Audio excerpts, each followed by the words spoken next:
Ice, Camera, Insurrection, Setting the Stage is the title of this latest installment of unwatchable content. And if you want to know what this video is all about, the best thing you can do is watch to the very end, but it's unlikely that you will. Cue the clips.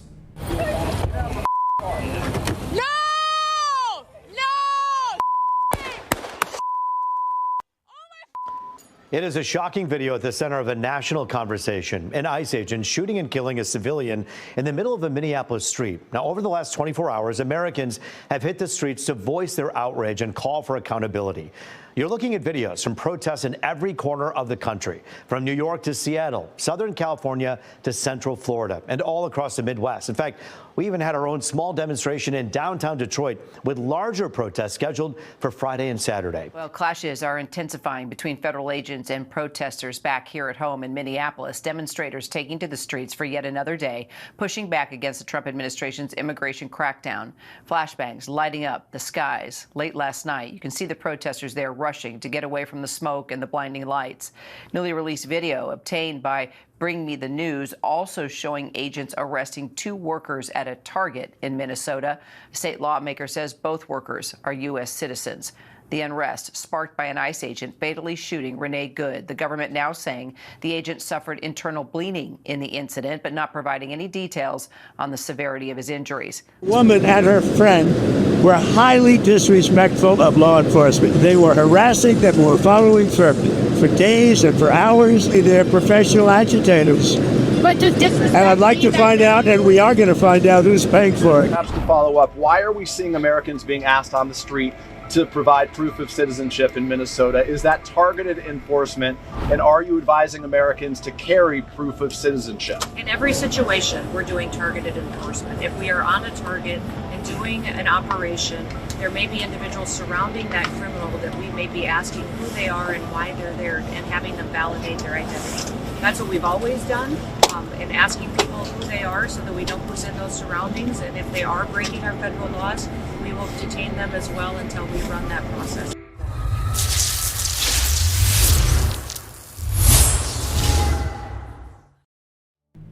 What's up, folks? Welcome back. Thanks for tuning in to this latest video that nobody is gonna watch, where we are going to be delving and diving into recent events in Minneapolis involving our good old friends, the Immigration Customs Enforcement Agency, otherwise known as ICE, as they do seem to be edging ever closer to the enforcement of the Insurrection Act. And are they staging events in order to do so? A little bit of a problem reaction solution going on in the Twin Cities, and not only in the Twin Cities, around the United States.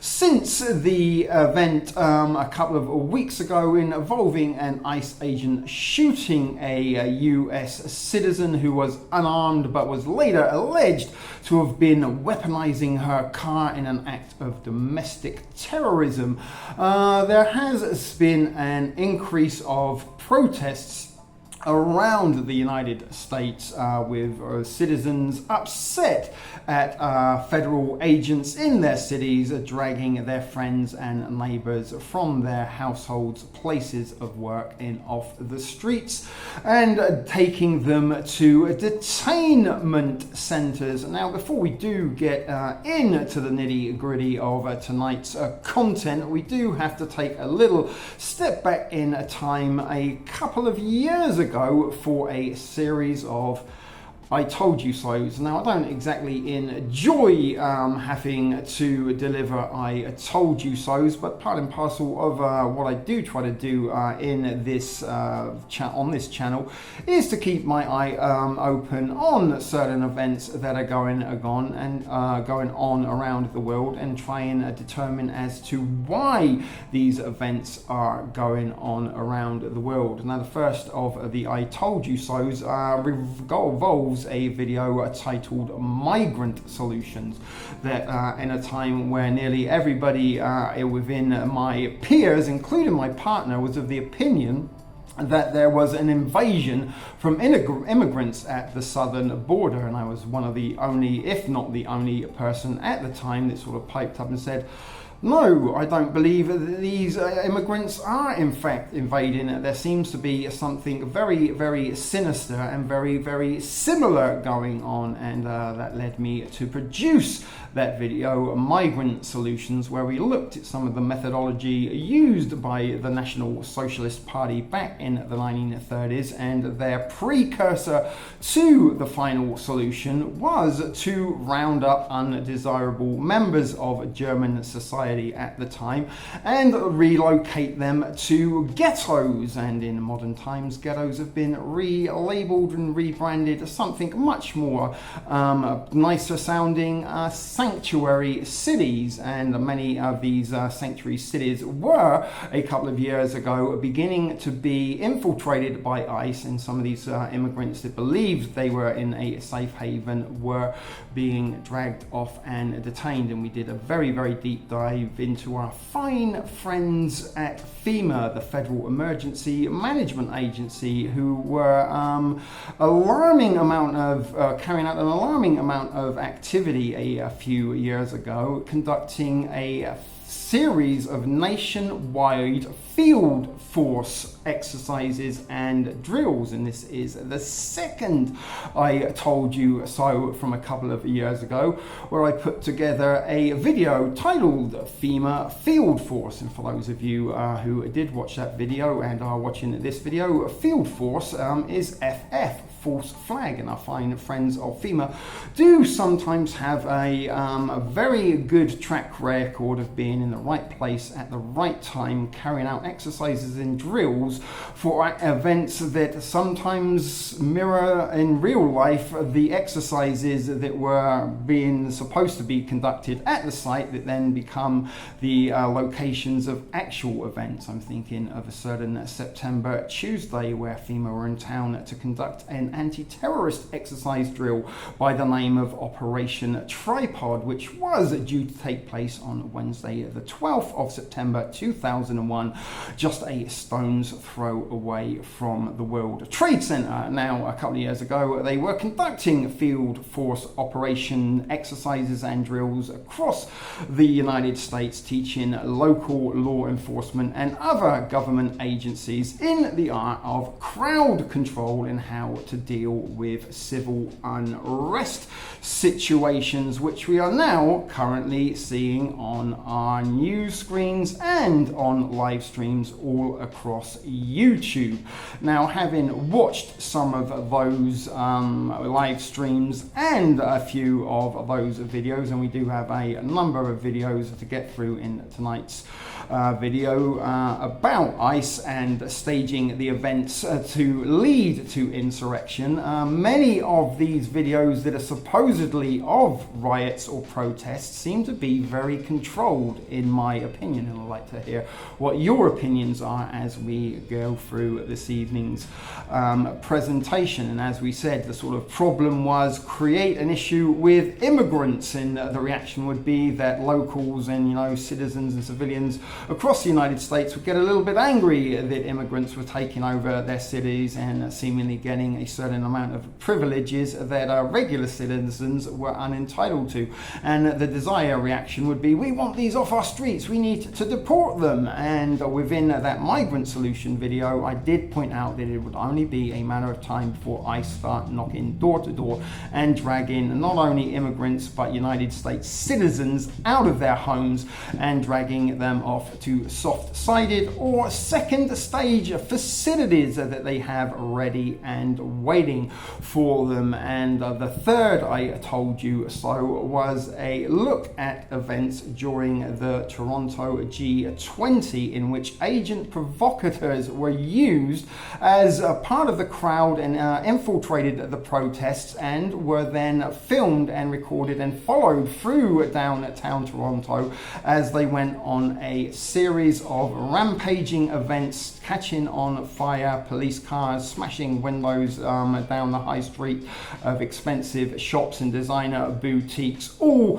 for the world to see. And after the fact, a lot of information come out suggesting and providing evidence and information that indeed agent provocateurs were amongst the crowd. Black bloc, black ops were carried out in Toronto, and staged events led to the desired outcome that they wanted to justify their $2 billion spending on security forces.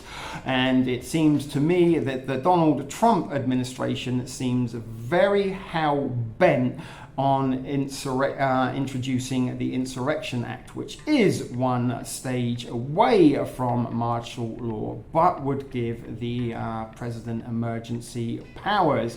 And every dictator that has ever risen to power has done so using emergency powers. So the sort of third I told you so was, let's take a look at what martial law looks like. And it seems to me that this is what FEMA were preparing for a couple of years ago, which is also very interesting to bear in mind that Trump wasn't in charge. He had Biden was in the office at the time that these exercises went into action, which suggests that FEMA have some foreknowledge of what's to come, and they needed to train people for what is to come, which is eventually arrived.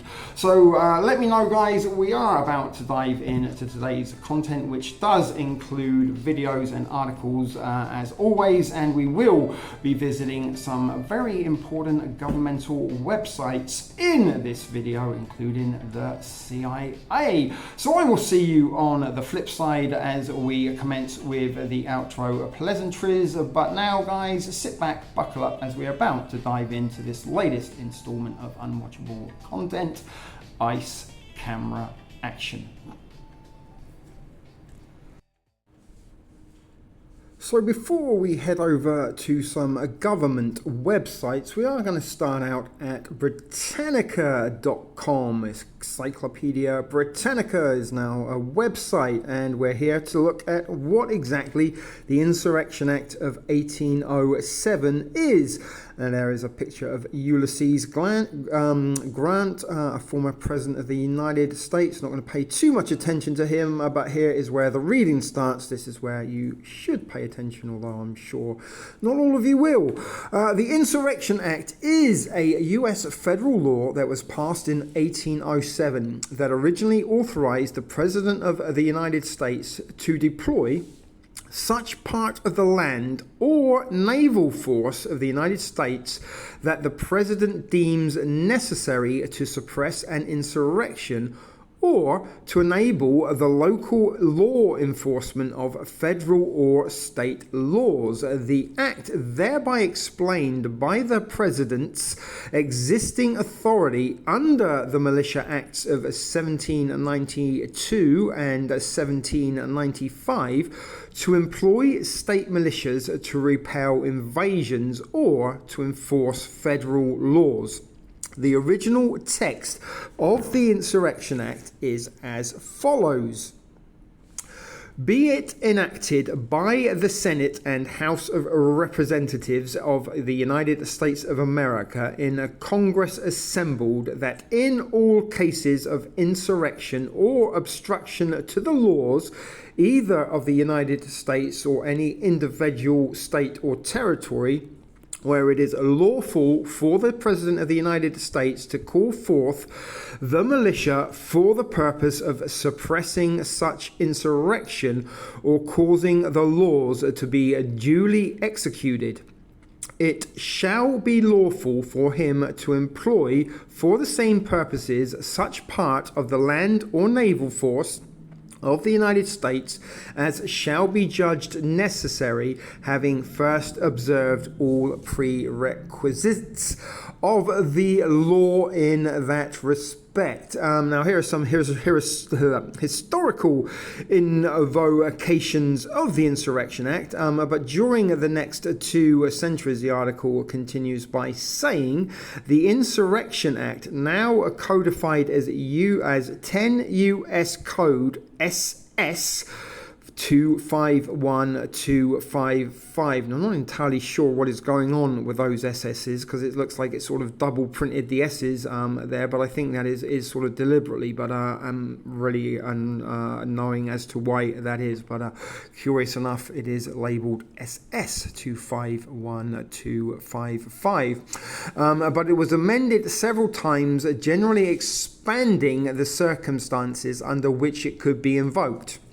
So in 1871, for example, the law was revised under the Ku Klux Klan Act, allowing President Ulysses S. Grant, who we saw a portrait of at the header of this article, to use federal troops to protect the civil rights of formerly enslaved persons under the 14th Amendment. In 1868, that was back in 1868. However, in the 20th century, the Insurrection Act was invoked several times, including by President Dwight D. Eisenhower in 1957 to enforce court-ordered school desegregation in Little Rock, Arkansas. Hello, Mrs. Blanche, wherever you are. But John F. Kennedy in 1962 also invoked the Insurrection Act to suppress large riots aimed at preventing a black student, James Meredith, from enrolling at the University of Mississippi. President Lyndon Johnson in 1967 introduced it to put down the 5-day Detroit riot, and by President George H.W. Bush in 1992 to quell the Los Angeles riots, which had begun after the acquittal of the police officers who were involved in the beating of Rodney, why can't we all get along, King. But Bush's action represents the last invocation of the insurrection date to date. However, in 2020, in his first term in office, Donald Trump threatened to invoke the Insurrection Act to put down nationwide protests following the killing of George Floyd. Now, funny enough, this female that was recently shot by ICE was actually shot just a few blocks away, by all accounts, from where the George Floyd incident happened. But in 2025, which was only just a few weeks ago, folks, but already seems a lifetime ago, he issued the same threat in response to legal challenge to his deployment of National Guard troops in some Democratic-led cities. And in 2026, he again cited the act to demand that our authorities in Minnesota quell protests in the Minneapolis against operations by the United States Immigration and Customs Enforcement Agency, aka ICE. Quick facts: 1807, location the United States. But the Insurrection Act and the Posse Comitatus Act. The Insurrection Act remained in force following the legal termination of the Reconstruction era in 1877. Because the result of the presidential election of 1876 hinged on disrupted returns from 3 southern states, South Carolina, Louisiana, and Florida, the Republican candidate Rutherford B. Hayes agreed to deal with moderate Southern Democrats in which his electoral victory would be secured in exchange for the withdrawal of federal troops from Southern states. Still under military occupation, Hayes was declared the winner in March 1877, and the next year he fulfilled his promise by signing into law the Posse Comitatus Act, which prohibits the use of the U.S. military for law enforcement, except in circumstances expressly authorized by the Constitution or the Act of Congress. The Insurrection Act thus became a significant exception to the Posse Comitatus Act. So it does go on and on. It is a very, very long article, and it does bring us a little bit round to sort of where we are today. But it is, as I said, a very long article. We're not even a third of a way through it. But that was a little bit of information about the Insurrection Act from Encyclopedia Britannica. But let's go and have a little quick look at a couple of government documents before we head over to some videos. So let's click on this one, which is US Department of War.gov, and you can see again 10 USC, and there's that weird SS 331335, section 331, Federal Aid for State, and this is a PDF. It's only a very short one, so it's not going to take that long to get through, but it is a little bit small, so I do have to make it slightly larger. So this is a section 331 of a US article, SS 331335, Federal Aid for State Governments. Whenever there is an insurrection in any state against its government, the president may, upon request of its legislator or of its governor, if the legislator cannot be conversed, call in to federal service such of the militia of the other states in number requested by that state and such of the armed forces as he considers necessary to suppress the insurrection, section 332. Use of militia and armed forces to enforce federal authority. Whenever the president considers that unlawful obstructions, combinations or assemblages or rebellion against the authority of the United States make it impracticable to enforce the laws of the United States in any state by the ordinary course of judicial proceedings, he may call federal services such of the militia of any state and use such of the armed forces as he considers necessary to enforce those laws or to suppress the rebellion, section 333.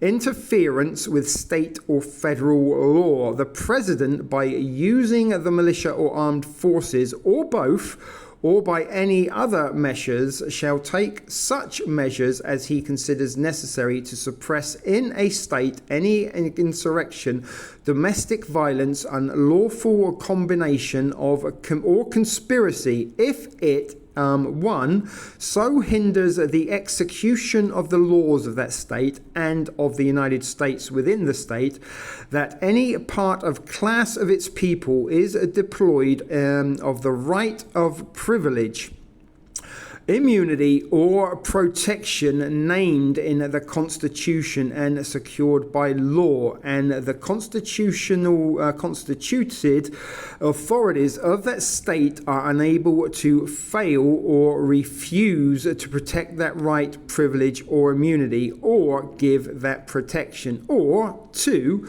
if it opposes or obstructs the execution of laws of the United States or impact the course of justice under those laws. In any situation covered by Clause 1, the state shall be considered to have denied equal protection of the laws secured by the Constitution. Section 334, proclamation to disperse. Whenever the president considers it necessary to use the militia or armed forces, under this chapter, he shall, by a proclamation, immediately order the insurgents or those obstructing the enforcement of laws to disperse and retire peacefully to their abodes within a limited time. And in section 335, Guam and the Virgin Islands are included as states. So there was a little snippet of articles from the Insurrection Act, how it can be deployed from the Department of War, which is a United States government. Now we're heading over to another United States government website, this time that of Congress. As promised, here we are at congress.gov, which, as I said, is an official government website of the United States of America. And we're here to read all about the 119th session 119, folks. 9/11, what are the odds of that? But this was a session for 2025, 2026, and this is all about the Insurrection Act being introduced, and its sponsor back on December the 6th of 2025 was Senator Blumenthal, Richard D.CT, and the committees were the Senate and the Armed Services. The latest action of this, it was read twice and referred to the Committee on Armed Forces. At the moment, its status is it has been introduced, and you can see there's a sort of stage. So it's been introduced. It has to pass Senate. It has to pass the House, and then it goes to the President to become law. So it is a couple of stages away from being fully introduced, but it is currently on the table within the Senate. You can listen to this, but again, this is a very, very, very long one. But don't worry, folks, we're not going to go that much into it, but we are going to go a little way into it. So here we go, guys, the 119th Congress. First session, S-2070, to provide limited authority to use the armed forces to suppress insurrection or rebellion and quell domestic violence. In the Senate of the United States, June the 12th, 2025, there's a whole bunch of people that were there. We're not going to go through reading their names, but they were all there when the bill was introduced. A bill to provide limited authority to use the armed forces to suppress insurrection or rebellion and quell domestic violence. Be enacted by the Senate and House of Representatives of the United States of America in a Congress assembled. Section 1, short title. This act is going to be or may be cited as the Insurrection Act of 2025. Section 2, limited authority to use armed forces to suppress insurrection or rebellion and quell domestic violence. And there's some subsections here. A statement of constitutional authority. This section represents an exercise of Congress authorities under 1 clauses 14, 15, 16, and 18 of Section 8 of Article 1 of the Constitution of the United States of America. So a lot of legal jargon involved in this. A statement of policy. It is the policy of the United States that domestic deployment of the armed forces for the purpose set forth in this chapter should be the last resort, and should only be ordered if state and local authorities in the state concerned are unable or otherwise fail to suppress the insurrection or rebellion, quell the domestic violence, or enforce the laws that are being obstructed, and federal civilian law enforcement authorities are able to do so.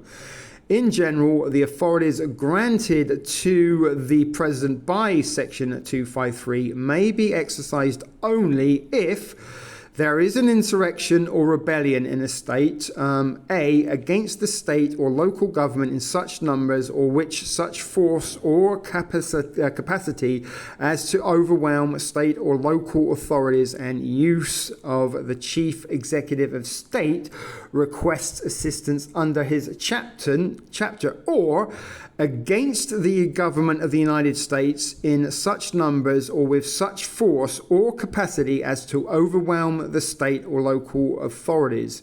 There is domestic violence. This is another, the second reason it can be invoked. There is domestic violence in a state that is sufficiently widespread or is severe as to overwhelm state or local authorities, and the chief executive of the state or super majority of the state legislator requests assistance under this chapter. Or option 3, there is within a state obstruction of the execution of state or federal law that has the effect of depriving any party or class of the people of that state of right, privilege, immunity, or protection named in the Constitution and secured by law, and the state or local authorities or federal civilian law enforcement personnel are unable to, or they fail or refuse to protect that right, privilege, or immunity,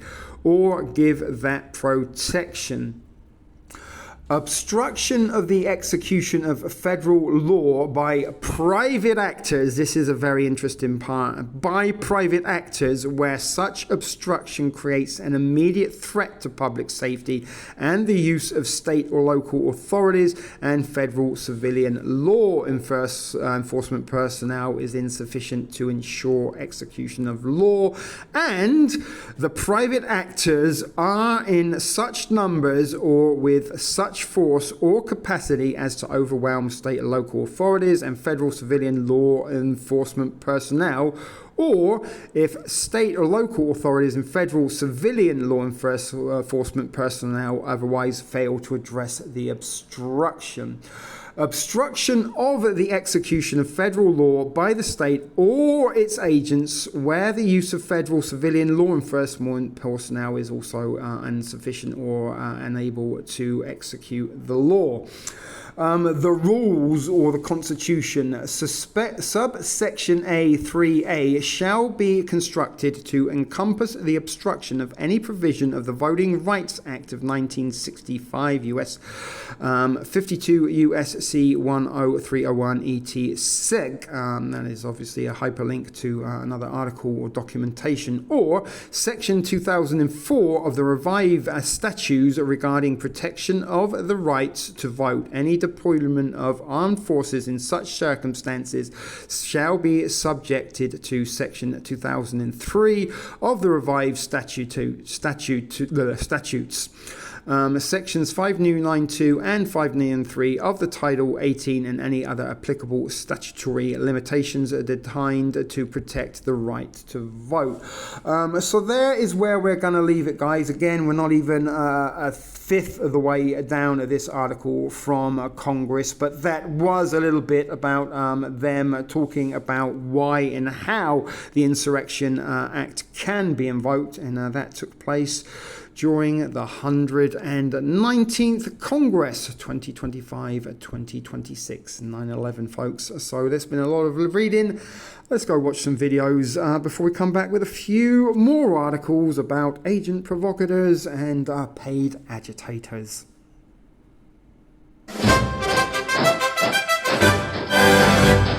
Well, you finally found your way to the top of the food chain and unencumbered yourself from those pesky impediments, like Congress, a Supreme Court, and the Constitution. Now you're looking for your next big act. Well, look no further, my friend. Of all the isms waiting for you, fascism is there barking in the window like a brand new puppy.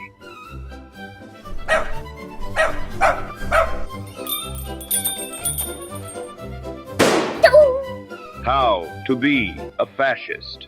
Step 1. Get yourself a militia. Every great chess player, even the 4D ones, will tell you that you gotta use your pawns. Why you can't impose far-right authoritarian ideology without some overly eager, triggered, impotent numbskulls doing your bidding.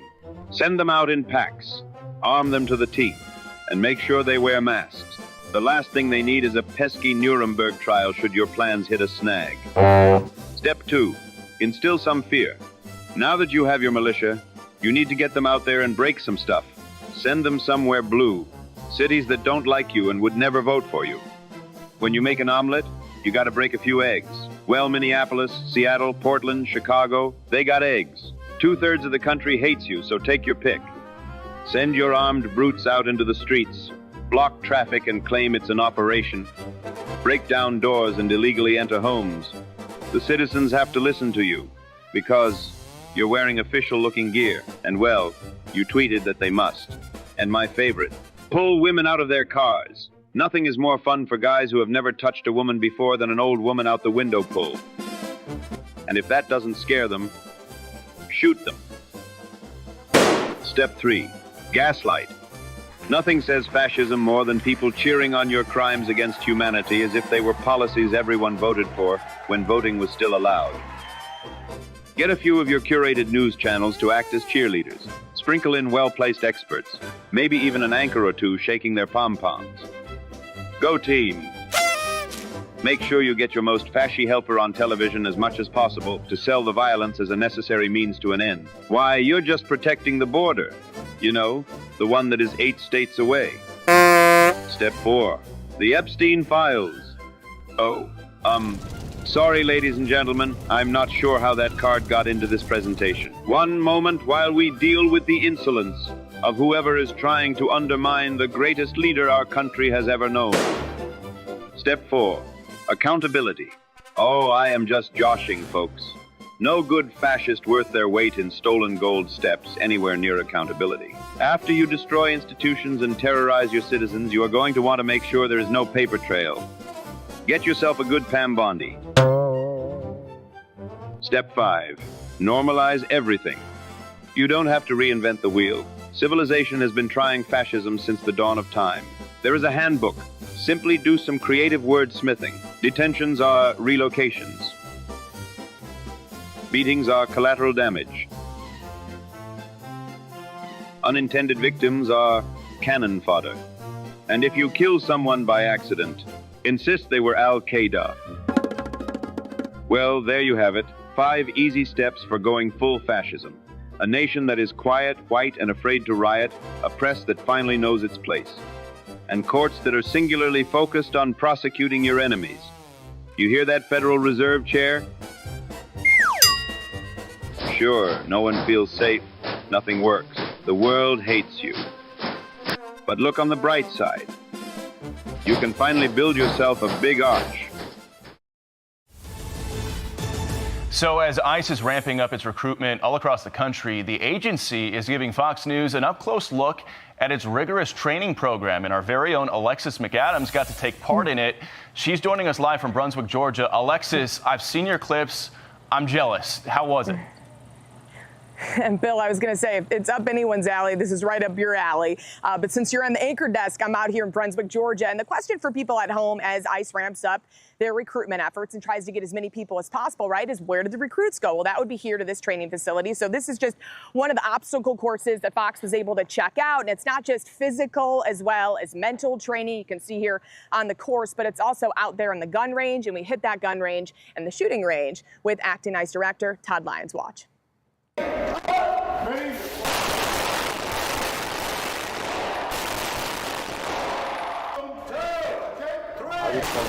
All right, so Todd Lyons tells me ICE is really working hard to recruit those new agents with more than 100,000 applicants, really hitting the streets here and trying to get prepared. They've got 100,000 applications and counting since the beginning of the Trump administration. And also, ICE says right now about 4 in 10 applicants have military or law enforcement experience. They're seeing more people sign up after offering $50,000 bonuses, and they even dropped the minimum age requirement, but they're not taking anybody. That's their message. Despite some pushback from local governments and advocacy groups that we've seen across the country, ICE says we're just trying to keep our country safe. If they're worried about signing up because of the pushback, and people are going to think something different of them, think that they're doing something wrong, what would you tell them? It's an honorable position. It's a great position. I think the tide's turning. The American public is really seeing what we do for the community. So the recruits have to complete mini tests, as I mentioned. We came out, Bill, to kind of film this and see some of the recruits in action. They said, hey, you and your Converse can go hit the obstacle course yourself. So we tried to do that. You can see it here, what we hit as well. You can check it out on your screen. Watch. We're going to do the obstacle course to see what it takes to be an ICE agent. So let's see if we can do it. Ready, set, go.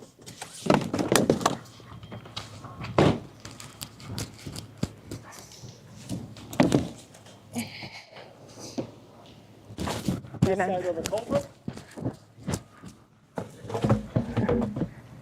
And then, okay.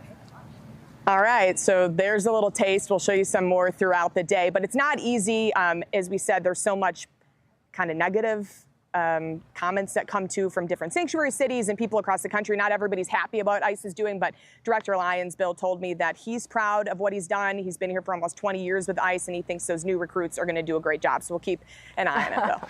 And Alexis, I got a few texts from ICE contacts yesterday telling me you killed it out there on that obstacle course and all the training. So don't get too good. We don't want you to take them from us, or them to take you from us. I know, that's true. I will. Good to see you, Alexis, live in Georgia. According to The Atlantic, more than a third of new recruits are failing basic fitness tests. Nearly half of recruits failed the written exam. Barely been able to read or write. Even with access to notes and textbooks. Officials using words like pathetic and disaster to describe the process.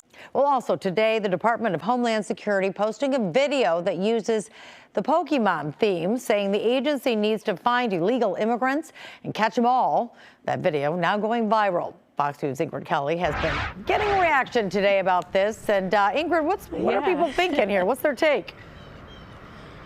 You know what?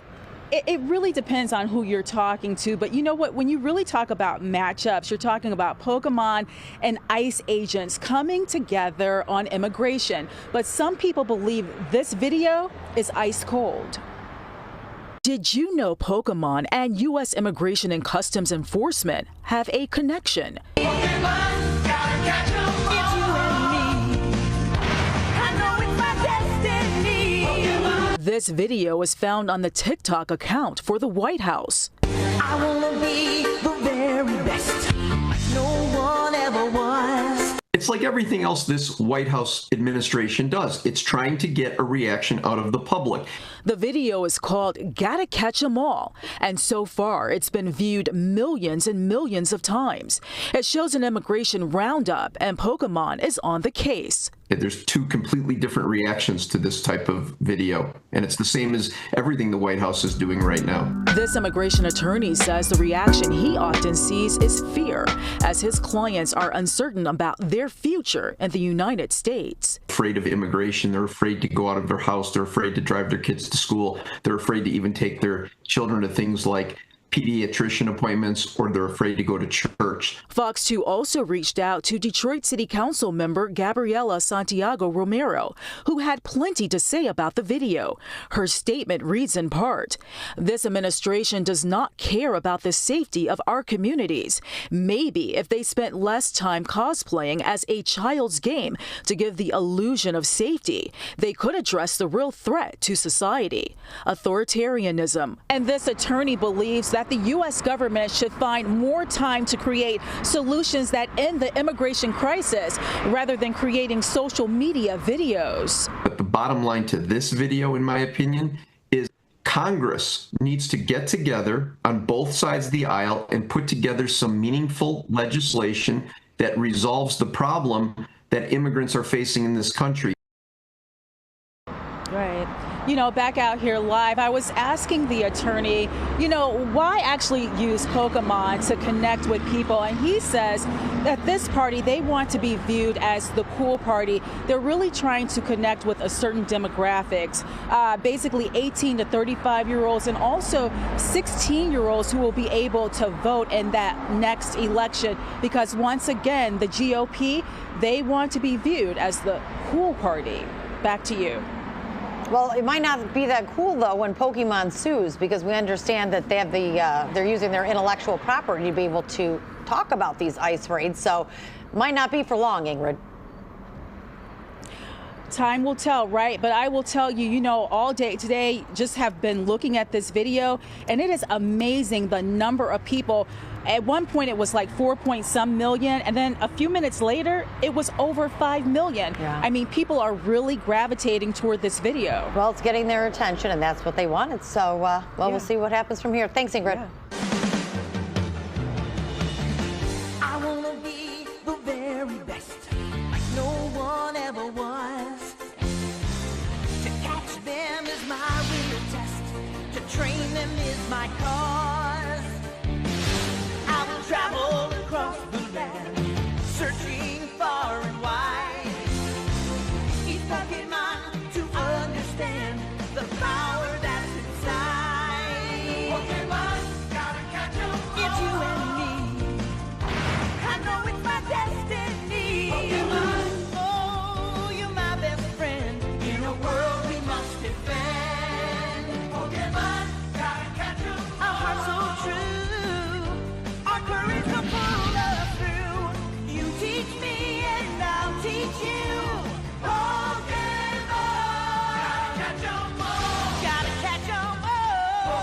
Here on Democracy Now!, democracynow.org, the War and Peace Report, I'm Amy Goodman. What happens when ICE hires agents with minimal screening, then sends them into the streets, masked and armed? We look now at the agency's hiring practices as it surges agents to Minneapolis and other cities. We begin with an independent journalist who applied for an ICE job and was offered it without even a background check. Laura Jadid wrote about her experience in a piece published Tuesday by Slate magazine headlined, "You've heard about who ICE is recruiting. The truth is far worse. I'm the proof," was the headline.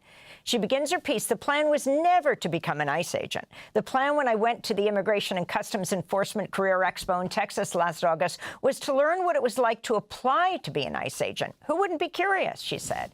Laura Jadid joins us now from Portland, Oregon. Laura, would you take it from there? Explain what exactly you did, what this fair was, and then how you applied to work for ICE and what happened. Absolutely. So the hiring event, basically, you brought your resume in, you handed it over, they were going to do an interview, and they were promising on-the-spot hiring to where you could, in fact, walk out with your $50,000 bonus that day, possibly. I went in, I handed in my resume, which was, I did a skills-based resume. I'm a veteran, I served 2 tours in Afghanistan. So on the surface, the resume looked pretty good. Had a very brief interview, took all of 6 minutes. They didn't ask very many questions. And then I left, assuming I would never hear back, because I'm a very Googleable person. I have an unusual name. I'm the only Laura Jadid on the internet. And I make no secret of how I feel about ICE and Trump and all of it.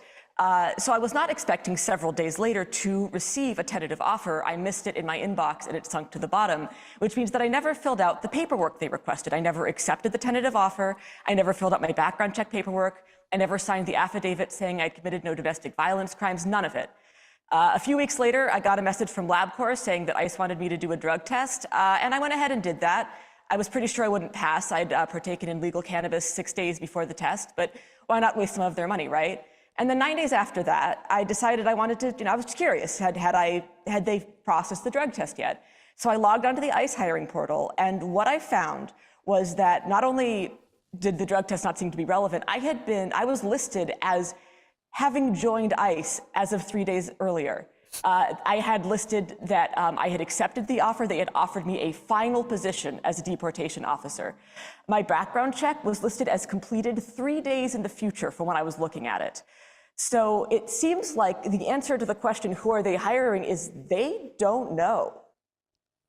Wow. You write in the piece, "At first glance, my resume has enough to tantalize a recruiter for America's Gestapo in waiting." You're likening ICE to the Gestapo? Absolutely. And I don't think that's in any way hyperbole. We have armed, masked thugs on our street right now who are brutalizing, detaining, and murdering people with apparent impunity, a carte blanche, a license to kill from our government. And they can't even keep track of who's behind the masks. I don't believe for a second they're keeping track of who's a U.S. citizen, who needs to be deported, where these people even are. These disappearances where people vanish into the system, is it on purpose, or are they really that sloppy with paperwork? Ultimately, it doesn't matter. This constitutes a national emergency. We have unknown armed thugs in masks who are terrorizing citizens. So you have served in the military. You deployed twice. Can you talk about what that experience taught you? And also, you did do an interview with an agent, and I'm wondering if you could tell us what that agent said to you and where that went. Absolutely. So I joined the military right out of high school. I really believed in the whole war on terror thing. I really thought we were going over to spread freedom and democracy and what have you. And when I got there, it became very evident very quickly that that was not the case and that we were doing it was a bad war and we should not have been there telling people what to do. I was in Eastern Afghanistan for the first deployment, Western Afghanistan for the second. So I did not see combat, but as a military intelligence collector, I saw plenty of the decisions that got people killed on both sides that didn't need to happen. So I came back very disillusioned, like a lot of people, and actually like the ICE agent that I spoke to, which, by the way, this interview wasn't actually part of the hiring process. It was an optional step to see if I wanted to join up. But he told me that he was also joined right out of high school. He also deployed. And when he got back, he also got out as soon as he could. He didn't want anything to do with the military. But he had a lot of trouble assimilating, as a lot of veterans do. And so about 6 months later, he decided to go for law enforcement. And the rest is history. He's been an ICE agent, he said, for about a decade. He likes the work. He feels like he's getting instant results. And this is very sad to me and also emblematic of a problem we have where we use this language of terrorism and weapons of mass destruction and freedom and democracy at the barrel of a gun. We did this overseas, and it's come home in every conceivable way. Talk about your concerns about them not doing a background check. I mean, what does this mean for people who are documented to, wife beaters, people kill women? Yeah, I mean, it's very funny that they hired a lefty journalist with a profile on Antifa Watch. That's hilarious. But what's not funny is they didn't make me sign a domestic violence waiver. So how many people with domestic violence convictions are running around with guns in our cities terrorizing people? How many people who have been committed of sex crimes or crimes against children are in charge of detention centers where there's no oversight, where people won't be missed and won't be believed? The horror, it boggles the mind how bad this really is. And you were hired to be a deportation officer. What exactly is that? Where would you serve? Yeah, so yes, deportation officer. Basically, the agent was very keen on letting me know that I wouldn't be given a badge and a gun right away. I wouldn't be out in the street messing people up. I would probably have to push paperwork for about 6 months before I got there. And when I expressed that was fine with me, with my analyst background, he actually, the atmosphere changed. He was like, no, listen, we want everyone on the street with guns eventually. And I had to reassure him that that was also fine. It seems like the focus is very much getting people out on the street with guns, and the focus of the people applying, apparently, is to get out on the street as quickly as possible to brutalize people. I'll just end by asking you, you said you signed up to fight the war on terror, and you served twice in Afghanistan. You call what's happening here in the United States the war on terror come home. Yes. It is very sad. It is not surprising, but it is very sad. This is a national emergency. This is a state emergency. And frankly, it's past time that governors called up the National Guard to protect the citizens who elected them to keep them safe from the people actually terrorizing us in the streets. Laura Jadid, I want to thank you for being with us, freelance journalist who writes regularly on her Substack at firewalledmedia.com. We'll link to your new piece for Slate, which is headlined, "You've heard about who ICE is recruiting. The truth is far worse. I'm the proof." We'll link to it at democracynow.org.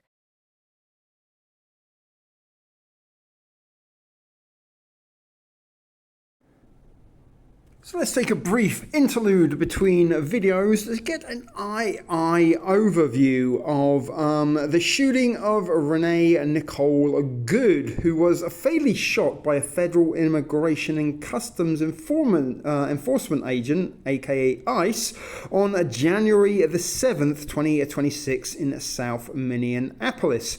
The shooting occurred 6 blocks, less than a mile away from the site where George Floyd was murdered by police in 2020, and some of the riots and protested that followed that incident involving George Floyd and a police officer led to some very similar types and styles of protests as the ones we are currently seeing on news feeds and YouTube live streams around the clock, with titles like "Minnesota in flames," "Minnesota in chaos," "ICE riots," "On the verge of insurrection," and all these very exciting clickbaity titles. The context of the shooting, the AI overview comes back to say Good was a 37-year-old mother and legal observer. She was shot 3 times by a man on the run, and she didn't know how to push through, was a little Mike Oldfield lyric that I thought I would drop in there that some of you may or may not have gotten the reference from, unless I added that it was a Mike Oldfield lyric. But that she was shot 3 times point blank, not by a man on the run. while in her vehicle during a federal enforcement operation. And those videos have circulated many times over various mainstream news platforms and several social media sites, YouTube, Facebook, Instagram, Twitter. Those videos have been seen countless times by millions and millions of people, and I'm pretty sure my opinion may possibly be shared by a few others that this in fact was a staged event in order to incite a certain reaction, and the reaction that they were hoping was indeed civil unrest. Let's get back to the AI overview, and we'll come back a little bit to that in a moment. But controversial narrative. Homeland Security officials alleged that the agent acted in self-defense because Good had weaponized her vehicle. However, forensic analysis of bystander video by several media outlets has challenged the claim that she ran over an agent who was also reported to have internal bleeding as a result of her actions.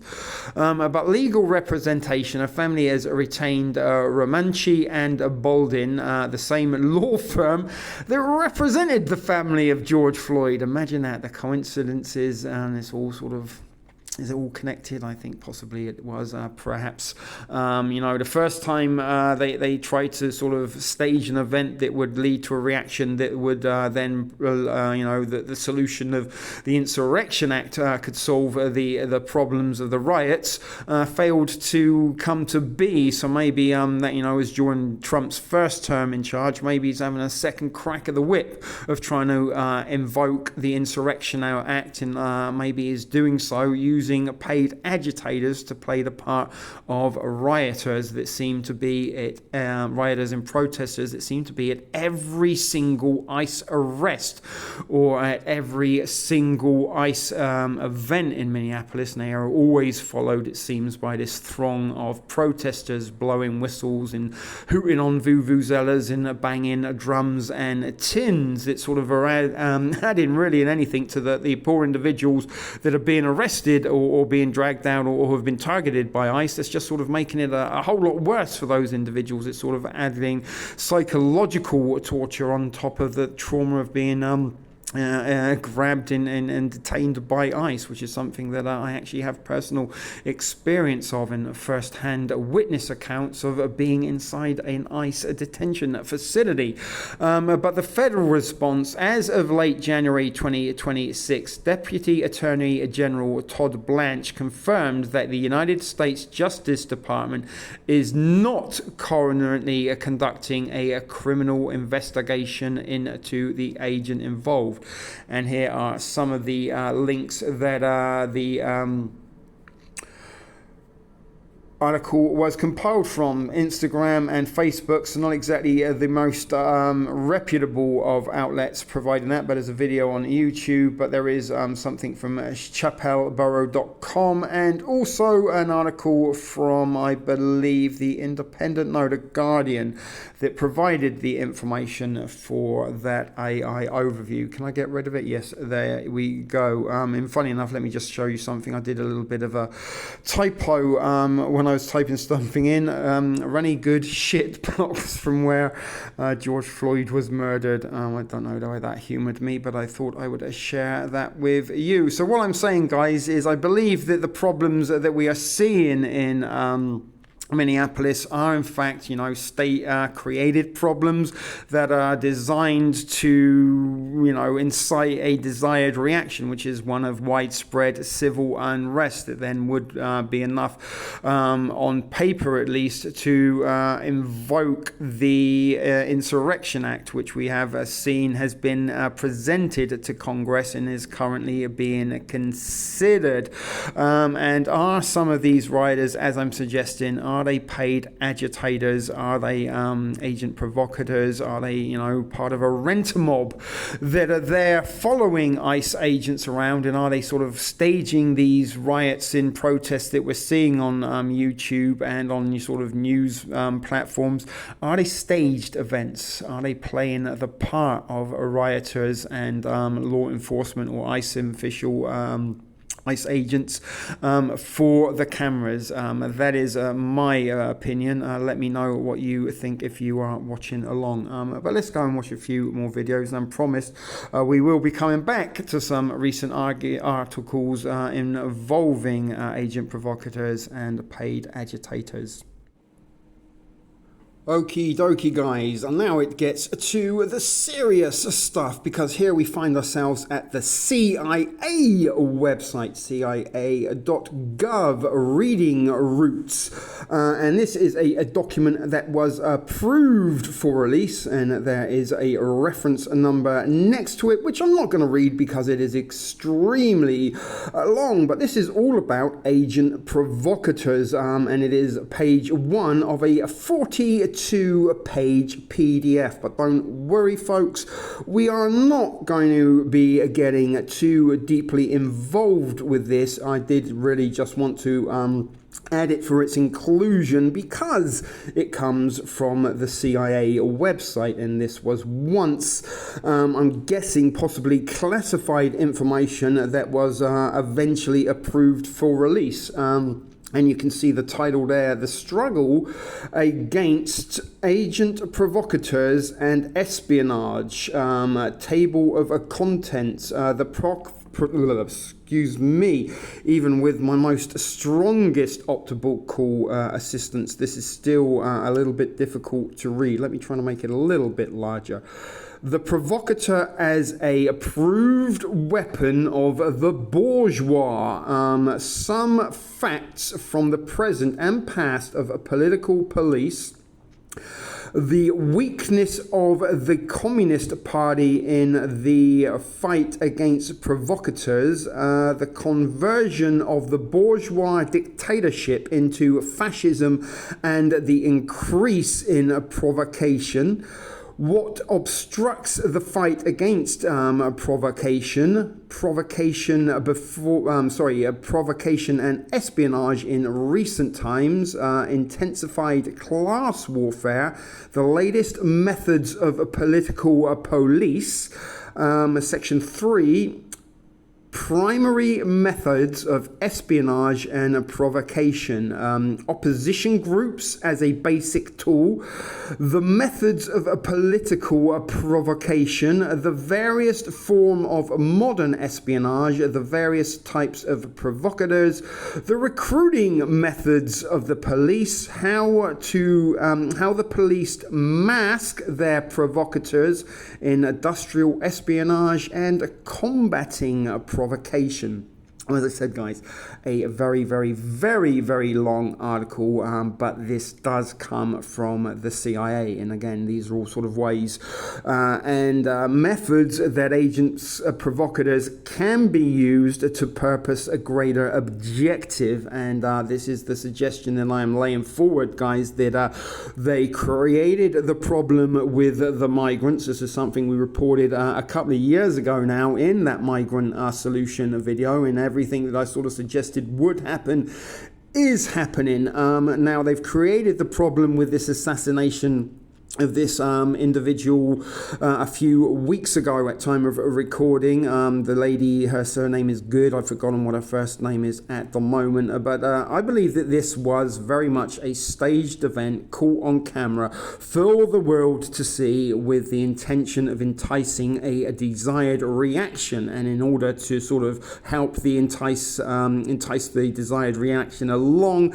they have put in place some agent provocateurs, some paid agitators, to act as residents and neighbours who have formed these ICE patrols that seem to roam around and follow ICE wherever they go.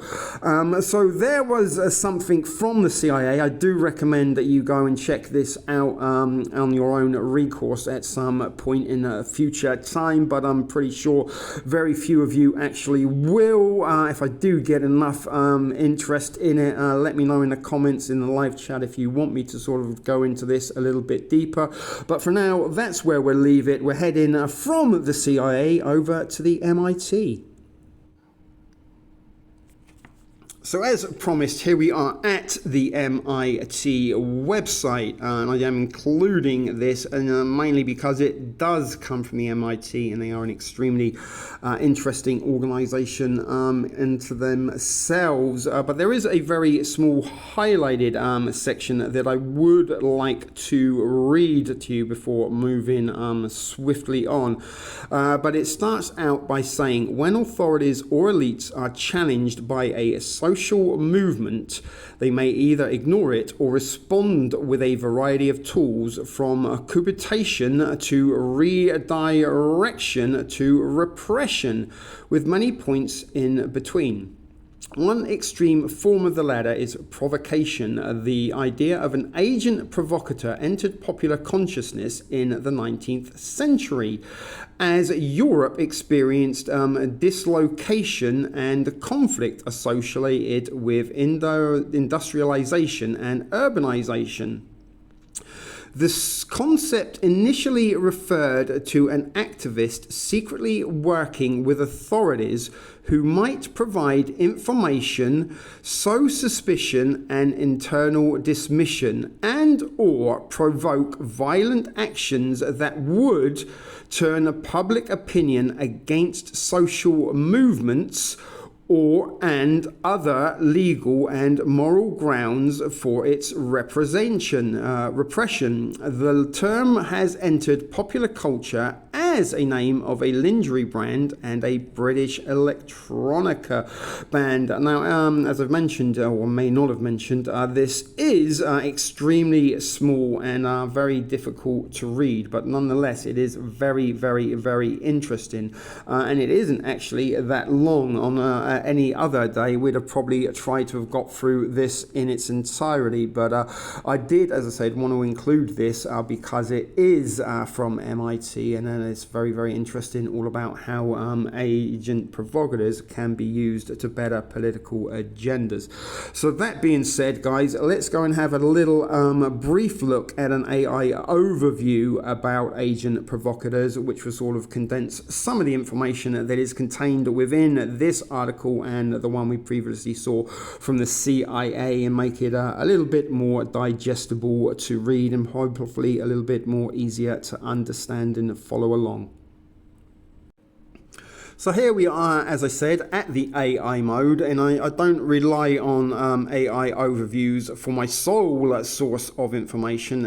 We are using it in this instance as a very handy tool to sort of condense some information for your educational and informative purposes that will help us swiftly move along to the next series of videos and a couple of articles previously, because we do want to see a little bit about some paid agitators, but we might come to those articles after some videos. But an agent provocateur is French for enticing agent, is an undercover operative typically employed by a government, a police force, or a foreign power who secretly joins a group to incite its members to commit illegal acts. The primary objectives of using such agents are often legal pretext to provoke illegal actions that justify the arrest, trial, and conviction of a group of members.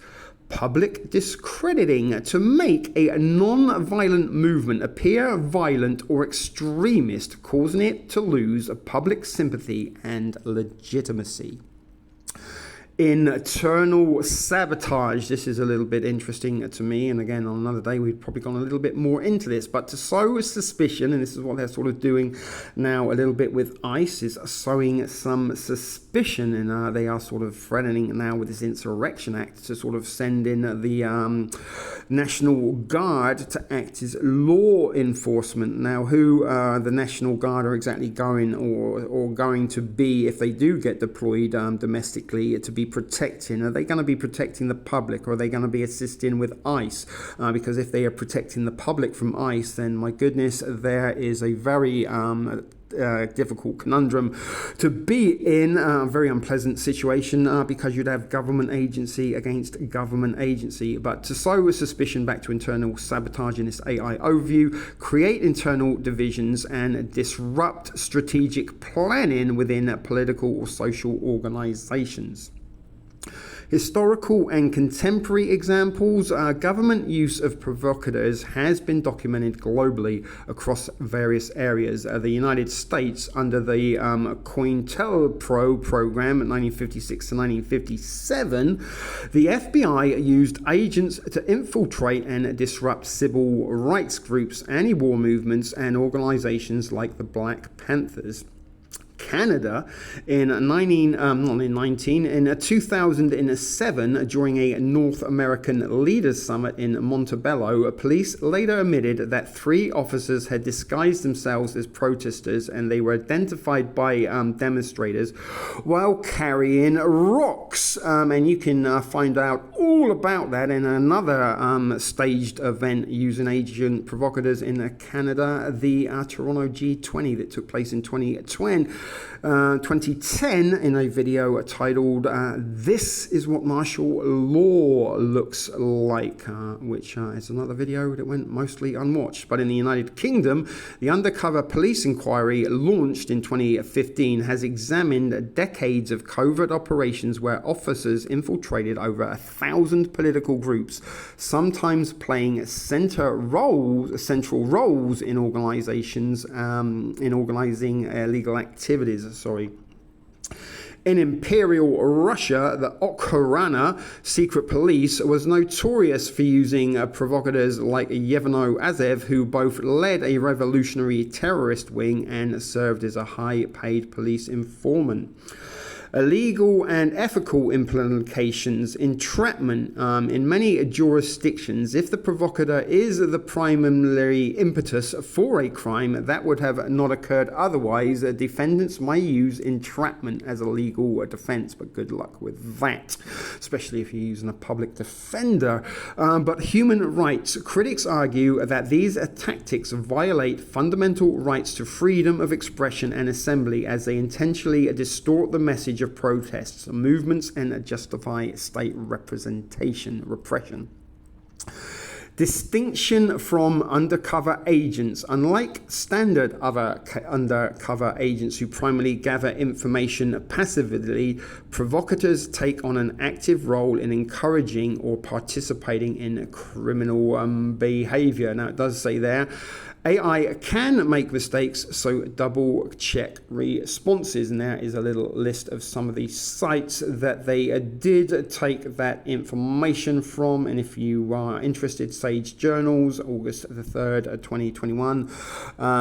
There is the Massachusetts Institute of Technology. We saw that short paragraph from. That would have been an interesting one from US legal forms about agent provocateurs. But again, guys, we don't want to get too deep into this subject. It is just to sort of give you a little bit of brief information, because where we are leading now with the videos in some future articles is all about paid agitators, and are we seeing staged events being passed off as protests and riots, not only in Minneapolis but and also sort of places like Portland, and I believe now ICE have moved into Maine. But as you can see, guys, there is some very interesting articles all about agent provocateurs, which we could probably come back and do another video all about agent provocateurs in the future. Let me know if you would like to see that.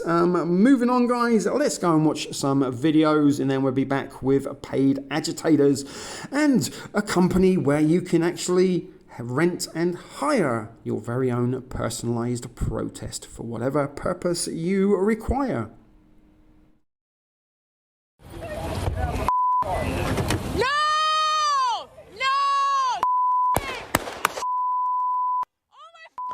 It is a shocking video at the center of a national conversation. An ICE agent shooting and killing a civilian in the middle of a Minneapolis street. Now, over the last 24 hours, Americans have hit the streets to voice their outrage and call for accountability. You're looking at videos from protests in every corner of the country, from New York to Seattle, Southern California to Central Florida, and all across the Midwest. In fact, we even had our own small demonstration in downtown Detroit with larger protests scheduled for Friday and Saturday.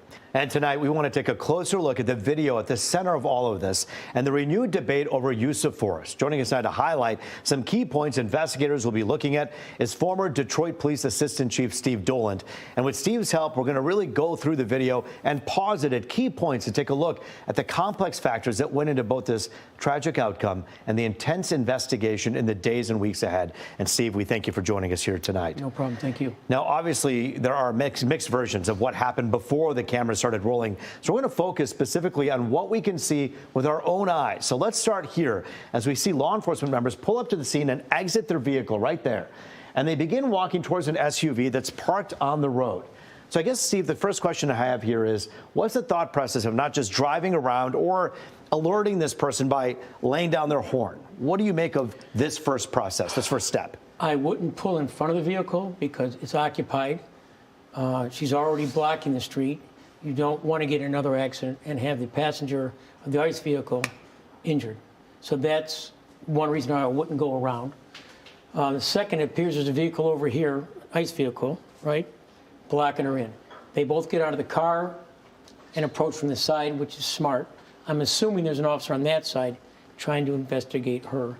So I can understand this. This I got. This part we understand. This I'm good. So let's unpause the video and we'll see as the officers actually approach her vehicle, and one of them goes right to the door to try and open it. Now, here's the issue. Granted, we don't have the body cam audio. We don't even have body cam video because they weren't wearing it.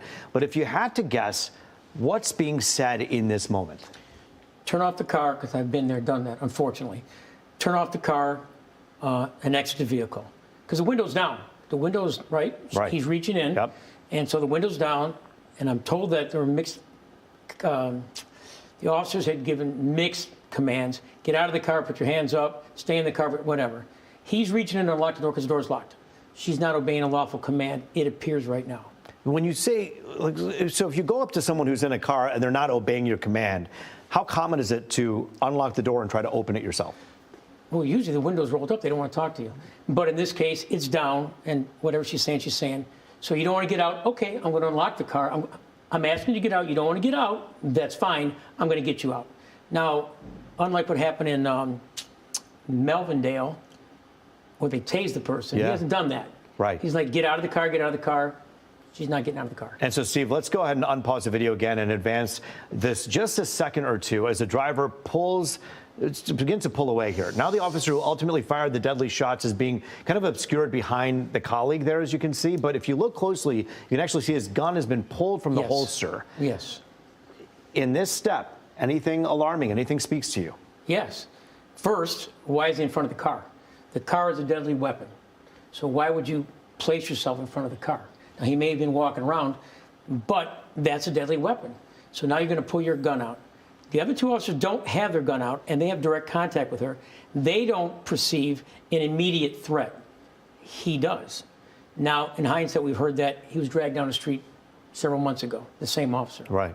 Okay. Tactically, I'm not happy with that. And again, these two do not have their weapons drawn. They do not, it doesn't appear that they are in fear of their life. Why he's doing that, I can't speak. And so there are question marks for you here as to why, again, the placement of this officer. Why are you standing here? Yes. You would say if you were deputy chief and this was your office, you'd say you should have stood over here. Yeah, or stayed on this side of the vehicle, because you have an ICE vehicle here. There's the curb right there, unless she's going to drive up there. Why are you placing yourself in danger? That's my opinion. Well, Steve, let's go ahead and advance the video just a few frames here, just a few frames, as the officer fires, there it is, 3 times through the driver's side window and the front windshield, striking the driver, who then crashed into another vehicle a little way down the street. And when you look at specific time codes here, and I want to kind of show this to you, you'll actually see those 3 shots were all fired within 11.5 seconds of the officers actually exiting their vehicle and arriving at the scene. So when we look at this specific video angle, it ends here, but that's not where the story ends. No.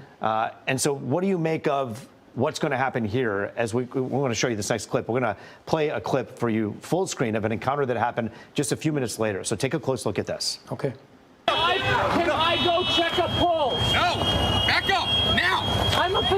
I don't care. We understand. We got EMS coming. I get it. Just give us a second. We have medics on scene. We have our own medics. Where are they? Where are they? All right, there you're hearing from concerned bystanders, including a doctor, as Renee Good lays motionless in the driver's seat of the car. That doctor was basically denied access to the victim. Ambulances got there just a few minutes later, but according to our Minneapolis Fox station there, ICE vehicles blocked ambulances from actually reaching the scene. And finally, 15 minutes later, agents carried her limp body to paramedics. She didn't die there at the scene. She died at the hospital, but nonetheless, time was lost there. Now, a lot of people are actually pointing to this moment as another big problem in how the first aid element was actually handled or not handled. And so you got a lot going on here between the shooting and the first aid problems. What are your thoughts of what you saw there? Okay. So when you block a street, the problem there, it's unlawful because you're preventing egress and ingress in a case like this for first responders to get there. When you have this and the shooting, you try to get the individual out as soon as possible to get medical attention. So why you would deny, if it's true, EMS to get there is beyond me. You want them to get in there because even though you're an ICE agent, you're not a medical professional. You may have been trained in first aid, but this person's been shot 3 times. They should have allowed him in my opinion. And then you said they dragged her out of the car and took her?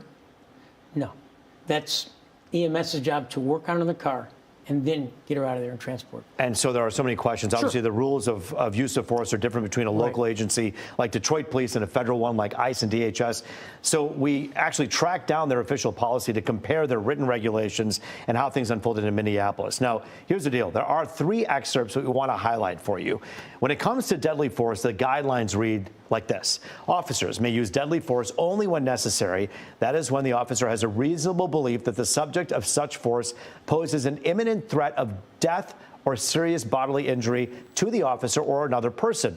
Deadly force shall not be used solely to prevent the escape of a fleeing subject. Now, on the very next page of the guidelines, there is a specific subsection having to do with vehicles, and it reads this. Officers are prohibited from discharging firearms at the operator of a moving vehicle unless the use of deadly force against the operator is justified under the standards articulated elsewhere in this policy. And when it comes to first aid, this is important. You just heard Steve talk about that. Why? Well, the policy reads, as soon as practicable following a use of force and the end of any perceived public safety threat, officers shall obtain appropriate medical assistance for any subject who has visible or apparent injuries. This may include rendering first aid, requesting emergency medical services, and or arranging transportation to an appropriate medical facility. But here's the thing. If you go to ICE's website tonight to look at those same use of force policies, this is what you find. You're greeted with this. 13 pages of blacked out, redacted material with a reference code B7E, which is specific redaction code indicating the information is relevant to ongoing criminal investigations. Tonight, we reached out to both DHS and ICE for comment. DHS says the agency's policy has not changed since 2023. ICE did not respond. So, with all that information in mind, Steve, we want to get your final thoughts as this investigation enters its early stages. And obviously, there are so many pieces and parts to this. But overall, what do you believe happened here? What do you think of what happened? It's totally subjective as to whether the woman is fight or flight. She's seen the gun being drawn. Did she want to flee or run over the officer? Subjective in him. Can I get out of the way or do I have to fire my weapon? Am I in immediate danger? Subjective, we'll never know what her thought process was. That'll come out about his. The medical thing, I don't agree with what they did. You got to get there right away. The redaction, it's federal government. Are you really surprised? Do you believe that the feds and everyday people like us on the streets are rushing to judgment too quickly? How much more time and dedication of really researching this case will it take to find the truth? I think both, because I think Kristi Noem jumped the gun saying it's a domestic terrorist act. No, what happened in Dearborn was a domestic terrorist attack. They want to wreak havoc on a bunch of people. I don't think she woke up in the morning and said, I'm going to kill an ICE agent. My opinion. Former Assistant Chief Dolan, we thank you so much for your perspective always here on the broadcast. Thanks for joining us with your insight tonight. Our coverage of this story doesn't stop here. Still ahead tonight, we'll hear from Genesee County Sheriff Chris Swanson, who has some strong words for the agents involved in this tragedy and what this means for law enforcement officers everywhere. You can rewatch this segment and check out all of our ongoing coverage on Fox Local and Fox 2, your home for breaking news across Michigan and across the country. Well, clashes are intensifying between federal agents and protesters back here at home in Minneapolis. Demonstrators taking to the streets for yet another day, pushing back against the Trump administration's immigration crackdown. Flashbangs lighting up the skies. Late last night, you can see the protesters there rushing to get away from the smoke and the blinding lights. Newly released video obtained by Bring Me the News also showing agents arresting 2 workers at a Target in Minnesota. A state lawmaker says both workers are U.S. citizens. The unrest sparked by an ICE agent fatally shooting Renee Good. The government now saying the agent suffered internal bleeding in the incident, but not providing any details on the severity of his injuries. Let's bring in our Faith Abube. She's there in Minneapolis, along with our legal contributor and hostile law professor, James Sample. So, Faith, what are you seeing and hearing on the ground today? Well, Kara, the clashes between the protesters and ICE agents have been, intensifying the last several days. But at this very moment, things are quiet compared to the videos you were just showing there from last night, where ICE agents and the protesters were clashing at the federal building there. Some of the protesters were so angry they were throwing snowballs and even body slamming some of the ICE agents' vehicles there. But again, things are relatively quiet right now. We just drove by the site of the shooting, and we saw a handful of people there holding vigil for 37-year-old mom Renee Good. Today, of course, is a week since she was shot and killed by that ICE agent.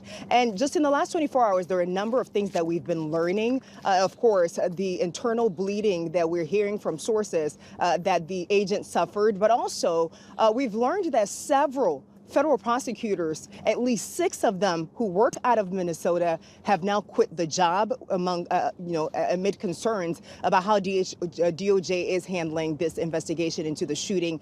They feel, according to sources, that the DOJ is focusing more on digging up information on the victim, trying to figure out whether she and her partner had any connections to any individuals or groups that have been protesting or impeding the immigration enforcement operations that have been happening here, instead of focusing on the ICE agent who actually shot and killed her.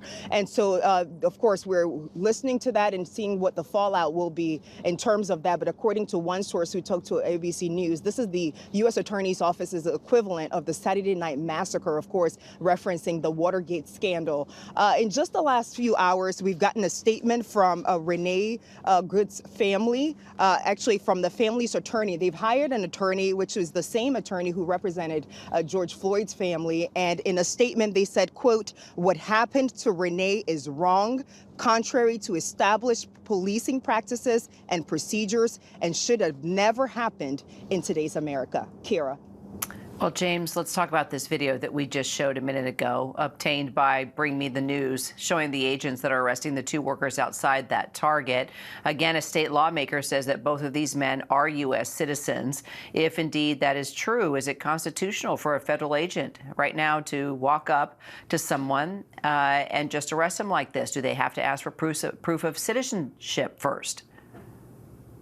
Kira, what they have to have is probable cause or a judicial warrant. And assuming, for the sake of argument, that they had neither of those, then the answer to your question is no, it is not constitutional. And an individual is not required, even if they are a U.S. citizen, to identify themselves as a U.S. citizen. It can certainly help to do so if you have that opportunity, but that is absolutely not constitutional. And if you think about the resignations that Faith referenced in the earlier segment there, those resignations are, in a sense, resignations protesting this very kind of activity, because those are federal prosecutors who would be in the role of prosecuting individuals who are seized, who are captured, who are arrested, and who are detained, and who are instead being tasked with tasks like researching the background of the widow of a person who was shot and killed. Faith Abube, James Sample, Appreciate you both. We'll stay on the story. And we are getting new details tonight on the deadly ICE shooting of Renee Good. According to a new report, Good was apparently shot 4 times, 2 to the chest, 1 to the arm, and 1 to the head. It comes as emotions continue to run high with violent confrontations between protesters and ICE agents. Ian Lee brings us the latest from the city. Destiny Jackson was driving her family home from basketball practice Wednesday night when they got caught between protesters and ICE agents in Minneapolis. Everybody's seeing what happened with Renee. Officers started yelling at them to move. Before they could, Jackson says the agents released a canister of tear gas under the car. Within seconds, there was a big boom and our car was up in the air and we slammed down. The mom of 6 says strangers helped get her family out of the car. The last, her 6-month-old baby boy. And he was like lifeless, foam or bubbles coming out of his mouth. I had to give him mouth-to-mouth and CPR. And all I remember is like between every breath I was saying, I'm gonna give you every breath I have until you get yours back. Accounts like Jackson's are piling up and drawing widespread criticism of how ICE agents are going about their stated objective, arresting and deporting people who are in the U.S. illegally. Just the tip of the iceberg. Democratic Congress members held an unofficial hearing in St. Paul where they heard from 20-year-old Mubashir, a U.S. citizen who was detained while on his lunch break. They dragged me outside and put me into a headlock on the ground. I repeated, I'm a citizen, I have an ID. The agent kept saying, that don't matter. Earlier this week, vandals smashed a federal vehicle and took items out of it. At the White House, President Trump reiterated he's willing to invoke the Insurrection Act to stop the violence. I don't think there's any reason right now to use it, but if I needed it, I'd use it. CBS News has obtained internal DHS data that shows throughout the United States, ICE has more than 70,000 people facing deportation in its custody, the most in the agency's 23-year history.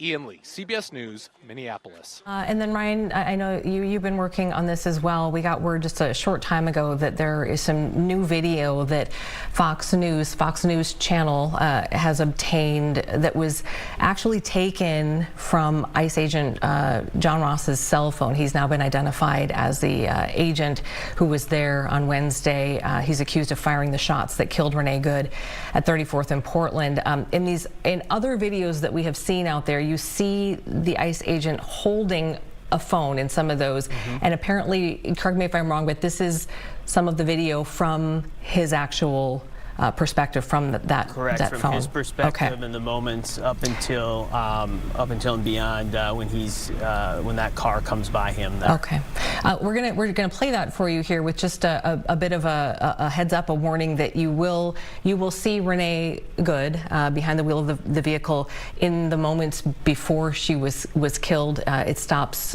when the shots are fired, but we just want to let you know that is what you're going to be seeing if you choose to watch.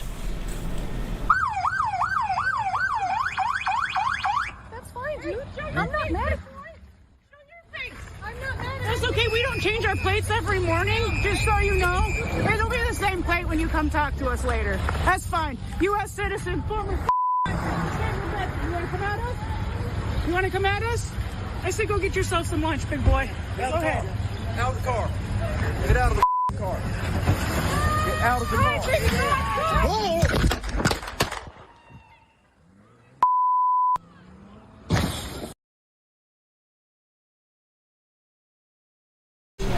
So again, that is the first time now that we have seen that video again shared.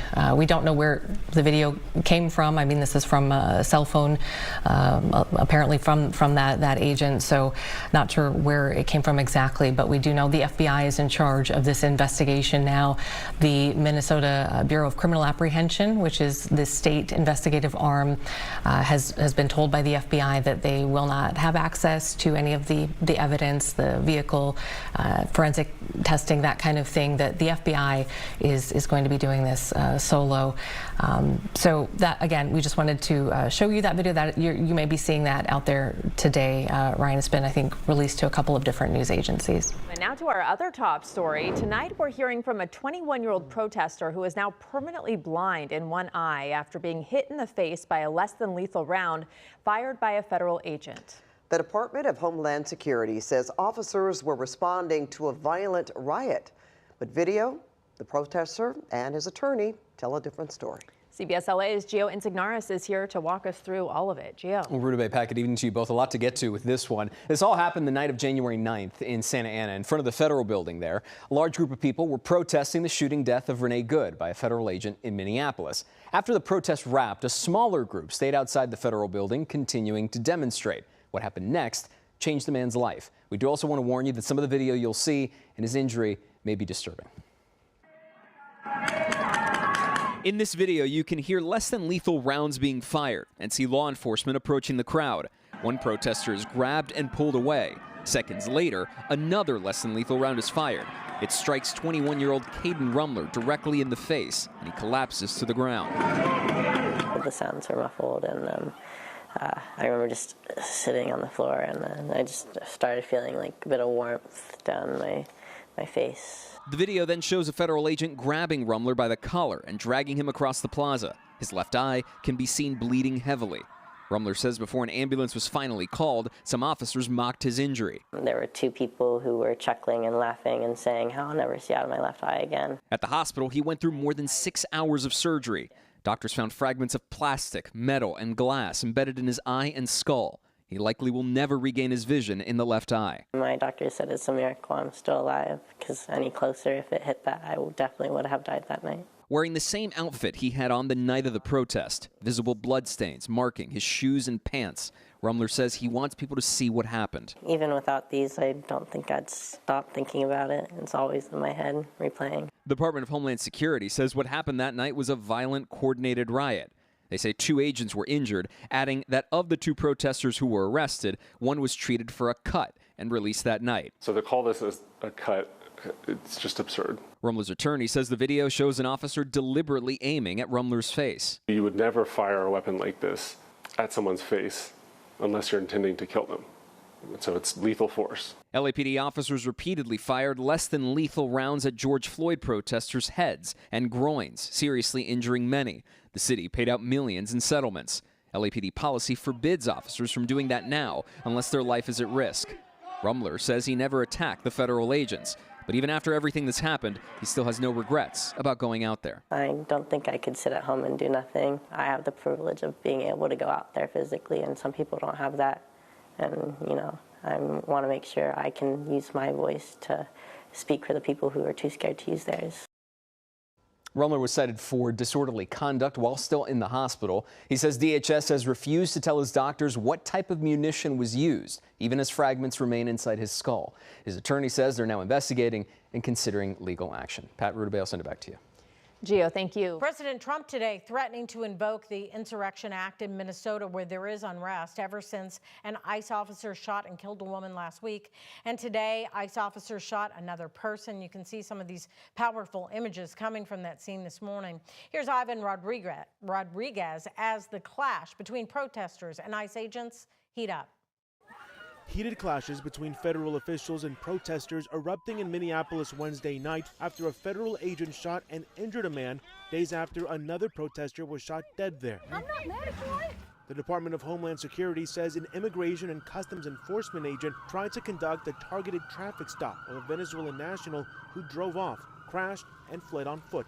When the officer caught up with him, DHS alleges the man resisted arrest and began to, quote, violently assault the officer. Our ICE agents are following the law and running their operations according to training. Last night what we saw was 3 individuals weaponize shovels and brooms and attack an ICE officer that had to defend himself. DHS Secretary Kristi Noem says federal agents are following the law and standard protocols. She also suggested people should be prepared to provide proof of citizenship to officers. If we are on a target and doing an operation, there may be individuals surrounding that criminal that we may be asking who they are and why they're there and having them validate their identity. In a Truth Social post, President Donald Trump threatened to invoke the Insurrection Act to deploy federal troops to the state. The Insurrection Act is a tool at the president's disposal, and I think the president's Truth Social post spoke very loud and clear. State and local officials are calling for calm. I really hope that the president does not do that.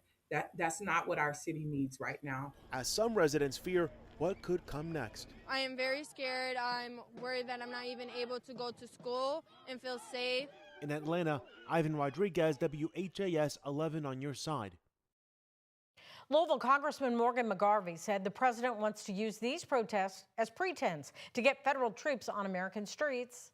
Keep in mind, this is a guy who on January 6th of 2021 refused to call in the National Guard and the troops when there was an actual insurrection at the United States Capitol. So excuse me if I don't believe that he's doing this for any reason other than trying to put his troops on American streets and squash protest, valid protest. He said the ICE response is partly why articles of impeachment are being filed against Secretary Kristi Noem. The resolution McGarvey co-sponsored accuses Noem of a violation of public trust and self-dealing. In Minneapolis, those ICE agents just dragged that autistic woman to the ground. My police before I'm disabled, so I can go to the doctor up there. That's why I'm going to the doctor up there, she said. That's why I moved.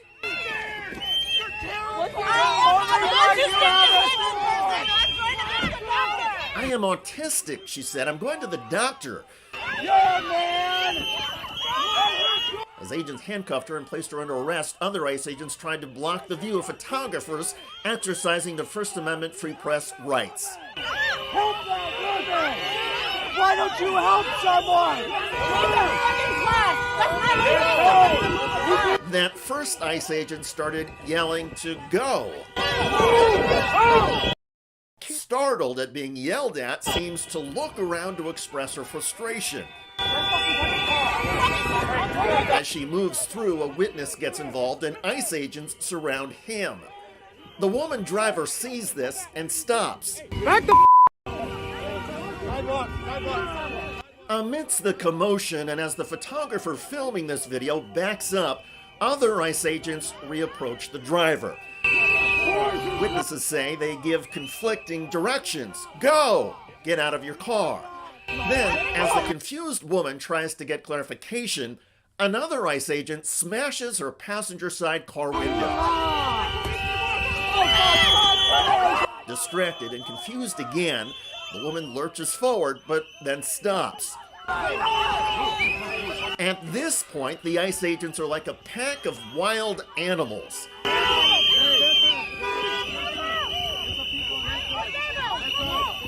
As they pull her out of the car, she is still attached to a seatbelt.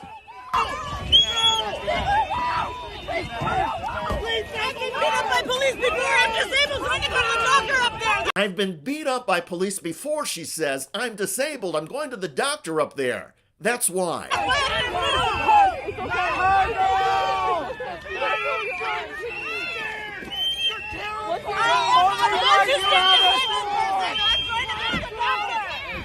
I am an autistic, disabled person. That's why I'm going to the doctor. Does this make you feel strong? Yeah, man! As three agents push her up against the car, they twist her arms and wrists to put her in handcuffs. Why don't you help that woman? Help that woman! Why don't you help someone? All you do is hurt! All you do is hurt! She's trying to drive down this fucking... The woman was then taken to a detention facility and charged with obstructing law enforcement. An ICE agent got in her car, another threw her gloves in the back, and ICE then moved her vehicle reportedly to an impound lot. Overnight, violent crashes between federal agents and protesters in Minneapolis after a federal agent shot a man during an immigration operation. According to the Department of Homeland Security, a federal law enforcement officer shot a Venezuelan man who they say fled a traffic stop and then attacked the officer, adding that the officer fired to defend his life, hitting the man in the leg. The department also saying 2 other people assaulted the officer with a snow shovel and broom. The injured man is in custody. He and the officer were taken to the hospital. The scene quickly descending into chaos. Smoke and flashbangs filling the night sky. Agents deploying chemical irritants as demonstrators sent fireworks in their direction.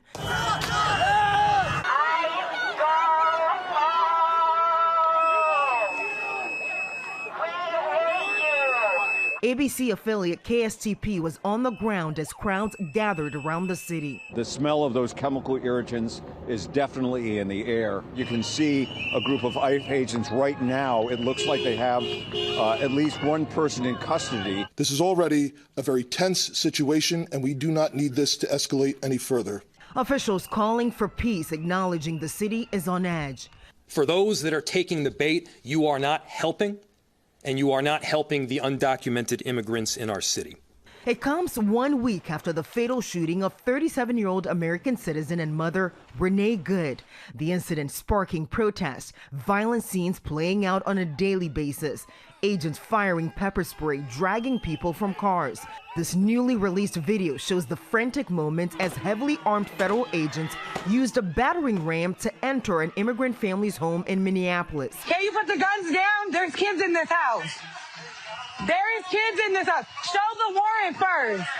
37-year-old Garrison Gibson, an immigrant from Liberia, was facing removal for a decade-old drug conviction. But his lawyer says he has been checking in with authorities for years. So if he's this dangerous person, then why are they letting him walk around? And once again, the mayor here in Minneapolis saying the situation here with thousands of federal agents here on the ground is simply unsustainable. He says his officers are working tirelessly, responding to this chaos instead of focusing on basic 911 calls. George. Faith and Booby, thanks. A new fury has been unleashed in Minneapolis. Down this street, a man from Venezuela shot by an ICE immigration officer. Just a week after a woman was shot dead by ICE, a 15-minute drive away. And this is the result.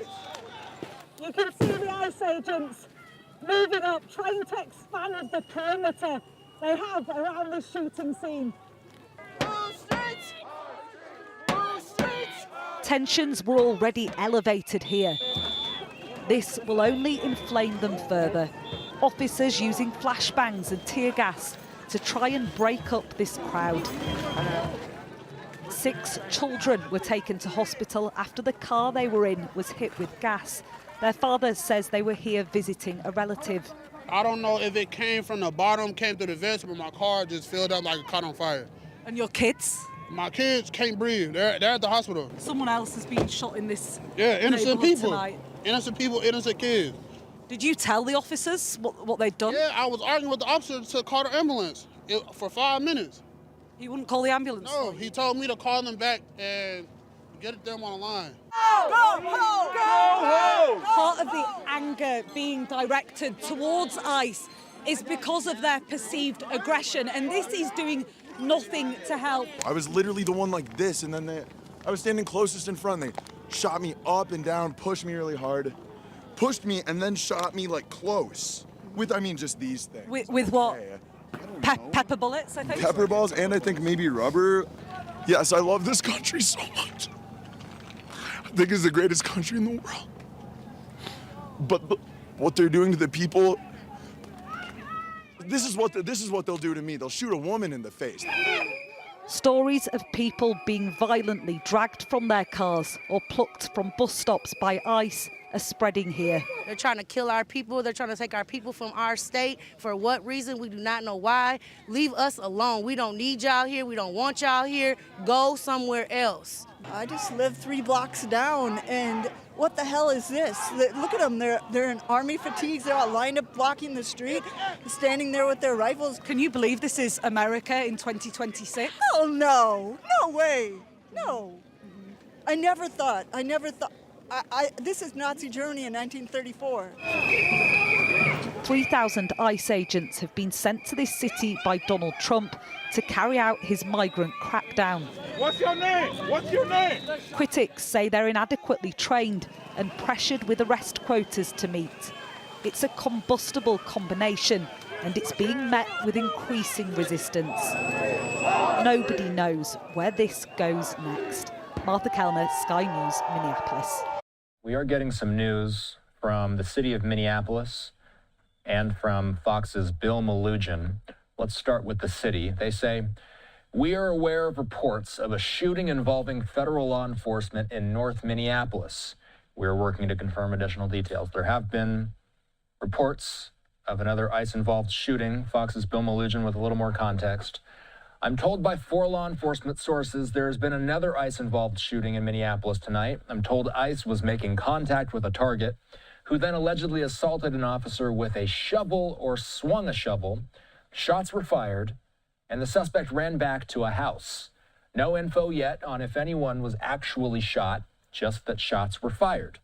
Very preliminary information, more as we get it. He continues, I'm now told that a suspect, believed to be Venezuelan, was indeed shot, but is okay, stable, and is now in custody. So, these live images are from the scene of where this took place, and it does in fact appear that there's protesters. I just saw a firework. Well, I've got 4 different vantage points of this area, by the way. You know what? Let's pull up the audio on this one. Looks like things are getting a little more active on this camera.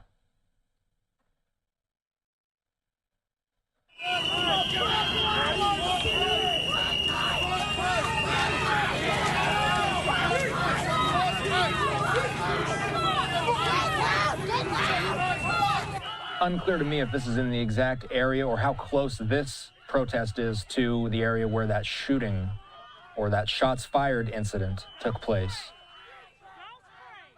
Clearly, this group of protesters advancing forward, screaming F ICE. And as we hear of another shooting taking place in the Twin Cities, this is certainly going to serve potentially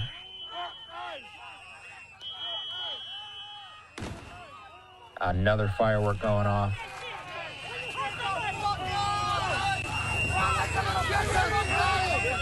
Governor Tim Walz, earlier this evening, about an hour and a half ago, making an address to Minnesotans.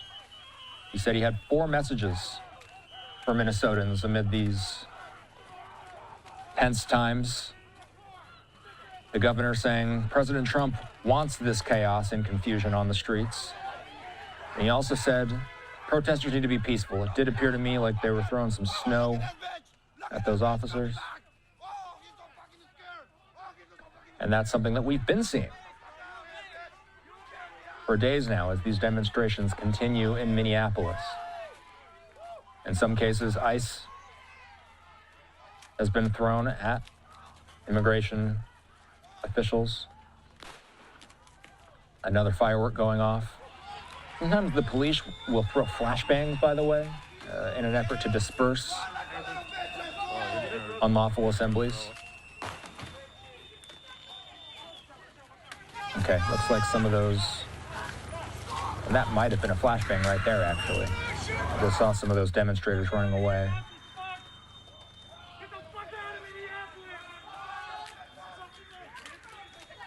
And so seeing right now a lot of what we've been seeing in recent days, these protesters telling ICE to get out of their city. Mayor Jacob Frey has told them to get out of their city. Governor Walz today telling... Oh, yeah, and it's curious to me. I'm curious if... You okay? Yeah, I love this. Yeah, so it sounds like, I'll turn the audio down. It sounds like the television crew that's filming this might have been exposed to the elements there. Unsure what exactly that smoke is made of. But certainly a crowd dispersal tactic we just saw on live television. Seems like things are cooling down for a moment on this camera. Let's move back to our other vantage point. This is the scene where that other officer-involved shooting took place earlier this evening. And again, I'll read you what Bill Malugin has. So far, Malugin says that he's told by 4 law enforcement sources that there's been another ICE-involved shooting in Minneapolis tonight. He's told that ICE was making contact with a target who then allegedly assaulted an officer with a shovel or swung a shovel. Shots were fired, and then the suspect ran back to a house. Okay, it looks like this camera's running away. I'm not exactly sure what they're running from or what they're running toward, if anything. Putting the camera down, possibly. There is no audio coming through on this camera, just to be clear. Okay, now we got some.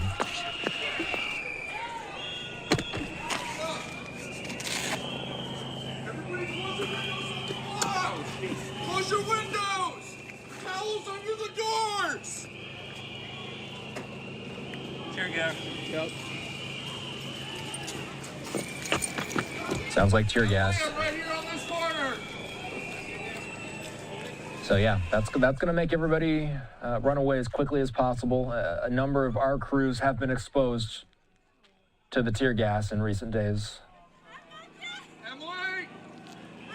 It looks like the crowd is more agents. They shut the ball and shot.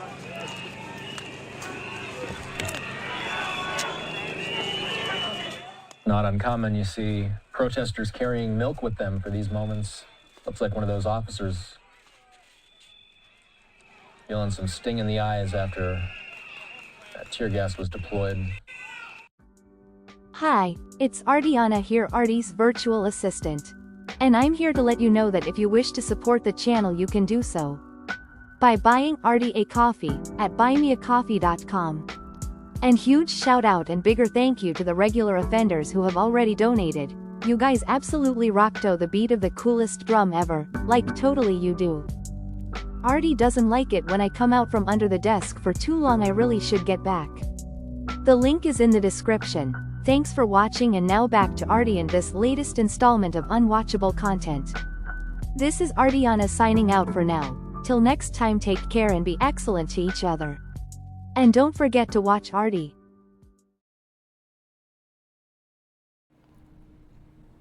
So this is an article that was recently uploaded 3 days ago from theguardian.com. There is a video we aren't going to watch. We've already watched a lot of a video, but there is a video of Donald Trump defending ICE agents after the Minneapolis fatal shooting video.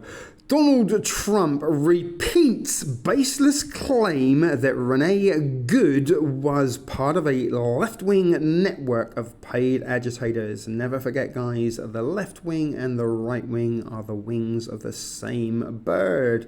And it is the head of the bird that directs the bird where it needs to go. The left wing and the right wing just flap when they need to keep the bird on track. But the president's assertion that only a paid agitator would scream at ICE agents contradicted by hundreds of video records. Saturday, the 10th of January, 2026, at the White House on Friday. Would have been last Friday. The Donald Trump endorsed his vice president's baseless claim that Renee Good, the 37-year-old woman killed by an ICE agent in Minneapolis on Wednesday, was part of a shadowy left-wing network trying to entice violence against federal agents.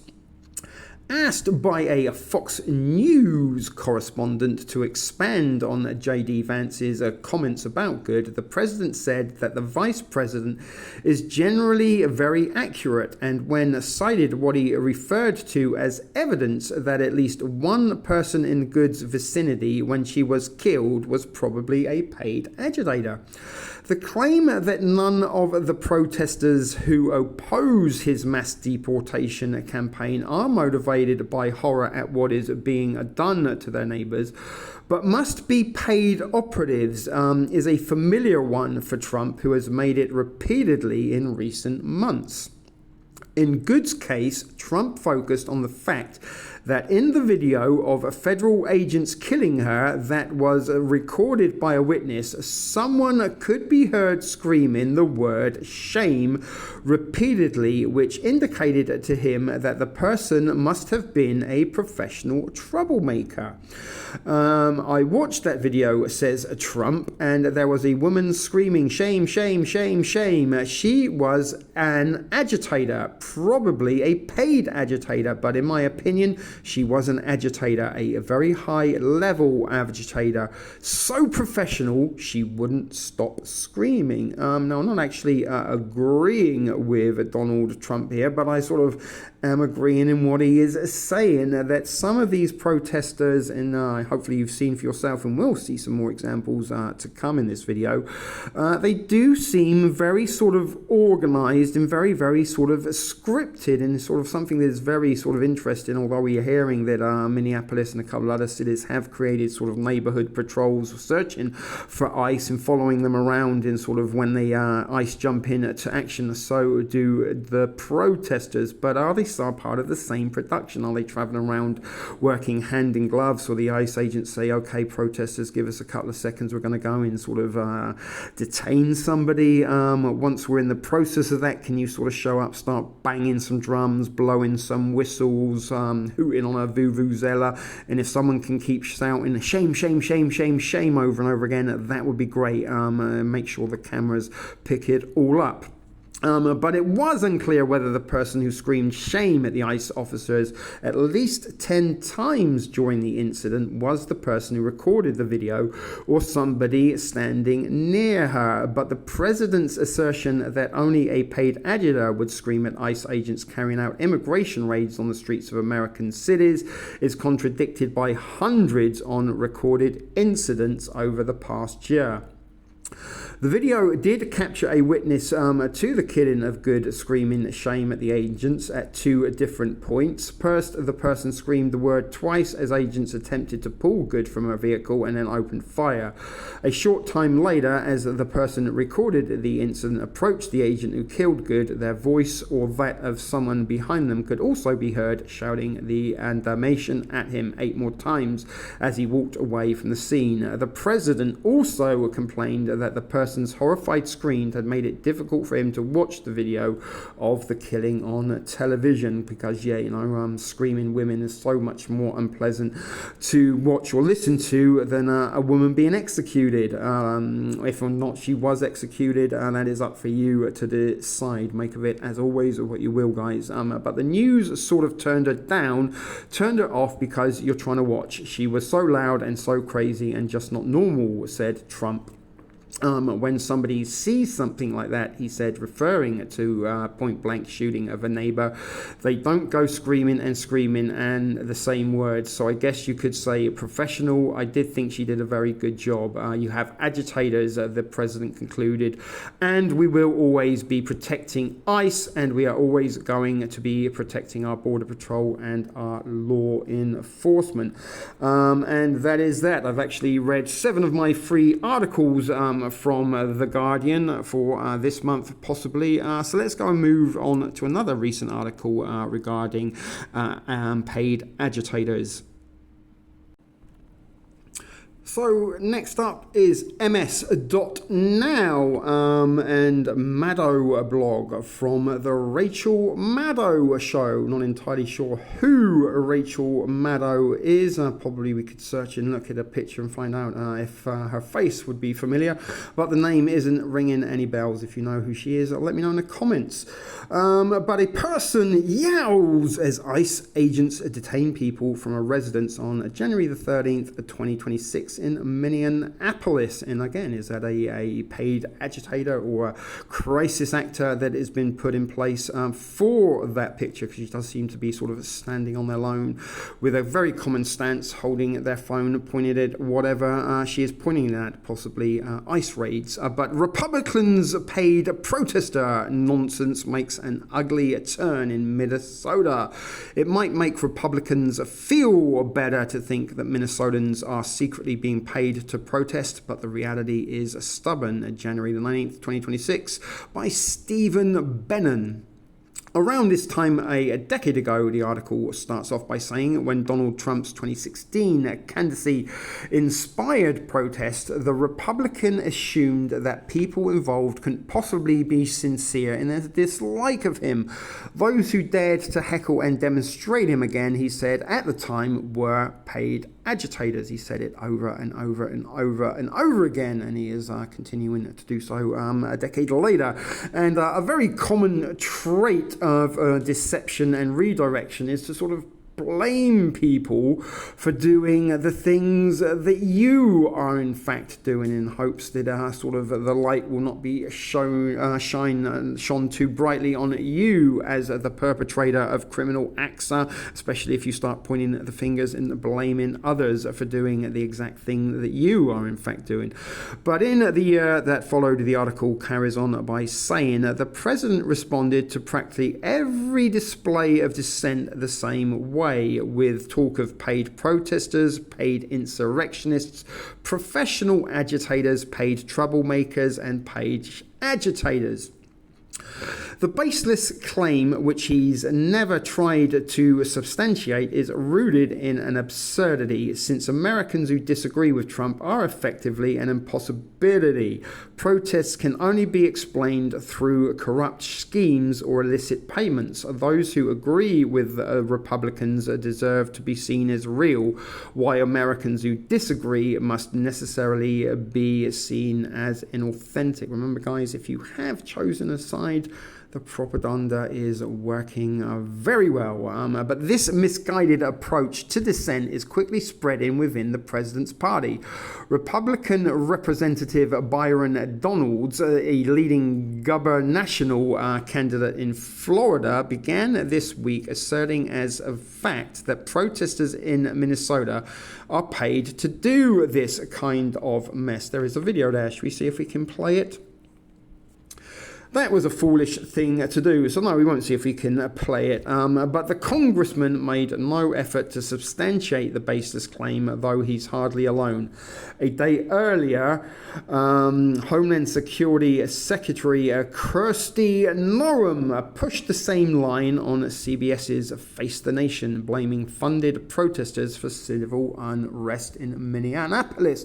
And Kristi Noem, as fine as she is to look at, is in fact a paid agitator, an agent provocateur. She has been put in place to play the part that she is indeed doing, that is provoking the reactions that she is indeed provoking from her the opposition.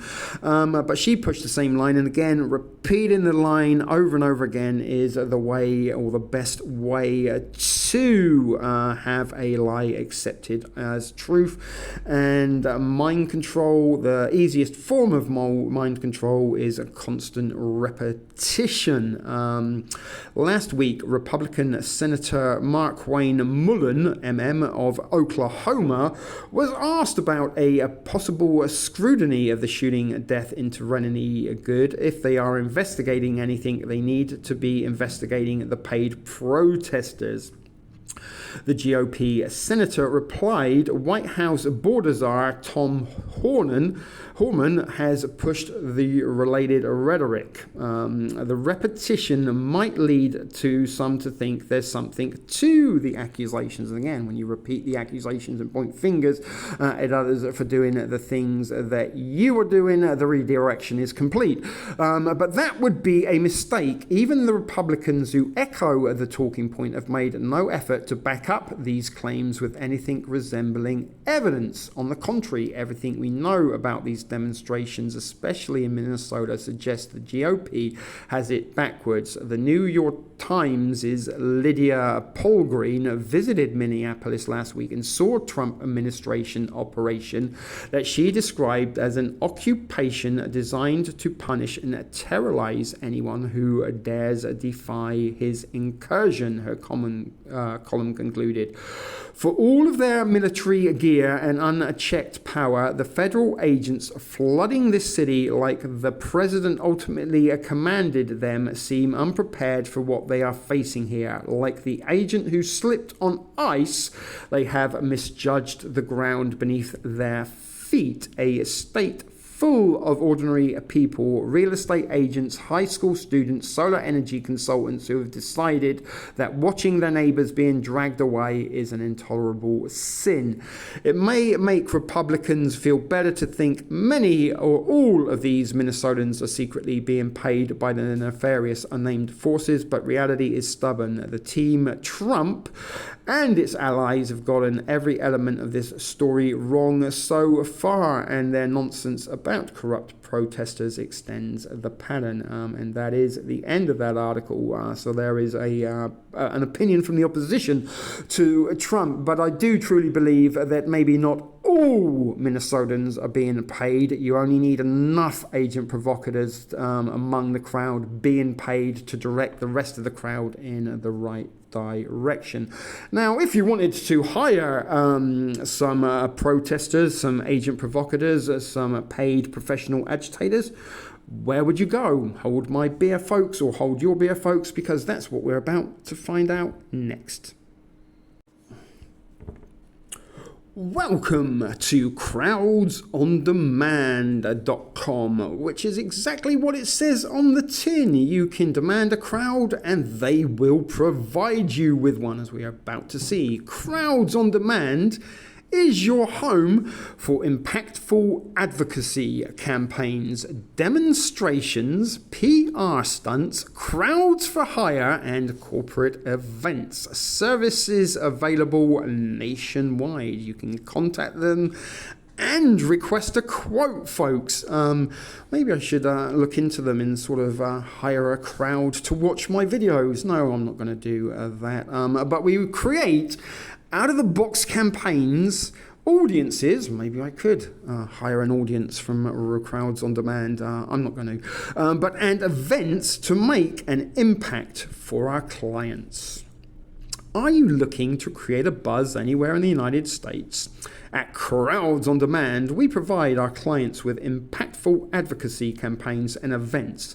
We are best known for organizing passionate demonstrations, rallies, flash mobs, corporate PR events, and light-hearted events such as paparazzi, brand ambassadors, and PR stunts. We also have virtual capabilities including letter writing, social proof, and phone banking campaigns. We can create turnkey advocacy groups complete with qualified, passionate leaders to staff them on all relatively short notice.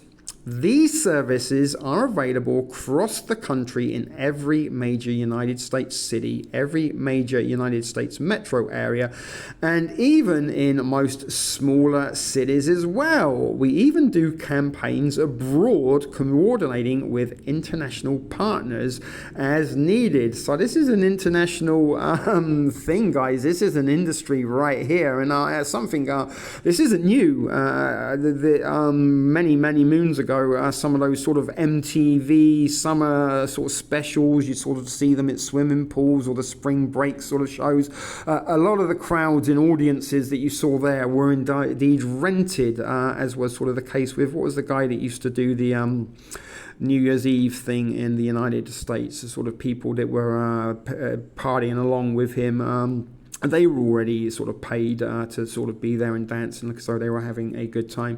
But as I said, this is a global industry, and the Crowds on Demand provide everything, including the people, the materials, and even the ideas. You can come to us with a specific plan of action, and we can make it happen. Or you can approach us with a general idea and we can help you plan the strategy, then execute it. We have made campaigns involving hundreds of people come alive in just days. We have a proven record of delivering major wins on even the toughest campaigns and delivering phenomenal experiences with even the most logistically challenging events. Crowds on demand services are available throughout the United States. So whether you're looking at doing a single event or a multi-city campaign, we have the resources available to achieve your goals. We have offices in Beverly Hills, California and Phoenix, Arizona, with satellite presences across the country. What we do, there's a little graphic of some paid agitators agitating and advocating. But this is what they do. Protests, rallies, and advocacy. Whether your group, organization is lobbying to gain approval of a project, move forward a legislative initiative, bring additional pressure within complex litigation, or trying to see some swift and effective action in another way, we can set up protests, rallies, demonstration, alternatives to litigation or business disputes, coordinate phone banking initiatives, and even create non-profit organizations to advocate to advance your agenda. Very complex stuff, guys. This again is sort of a video in itself, looking into these and some of the sort of events that they have organized. But audiences, corporate events, and fan display. We will create attention-grabbing events, and we will also help start up companies.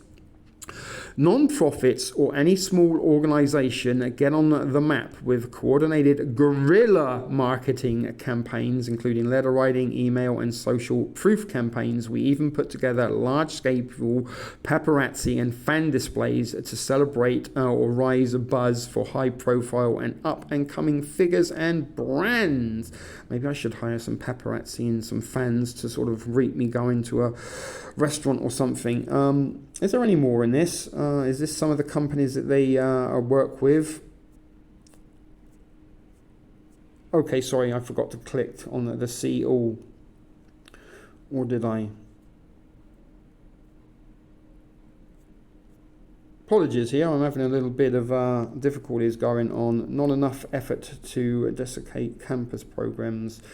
There was a part here, learn more. Perhaps that was what, again on the attempt. We've made audiences involving hundreds of people coming live in days. Our clients are regularly looking to promote their products as expos, trade shows, bolster attendances and press conferences, and create attention-grabbing PR stunts. We do all of the above and more. We have a history of working with everyone from Fortune 500 companies, startup charities, and other organizations. If you're looking to hire a flash mob, we can put together a phenomenal display wherever you have a viral video. If you need an audience for a speech, concert, store opening, or any other event, we can fill the room with a crowd appropriate to the occasion. At the intersection of our corporate business and celebrity business is our popular services, spicing up corporate galas and giving them a red carpet flair. Let me just put you on pause a second and find the section that I did want to find, which is all about protests and demonstrations.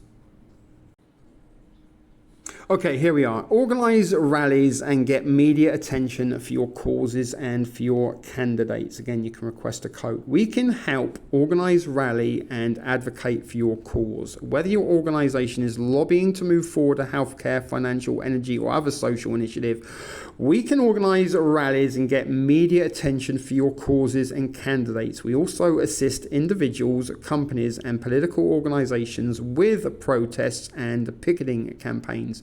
We've protested governments, corporations, and everything in between. We've achieved results and campaigns on everything from ending institutional discrimination in a religious organization to getting refunds and compensations for hundreds of homeowners who bought hazardous land from real estate firms.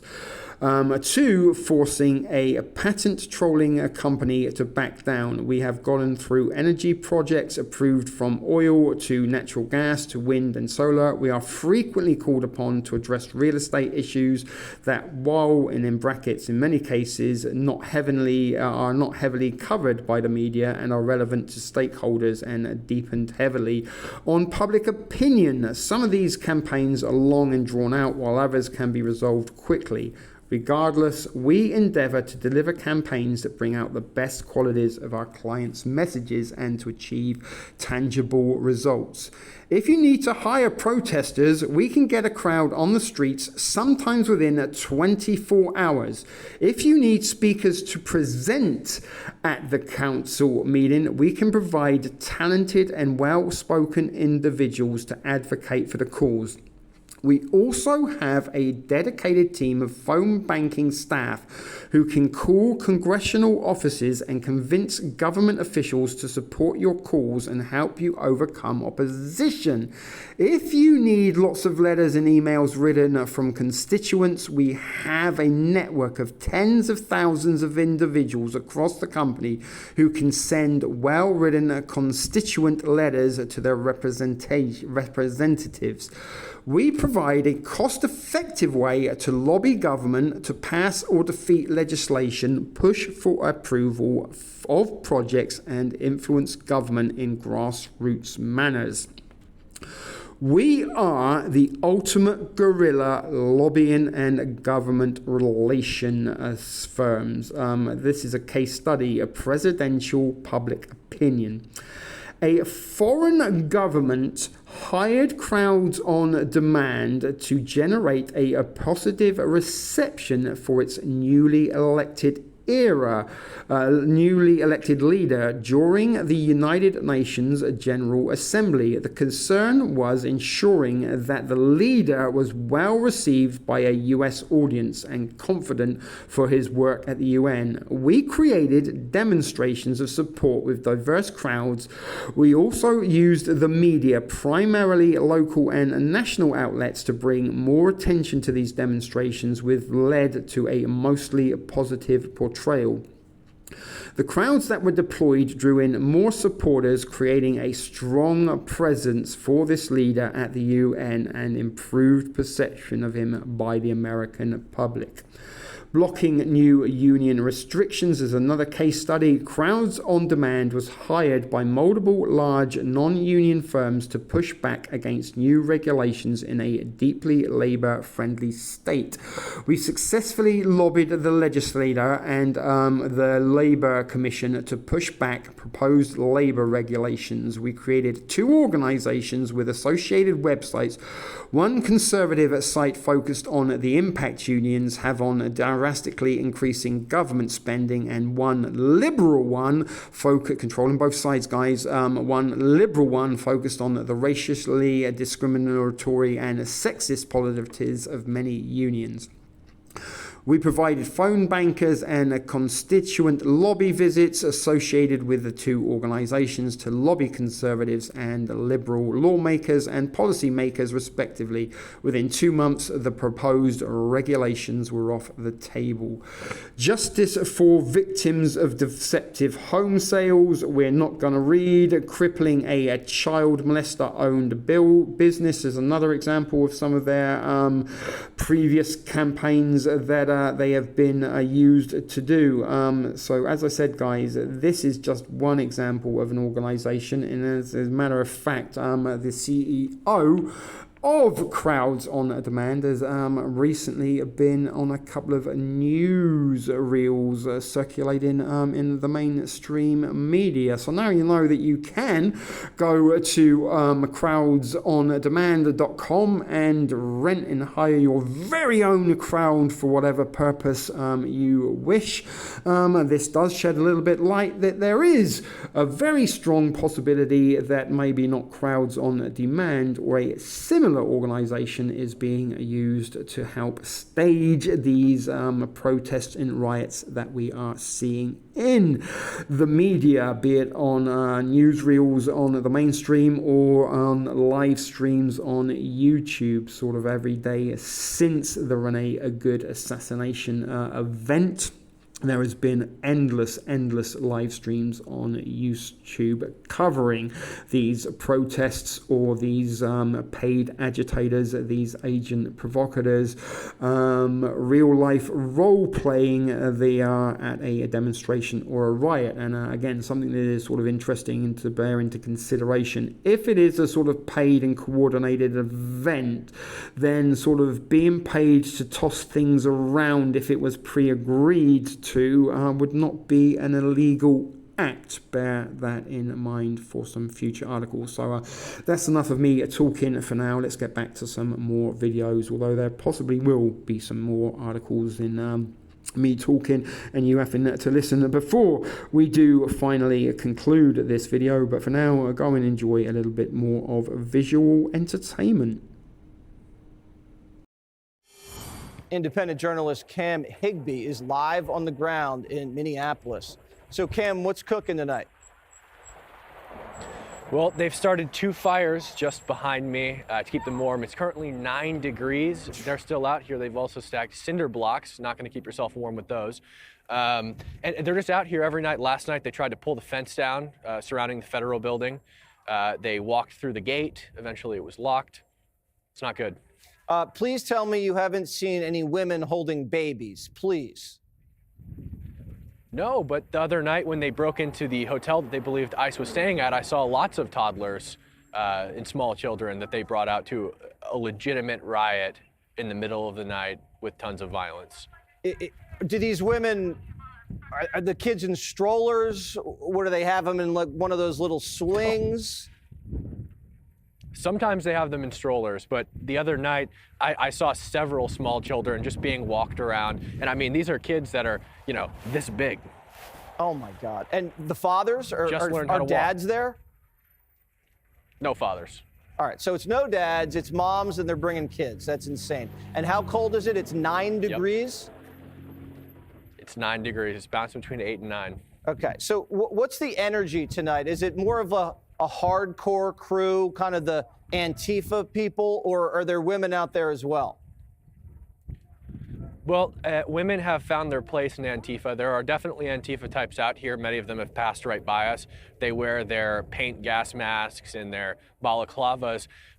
Those people are always out here. The difference in the crowd is always day and night, literally. So during the day, it's still a very vicious crowd, but at night is when you start to get like groups of Somalis coming in, and it seems that they just don't really care what happens, and those are the kinds of people that throw a lot of stuff and stuff like that. When Nick and I got our Jeep attacked, they had pre-frozen water bottles.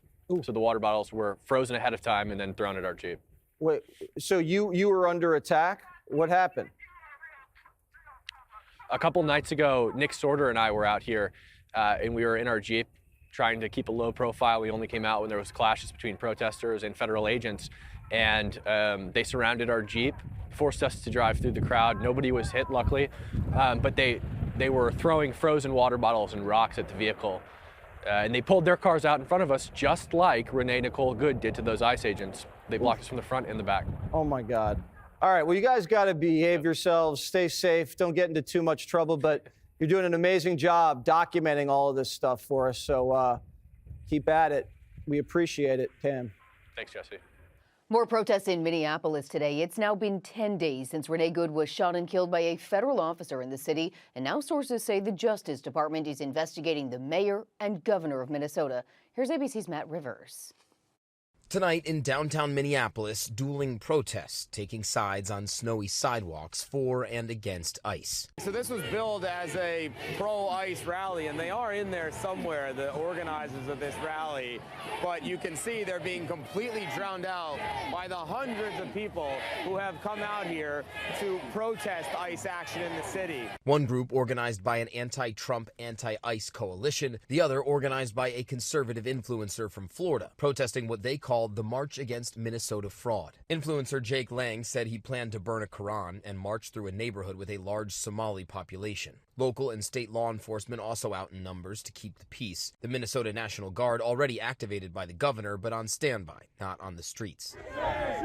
Last night, a federal judge ruled federal ICE and Border Patrol agents cannot detain or use tear gas on protesters in Minneapolis who are demonstrating peacefully. Protests have only increased since the fatal shooting of Renee Good, a 37-year-old mother of 3, by ICE agent Jonathan Ross.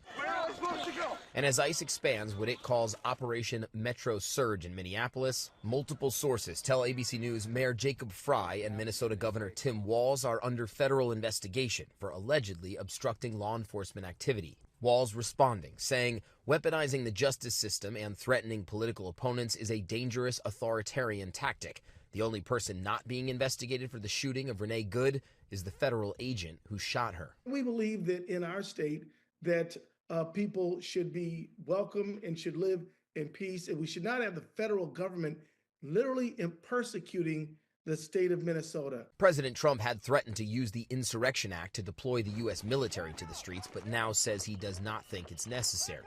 Matt Rivers, ABC News, Minneapolis. Joining us now, Border Patrol Commander-at-Large Greg Bavino. Commander, it's really good to see you. Listened to you earlier today in your press conference. You said something that blew me away, and I want to throw it back to you because I want to make sure I'm understanding this. You said in Minnesota there are 1,360 individuals, illegal aliens, that you have immigration detainers on, and they're in jails and prisons in Minnesota right now. Presumably, these are exactly the kinds of people that you want to get out of the United States because they're criminals, they're here illegally, and Minnesota taxpayers are paying to keep them in jails and prisons. Are the leaders in Minnesota standing in your way of going after these individuals? Well, Brian and Dagan, it's good to see you, and thanks for having me. Absolutely. Those leaders and that leadership is standing in our way. That's one of the reasons that we are here. That's one of the reasons why the U.S. Border Patrol, ICE, and those allied law enforcement teams are here by the thousands because of these criminal illegal aliens that are walking the streets with impunity, these criminal aliens that are being held at that state and local level. And again, those leaders refuse to turn those aliens over to us. If they would work with us, turn those aliens over to us, things will be a lot easier. And most importantly, the taxpayer would be a lot safer. Greg, Commander, is Minnesota and Minneapolis the worst of the worst in terms of jurisdictions that you have to deal with right now? Because we see these images and we hear from you, we see what your agents have to deal with. But for the life of me, I can't understand why any of these elected officials, I would call them leaders, but they're not, any of these private residents would want these illegal alien criminals living in their communities when they're a threat to literally children. Exactly. We detailed earlier today child rapists, individuals that raped children that just 24 hours ago, Dagan, were walking the streets of Minneapolis. How could leaders, how could those anarchists out on the street support that? How do they support criminal illegal aliens that would do that to a child? And there's also murderers and terrorists and all kinds of other individuals. How do you support that? And that's something that's always a mystery to me and to the Border Patrol agents that are working here in Minneapolis. As to your question on what's this environment like compared to others, it's definitely a non-permissive environment when we talk about that leadership. A Mayor Frey that encourages his police officers to fight Border Patrol agents in the street. Now that one's a new one. I thought Pritzker was pretty bad, Johnson was bad, we know Newsom's bad, but that was I'm not seeing that one before. That's serious. Can you talk a little bit, we talk about the environment you're operating in, but of course you're also operating in the environment of much more support at the federal level from the president on down for what you're doing. Can you talk a little bit about how that's changed the game for ICE over the past year? And how does it set you up in 2026? 2025 has been, in the news all the time what you're doing. Is 2026, do you think, going to be a year of more success? And what do you do with this administration to make sure it is a year of more success for your core mission? The success is already here. President Trump and Secretary Noem, we've said it a lot before, they're a dream team to work for. And that success, first of all, is reflected in the morale of those Border Patrol agents, the morale of those ICE agents, and the morale of our federal law enforcement partners. The morale is extremely high because anytime we can go in and take out violent criminal, illegal aliens from the streets, that's a good thing. That's what we all signed up to do. We signed up to play the game, and we all want to play the game. We're playing that game now. I can tell you what, it's maybe the first or second inning, and we've got a lot more innings to go in this game. And I tell you, we're all looking forward to it. As far as this year, 2026, you've got thousands more ICE agents, thousands more Border Patrol agents that are going to hit the border. They're going to hit the streets across America. You're going to see a much safer America, a much safer homeland, a much safer border. These cities that were once out of control with illegal aliens are becoming under control, and you can see it with your own eyes. That's exciting. If all those liberals and Democrats had done their jobs and kept that border closed, then you and your agents wouldn't have to be in their cities. You are doing the work of securing and protecting this nation. Greg Bovino, great to see you, sir, and blessings. Now, I do want to get you right back into some of the big headlines that we are covering here as President Trump's administration is preparing 1,500 troops for potential deployment over to Minnesota amid the protests and unrest following this month's shooting death of Renee Good by an ICE officer there in Minneapolis. A senior U.S. official confirming the information to Fox News Digital, saying the U.S. Army's 11th Airborne Division, based in Alaska, has been given orders to prepare for deployment. That division, by the way, specializes in cold weather and mountain warfare. The Washington Post first to report all of this. President Trump threatened just days ago to invoke the Insurrection Act, allowing for the deployment of U.S. military forces to Minnesota if state officials do not crack down on the anti-ICE agitators. There is a lot to discuss, as always, on this topic, so I do want to bring in a friend of the show right here. We do have Jeff Weninger, retired LAPD lieutenant, law enforcement expert, founder, and CEO of Law Enforcement Consultants. Now, he's also the author of On Thin Ice, an LAPD veteran's journey to reimagine policing. Thank you so much for taking the time, Jeff, to be here with us today. Well, thank you for having me. Of course. And first off, I did kind of want to ask you about the Insurrection Act itself and how that could potentially be invoked in this case specifically. What authority does President Trump or any president have to do that? Well, I think before we begin to speak about the Insurrection Act, it's important that we understand what the premise in the United States generally is under normal circumstances. And it's under the Pazzi Comitatus Act, wherein it is prohibited that we use military personnel for any type of activity in regards to domestic law enforcement activity. Now, there is an exception to that, where President Trump has nearly a unfiltered ability and authority to implement a circumstance where he would deploy military resources into this type of a circumstance. But it's very narrowly defined. And there's three circumstances where that would be appropriate. And it's appropriate if you have significant civil disturbance, you have an insurrection or rebellion. And now it doesn't mean that these can't go unchallenged. They can be challenged in court. In this circumstance, I'm certain that the state officials in Minnesota would be filing suit in court to determine the appropriateness of this. You could also just have the courts intervene at a federal level without a lawsuit necessarily being filed. And really what they would be looking at is, do we really have the circumstances where the criteria of one of those three instances that I stated just a moment ago are actually met? Or is it being done in bad faith and it's objectively baseless?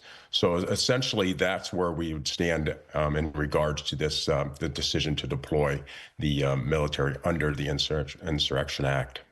And what you're looking at is some of the video that we did receive from, this was a little more than a week ago. It was at the hotels where those ICE agents were believed to be staying. Of course, no confirmation they were actually there, but the protesters, we're talking dozens of them, showed up at several different hotels in basically trying to find those different folks who were staying there. Now, Jeff, I wanted to ask you, how does all of this kind of impact the command structure and the decisions for law enforcement actions there on the ground? Well, I think it's important that your viewers understand that if you assert and invoke the Insurrection Act, that's not the same thing as martial law. Or martial law is where you come in and you take over the government entities and you take over law enforcement and run it yourself. That's not what the Insurrection Act actually does. What the purpose of it and the intent of it is to provide additional resources to the government, which would stay in place, as well as a law enforcement entity who would continue to perform the primary law enforcement functions there in Minneapolis, and that the military personnel would be there just as an additional resource to help them with their function. So you have to be able to understand and delineate between those two functions. And, you know, I can give you a personal perspective in regards to when this was last done. In 1992, Governor Pete Wilson, he requested that the National Guard be deployed in Los Angeles for the Rodney King riots. And I was actively working as a police officer at the time in Los Angeles, and I was there to see how that functioned and how that worked. And, you know, they primarily worked with us, but they worked in a function where they would secure areas where we had already sanitized and neutralized it, so they could hold that, and we could use our resources elsewhere where they were needed. They didn't really take part in the actual policing of the incidents that we were dealing with. When we do kind of go forward, if we see this kind of go anywhere here, what are maybe some of the potential challenges that could exist for trying to implement this, or just any kind of situation here with other law enforcement, U.S. military coming into Minnesota? Well, it really deals with the training, the primary training that the military personnel get. It doesn't have anything to do with crowd management and control. They're trained as a wartime entity that will be dealing with warfare on you know, circumstances that are very unfamiliar to them, like to this circumstance. This is something that they may not have the training. So you have the issue where you're dealing with objectives and goals and strategies and the tactics that are going to be used as a law enforcement entity to address what's going on in Minneapolis, but knowing and recognizing the fact that the military personnel that have been deployed perhaps don't have the training to effectively perform that function. And that's a challenge. You know, have the hierarchy of the chain of command on who's going to be answering to whom and who's going to be making the ultimate decisions on what objectives are going to be sought and how their goals are going to be achieved and what strategies and tactics are going to be used. And all of that can cause confusion, especially now when we have this circumstance where we don't seem to have too much cooperation with the local, state, and federal entities. And it'd be very difficult to work cooperatively to accomplish a unified goal and objective. My last question here, what is it that you would say the public needs to understand about all of this? Well, they really need to understand what sort of things are being considered. We need to step back as a society and ask ourselves, is this about power and intimidation, or is it about justice and humanity? And it's those types of things that we really need to ask ourselves. What is the motivation for the deployment of the military? Is it actually going to improve our ability to provide public safety to the people in Minneapolis? And, you know, those are the things that ultimately the courts, I believe, in this case, are going to be put in a position to have to make that decision and determining whether this is appropriate under these circumstances. Because, listen, like I said, I was in Los Angeles policing during the '92 riots, and it was quite different than now.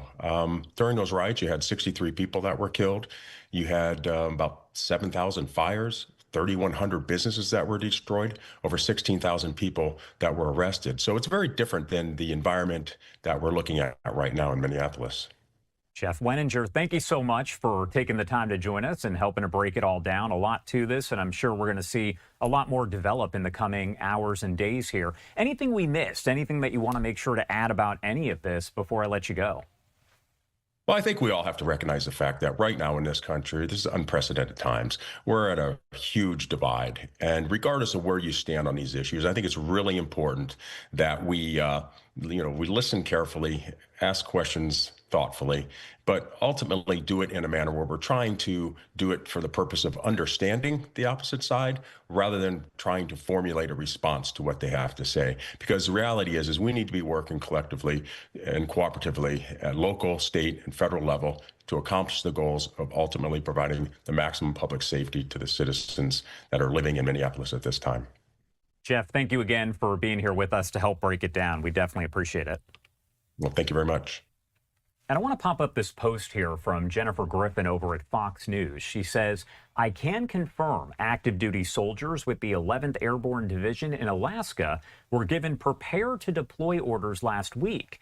The orders were given prior to the president's comments Friday en route to Florida, suggesting that he had not yet decided to invoke the Insurrection Act in Minnesota. News of the orders being given to the Army's newest unit, the Arctic Angels, who specialize in cold weather operations, was first reported by ABC and the Washington Post. And we are also getting this reaction coming in a short time ago from President Trump. This is just a portion of what he posted on Truth Social about this. He said, quote, ICE is removing some of the most violent criminals in the world from our country and bring them back home where they belong. Why is Minnesota fighting this? Do they really want murderers and drug dealers to be ensconced in their community? The thugs that are protesting include many highly paid professional agitators and anarchists. Is this really what Minnesota wants? Again, that is a portion of the statement by President Trump posted on Truth Social. ICE observers say agents are making a point of recording them and their license plates and then using the information in ways that raise serious privacy concerns. Fox 9's Corin Hoggard talked to some people who have had agents lead them right to their own homes. As he tells us, it sounds like a federal judge also has issues with that behavior. Whether agents are allowed to access your private data using license plate readers or facial recognition was not part of the judge's ruling, but she did say observers established a pattern of ICE agents attempting to chill their First Amendment rights. When Judy and Noah Levy started following ICE agents driving away from a St. Paul shopping center last week, the agents stopped them almost immediately. Video shows an agent apparently recording their license plate and Noah Levy's face. Seconds later, an agent tapped on Judy's window. He said, "How can I help you, Judith? Are you having a good day, Judith?" And we knew right away he got that from our plates. Yeah, he was menacing us. The Levys didn't back down. They kept following, but soon found themselves in a familiar neighborhood. ICE is at my house. Their experience mirrors that of dozens of observers, including Ryan Eklund, who noticed an agent recording his information as he followed in Woodbury this week. They started to drive towards my neighborhood and must have run my plate because they drove into my neighborhood and into my cul-de-sac where I live. There's no circumstance where they would have rolled through there without knowing that. So there's a lot of warrantless data collection going on here of observers, of protesters, of just individuals who are seemingly in the area of an ICE detention or an ICE action. ACLU attorney John Beeler says ICE agents are allowed to photograph license plates or people out in public, but they haven't explained what they're doing with the photos. Minnesota law restricts how law enforcement can use that type of data, usually allowing it only in active criminal investigations, not for identification of peaceful observers. If the goal is to frighten people out of legally recording them, though, it's working in at least some cases. I don't know that I'll be continuing to follow ICE. I'm not going to follow them. I'm scared. I'll still do it, but that's an important thing. You can still participate within your level of comfort. And the judge ruled yesterday that ICE agents are not allowed to retaliate in any way against people engaged in peaceful protest, which includes the people who are following and recording them. But no judge has ruled on the privacy concerns. In St. Paul, Corin Hoggard, Fox 9. A new investigative report by 404 Media says ICE agents have a new high-tech way to zero in on neighborhoods to raid. The report says it's an app called Elite, and it's developed by Palantir, which is a data analytics company used by federal agencies and state and local governments. Now, the app populates a map with potential targets, pulls up a profile on each individual person, and provides a, quote, confidence score on each person's address. Joining us now is the 404 Media investigative journalist who wrote that story, Joseph Cox. Joseph, thanks for being with us. How did you first come across this information, and what did you find as you started to follow the story? So I've been covering ICE's use of technology for months now, and I kept hearing about this thing called Elite. I didn't know what it was at the time, and we didn't really know what tech ICE was using to actually find people. But eventually I got leaked this user guide, which explained the tool in detail. I found this testimony from Oregon where an ICE official, under sworn deposition, explained exactly how they were using this tool to actually target neighborhoods. And I also found this link to Palantir as well. I think finally providing the clearest link yet between the tech that Palantir is making and how ICE is actually choosing where to raid and where to target. So what kind of data are they looking at here on this app? And is it being used in agents all over, not just Minnesota? So with this testimony in Oregon, an ICE official said it's basically like a Google's map interface where you can look around the United States, you can zoom in on targets. And I've seen the interface, and he's exactly right. That's exactly what it looks like.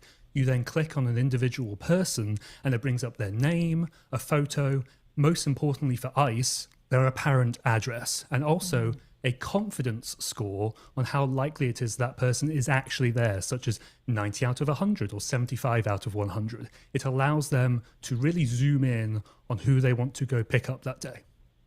So you write about the app user guide. What did the user guide reveal to you? It really showed in granular detail what exactly ICE is able to do, such as if they want to target this neighborhood, they'll maybe draw a circle around it, and that will bring up information on all of the people there. If they want to figure out where a certain population might be, they can use it for that. And of course, I think really importantly for what is happening in Minnesota at the moment, the tool can be used to sort of write up special operations, is what ICE calls it, and that can send target lists out to people on the ground, and then they can then pursue them as well as part of these much wider operations that we're seeing across the United States. Joseph Cox, thank you so much. Thank you. Anchor baby, violent migrants. Look what they do. In America.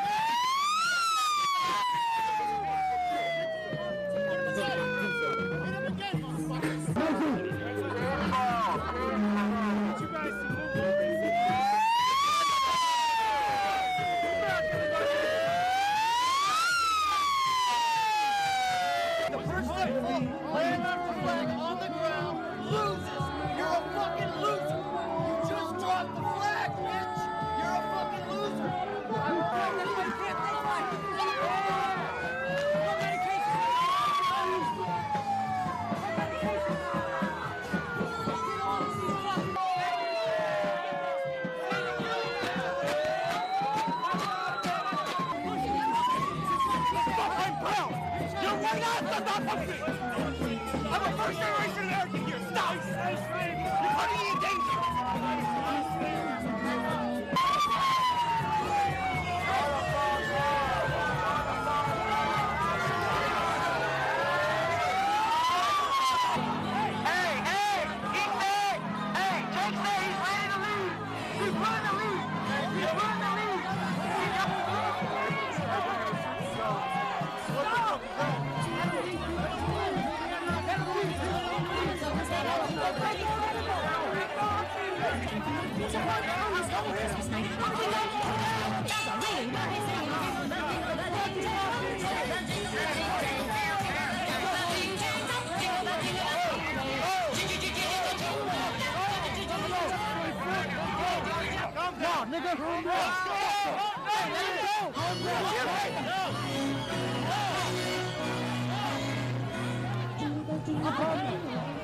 Hey, just do it.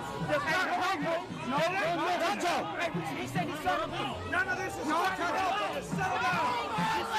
Get off of him. Get off of him.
Why don't you run the invaders out of the city? You're running nuts! Run the invaders out! Go, go, go,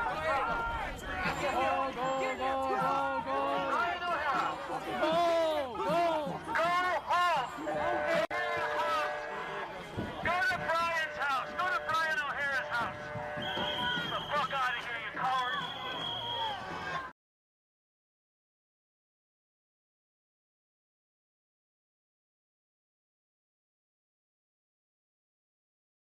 5 neighbors in St. Paul are concerned after they say federal agents raided a home on their street without a warrant and took away 6 people. They say agents even hauled off a 12-year-old boy who is now at an immigration center in Texas. Fox 9's Mike Manzotti is live in St. Paul tonight. Mike, several cameras inside the home captured what happened. Yeah, agents stormed in and then searched the house room by room. The neighbors say that the agents told them it had something to do with a narcotics investigation, but the neighbors are suspicious because of something caught on camera just moments before that raid. They started banging the door, kicked the door in. This video shows the moment federal agents stormed into a house in St. Paul on Thursday. It happened on Nevada Avenue East around 5 o'clock. Neighbor Jeffrey Jones watched it all unfold. It's different when it hits so close to home, you know, right next door to you, and actually having a relationship with these people. In the video, you see a woman holding an infant. Neighbors say agents let her and the baby stay, but they took everyone else, including a 12-year-old boy. She asked for the warrant. They said they had one, but they never showed it to her. Family friend Francis Clatworthy tried to pick up the boy from a Twin Cities federal building on Friday, but had no luck. They said that they sent him to San Antonio. Neighbors say agents told them it was all part of a narcotics investigation and had nothing to do with immigration.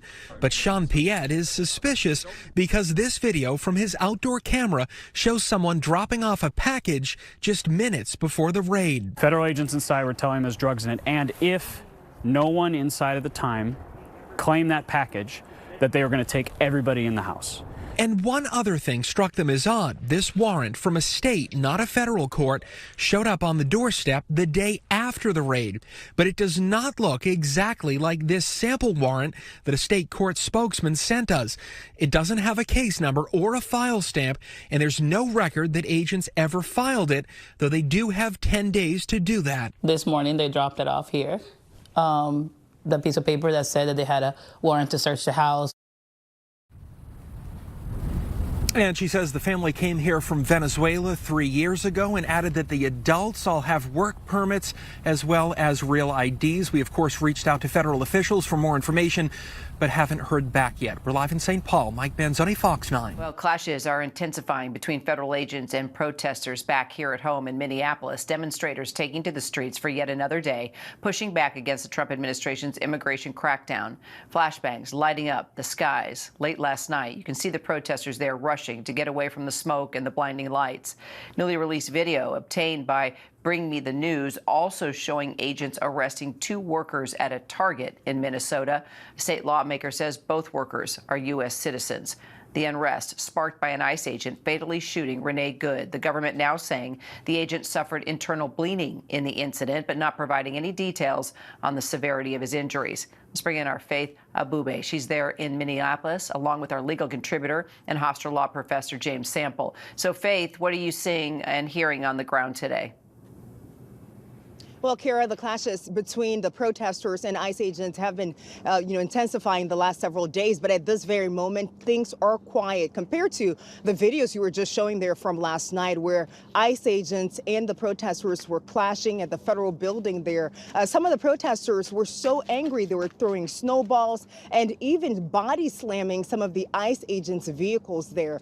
But again, things are relatively quiet right now. We just drove by the site of the shooting, and we saw a handful of people there holding vigil for 37-year-old mom Renee Good. Today, of course, is a week since she was shot and killed by that ICE agent. And just in the last 24 hours, there are a number of things that we've been learning. Of course, the internal bleeding that we're hearing from sources that the agent suffered, but also we've learned that several federal prosecutors, at least 6 of them who worked out of Minnesota, have now quit the job amid concerns about how DOJ is handling this investigation into the shooting.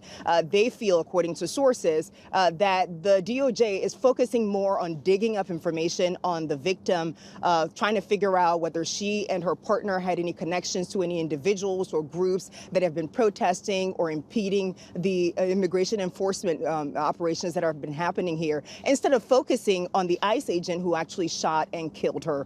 And so, of course, we're listening to that and seeing what the fallout will be in terms of that. But according to one source who talked to ABC News, this is the U.S. Attorney's Office's equivalent of the Saturday Night Massacre, of course, referencing the Watergate scandal. In just the last few hours, we've gotten a statement from Renee Good's family, actually from the family's attorney. They've hired an attorney, which is the same attorney who represented George Floyd's family. And in a statement, they said, quote, "What happened to Renee is wrong, contrary to established policing practices and procedures, and should have never happened in today's America." Kira. Well, James, let's talk about this video that we just showed a minute ago, obtained by Bring Me the News, showing the agents that are arresting the 2 workers outside that Target. Again, a state lawmaker says that both of these men are U.S. citizens. If indeed that is true, is it constitutional for a federal agent right now to walk up to someone and just arrest them like this? Do they have to ask for proof of citizenship first? Kira, what they have to have is probable cause or a judicial warrant. And assuming, for the sake of argument, that they had neither of those, then the answer to your question is no, it is not constitutional. And an individual is not required, even if they are a U.S. citizen, to identify themselves as a U.S. citizen. It can certainly help to do so if you have that opportunity, but that is absolutely not constitutional. And if you think about the resignations that Faith referenced in the earlier segment there, those resignations are, in a sense, resignations protesting this very kind of activity, because those are federal prosecutors who would be in the role of prosecuting individuals who are seized, who are captured, who are arrested, and who are detained, and who are instead being tasked with tasks like researching the background of the widow of a person who was shot and killed. Faith Abube, James Sample, appreciate you both. We'll stay on the story. While Refuse Fascism is denying paying any protesters in our nation's capital, our commander-in-chief continues to say he doubts all demonstrators are legitimate. President Trump posting this on Truth Social on Friday, quote, "It's just been found that the Democrats are buying protesters in order to fight my attack on crime." This claim not yet proven by the president. We're still waiting on evidence that the crowds of protesters we've seen in D.C. are receiving money to be there. But the business of protest organizing does exist. One company, Crowds on Demand, markets itself as providing services, quote, "for impactful advocacy campaigns, demonstrations, PR stunts, crowds for hire, and corporate events," receiving requests for both conservative and liberal causes. And the CEO of Crowds on Demand, Adam Swart, is joining us now. Adam, appreciate you making the time. I want to jump right in here. Your company, has your company at all been approached to provide protesters for these latest demonstrations in D.C., or are you aware of any paid protesters there? Well, Natasha, pleasure to be with you. Well, let me just say this. Crowds on Demand is the largest protest company in the country and potentially the world. So we get approached by all kinds of social movements all the time, probably every possible social movement. That doesn't mean every group within each social movement has approached us at a given time about one area of concern or another. Have you been approached at all for protests that happened this past weekend? Yes, we have.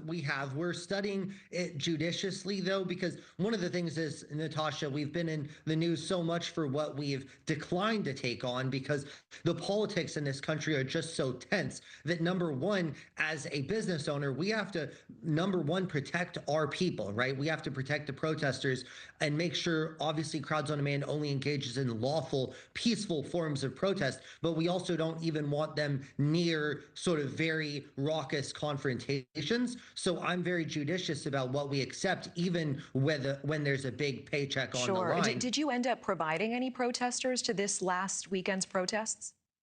Well, Natasha, we don't comment specifics on what we do or don't do. And the reason is because if I started denying what we did or didn't do, then we would be called a non-denial would be considered an acceptance. So I think one thing I think is that this whole issue of paid protest versus not, and the for example, your last guest who adamantly denied compensating demonstrators. I think people, it's kind of like the scene from Casablanca where the gentleman says, "I'm shocked to find there's gambling going on in this establishment." To me, I think paying protesters is just reasonable part of the discourse, just like you'd pay attorneys, just like you pay talk show hosts, anyone else. Crowds on Demand, the people that we compensate are people who are passionate about the cause, enthusiastic about the subject matter. So we're just compensating them for their time. How would you respond to people who say if you have to be paid to show up, that you're basically a plant, you're not a legitimate protester? Well, I think that's a very tired argument. And my question is, you're very passionate about your job, Natasha, but I presume you're paid to be there. And that's a good thing because people, here's the thing, Natasha, back in before the American Revolution, the British Parliament did not pay its members. So who do you think became a member of the British Parliament? Only the landed gentry, only the wealthy. Okay, well, so we don't have much time, but I want to make sure to ask, Mills Hayes was just reporting that the Refuse Fascism group has ties to the Revolutionary Communist Party, for example. It is being investigated by the House Ways and Means Committee for ties to terrorism. How worried should Americans be that bad actors could be trying to influence the agenda at home? Very worried about that. I think that I don't know specifically about the issue that you mentioned, but I know that hostile regimes, all of the ones that you'd suspect are involved. They have dummy corps in the United States. They have shady affiliates, right, by which that they can fund. And what you most need to worry about is the violent protests. They have a system, what I call of Russian dolls, where they can hide their involvement and create plausible deniability and then engage in illegal activity. And what they want is scenes of chaos and rioting on the streets of America to distract from their own domestic political problems. They want to tear America down to make themselves, their own regimes look better in comparison, and we condemn that, and we have no part in that. Crowds on Demand has no desire to be part of any foreign regime. We're patriotic Americans. This is such a big topic, and I wish we had more time. I'm being told we have to wrap for time, but Adam Swart, appreciate you coming on tonight. Thank you. Pleasure. And bring in someone who knows a little bit about this subject. Let's welcome in now the CEO and founder of Crowds on Demand, the largest orchestrator of paid protests in the country. His name is Adam Swart. Adam, first of all, welcome to the briefing. Ed, thanks so much for having me on. Who do you think is behind? Let's start with the Tesla protests. Are they really protests? Are they orchestrated? Elon's asking the question, who's funding all this? I think you first have to follow the money. And if you think about it, there have been many, many attempts by short sellers, that's people who make money when the stock goes down, to try to take down Elon Musk. Now they see an opportunity. These people have lost billions and billions betting against Elon Musk over the past 10 plus years that he has led Tesla. They see an opportunity now with Musk's involvement with the Trump administration to finally deal a deadly blow to Tesla through boycotts and now through political violence, potentially an intimidation. And I suspect if you follow the money, a lot of the organization is coming from people with money on the line in regards to Tesla. Interesting. Hadn't thought of that angle. So you're suggesting the short sellers and people who don't follow Wall Street closely, who are betting that Tesla stock would go down. In recent years, it's gone way up, and those short sellers have lost a lot of money. Now the stock has been coming down amid the protests and other things, and maybe they're recouping some of their losses. Interesting, but let's connect it to the politics, because this person on X was saying, number one, that it's going on in congressional districts that are contested, and number two, in that same thread on X, they put up a picture of your profile saying, ask this guy if he's involved. So given your organization's work, you say that you put together protests and whatnot. What do you know? What are you doing, if anything, on this? We're not involved in this matter. First of all, our organization only undertakes legal protests. So anything that would involve any sort of law breaking, and particularly any sort of violence, would in no way be something that we condone or do. It's honestly a sad fact that the modern left is not about ideas or tolerance. It's just hostility, it's intimidation, it's political violence. These are tantrums by people who can't get their way by persuasion. They're using violence. And unfortunately, this is a case of what's called stochastic terrorism. That is to say that the people at the top are stoking the flames against Musk, and then the foot soldiers are actually starting the fires, and in this case, literally. Got it. I'm glad you cleared that up. So you get behind actual protests. You don't get behind the fake stuff that we may be seeing, and that may have darker motives with short sellers and Tesla and all that.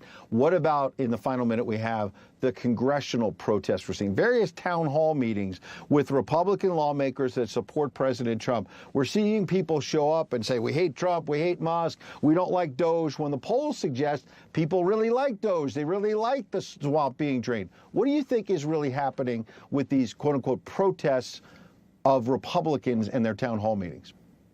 Well, I think it's a challenge right now because you're not seeing a lot of buyer's remorse among people who voted for Trump, and that includes people who voted for Biden in 2020 or maybe Hillary in 2016. Okay. These are, for even among first-time Republican voters, you're not seeing it. And in regards to the protests at the town hall meetings, I think it's a smart strategy if there are groups that are protesting in contested seats, because these are this is where you can actually make a difference. It's with the House almost. All right. It's actually quite a smart strategy. Okay, if it's real. Yeah, we'll see if they turn out to be real or not. Adam Swart, thank you. In the meantime, I do want to talk more about these protests, the situation in general, and de-escalation tactics. I want to bring in Adam Swart, the founder of what's known as Crowds on Demand. And it's exactly what it sounds like, a company that's been around for more than a decade, providing everything from paid protesters to hired paparazzi and fans.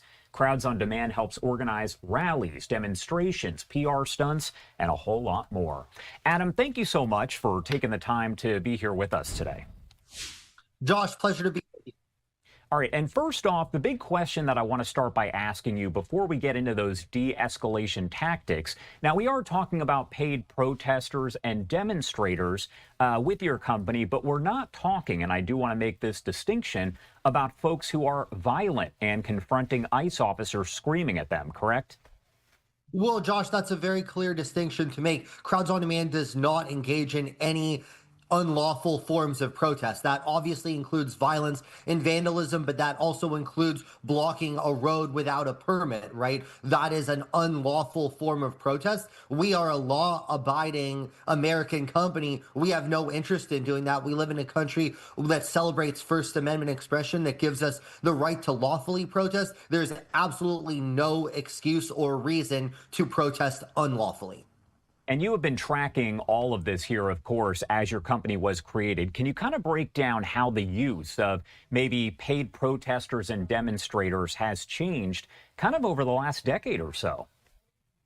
Well, it is troubling that there are some groups that appear to be using paid demonstrators to create chaos on the streets. Some evidence of that includes like the bricks that people have been distributing on the streets of Los Angeles, tactical gear, right? When you see people distributing mass tents that look all the same, it's obvious that there's money behind it, but that's not money behind lawful expression. That's money behind unlawful expression. So I've noticed that more and more groups are wading into that. Crowds on Demand, and I have sought it myself to be a part of the solution, not the problem. So I've been outspoken in the media saying, yes, we need protections for protesters, and we also need protections to make sure that that protests are lawful, right? There can be no law and order without justice. There can be no justice without law and order. And I feel that that very much applies when it comes to protests.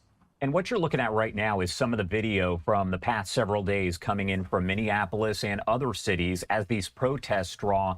We're talking hundreds upon hundreds of people. And some of these videos actually show people outside of one of the hotels where those ICE agents and officers are believed to be staying. So things getting a little complicated there, and at some points becoming actually violent. So based on your experience, what are maybe the core best practices for de-escalating these protests that go on for days and days like we've seen here?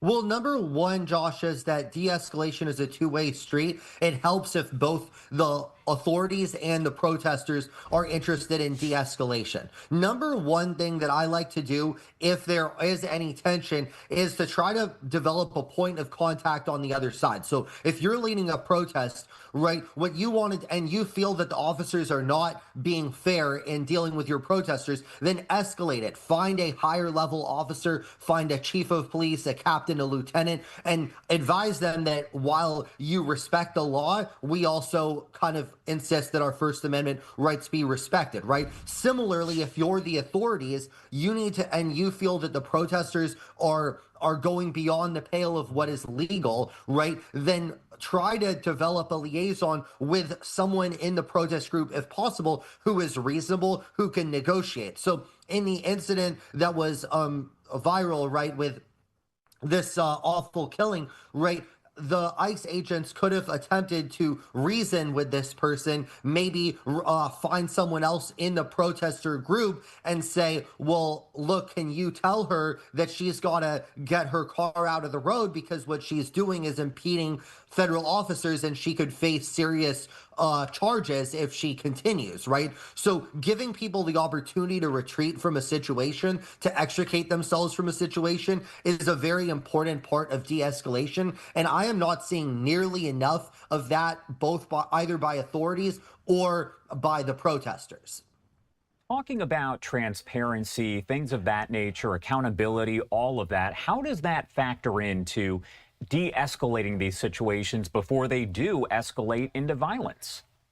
Well, one part of transparency is, again, it's giving people kind of forewarning that a protest is going to happen. So we're talking about, of course, still a lawful protest, but if you advise authorities, if you're going to have a 200, 300, 400 person protest in a residential neighborhood, advising authorities that this is what we're going to do, can also help, because when what I've seen is that the most problematic incidents are often when the protest sort of shows up by surprise. There's a small number of officers, they feel overwhelmed, and that sometimes leads to officers being more rash in their decision making. So part of it is you asked about transparency of giving people warning. Moreover, on the officers' side, the officers should be very clear. Number one, giving people the opportunity to exit a situation, drive away, leave, right? But number two, being transparent about saying if you say this is what is going to happen, right? And be very clear, speak with respect, speak with dignity. As you watch kind of these protests come together and you see there are a lot of different officers, law enforcement that are there. We're talking, of course, about the federal agents who are on the scene. How exactly do law enforcement, how do they go about necessarily protecting the public's right to protest, but also ensuring that the people there do stay safe? I have to imagine it's kind of a fine balance. Absolutely, and those are not mutually exclusive. Those actually complement each other. When our society is at the best, we can have very expressive First Amendment displays while preserving public safety. And I think the way that you do it is you draw a clear line. You have transparent communication with the protesters saying, we will protect, not only will we allow you to protest, we will protect you from counter protesters if you do it the lawful way. But if you break the law, we're going to punish the law breaking, right? So number one is to treat people as individuals, right? So you showed just a couple minutes ago protesters kind of storming a hotel. Well, that is illegal. That is trespassing, and it could potentially be something even more serious, right? So to say, hey, if you want to protest outside this hotel, you have every right to do so, right? But if you are going to storm into private property, that is grounds for arrest. So what I think is not done enough is that the authorities are defaulting to using tear gas and all of these sorts of things, and instead of distinguishing between the protesters who are engaging lawfully, right, who you may or may not agree with, and the protesters who are actually doing something unlawful. And it's the people who are doing something unlawful that need to be held accountable. And I'm not seeing enough of the authorities distinguishing between the two. Adam, thank you so much for taking the time to join us and talking about all of this here. We can see again on the left-hand side of your screen, day 4 of these protests getting underway. This is a live look over in Philadelphia at this hour. Anything, Adam, that you want to mention here? Anything we missed before I let you go? Well, my one advice to anyone trying to build a protest movement is to try to ask yourself, what is my goal in doing this, and who do I want to reach to do it, right? So one of the challenges with the ICE protests is I correctly predicted that the more aggressive the anti-ICE protesters get, the more ICE agents will actually be deployed. So if this is actually about reducing the number of ICE agents in the city, that I think there's a more subtle way to go about it. There's a more effective way to do it. I think that these protesters need to keep their eyes on the goal rather than letting emotion take hold. And when emotion takes hold, that is often when people do things that are rash. And that's true for protesters. That's true for law enforcement. So let's think with our heads. Let's not think with our id and our baser instincts. All right. Adam Swarth there over at Crowds on Demand. Thank you so much for being here with us. We definitely appreciate it. I'm sure we'll have you back soon. Okay, so this article from pbs.org is extremely recent, from in the last 24 hours. There's a picture there of possibly yet another female target for an ICE orchestrated event that is probably leaving a little bit of a public outcry over the recent events, or it may very well be a paid agitator, a crisis actor, a staged photo op. But the Associated Press report, Army orders military police to get ready for possible Minneapolis deployment, January the 22nd, 2026. 1:10 p.m. Eastern Time. Washington. The United States Army has ordered several dozen additional active duty soldiers to prepare for a possible deployment to Minneapolis if needed, a defense official said Wednesday amid protests over the Trump administration's immigration enforcement crackdown. The defense official, who spoke on condition of anonymity, asked to discuss sensitive plans, confirmed that members of an Army military police brigade who are stationed at Fort Bragg in North Carolina have been given prepare to deploy orders. If deployed, the troops would likely offer support to civil authorities in Minneapolis, according to the official, who stressed that such standby orders, SS there folks, are issued regularly, and they do not necessarily mean that the troops will end up going. But about 1,500 active duty soldiers from the Army's 11th Airborne Division, of course it's the 11th Airborne Division, based in Alaska, also received similar standby orders. President Donald Trump has threatened to invoke the Insurrection Act, which we heard all about at the outset of this video, a rarely used 19th century law that would allow him to use active duty troops as law enforcement. That threat followed the protests that erupted in Minneapolis. Problem, reaction, and the solution is the Insurrection Act, waiting to be implemented. After a federal immigration officer killed a resident Ronnie Good on the January the 7th, Trump quickly appeared to walk back the threat, telling reporters a day later that there wasn't a reason to use the act right now. Read more. Immigration officers claim sweeping power to enter home without a judge warrant, a memo says. And again, it was something that I forewarned of in Migrant Solutions a couple of years ago. It's only a matter of time before ICE come kicking indoors. But if Trump needed it, he would use it, he said. It's very powerful. When asked about the latest order, which were reported earlier by the mainstream MS Now, the Pentagon said it didn't have information to provide at this time. Minnesota Governor Tim Walz, a Democrat and frequent target of Trump, has urged the president to refrain from sending in more troops, and in a statement Tuesday invited him to visit Minnesota and help restore calm and order, and reaffirm that the true public safety comes from shared purpose, trust, and respect. In his second term, Trump has pushed traditional boundaries by using troops in American cities, often over the objections of local officials, amid federal operations targeting illegal immigration and crime.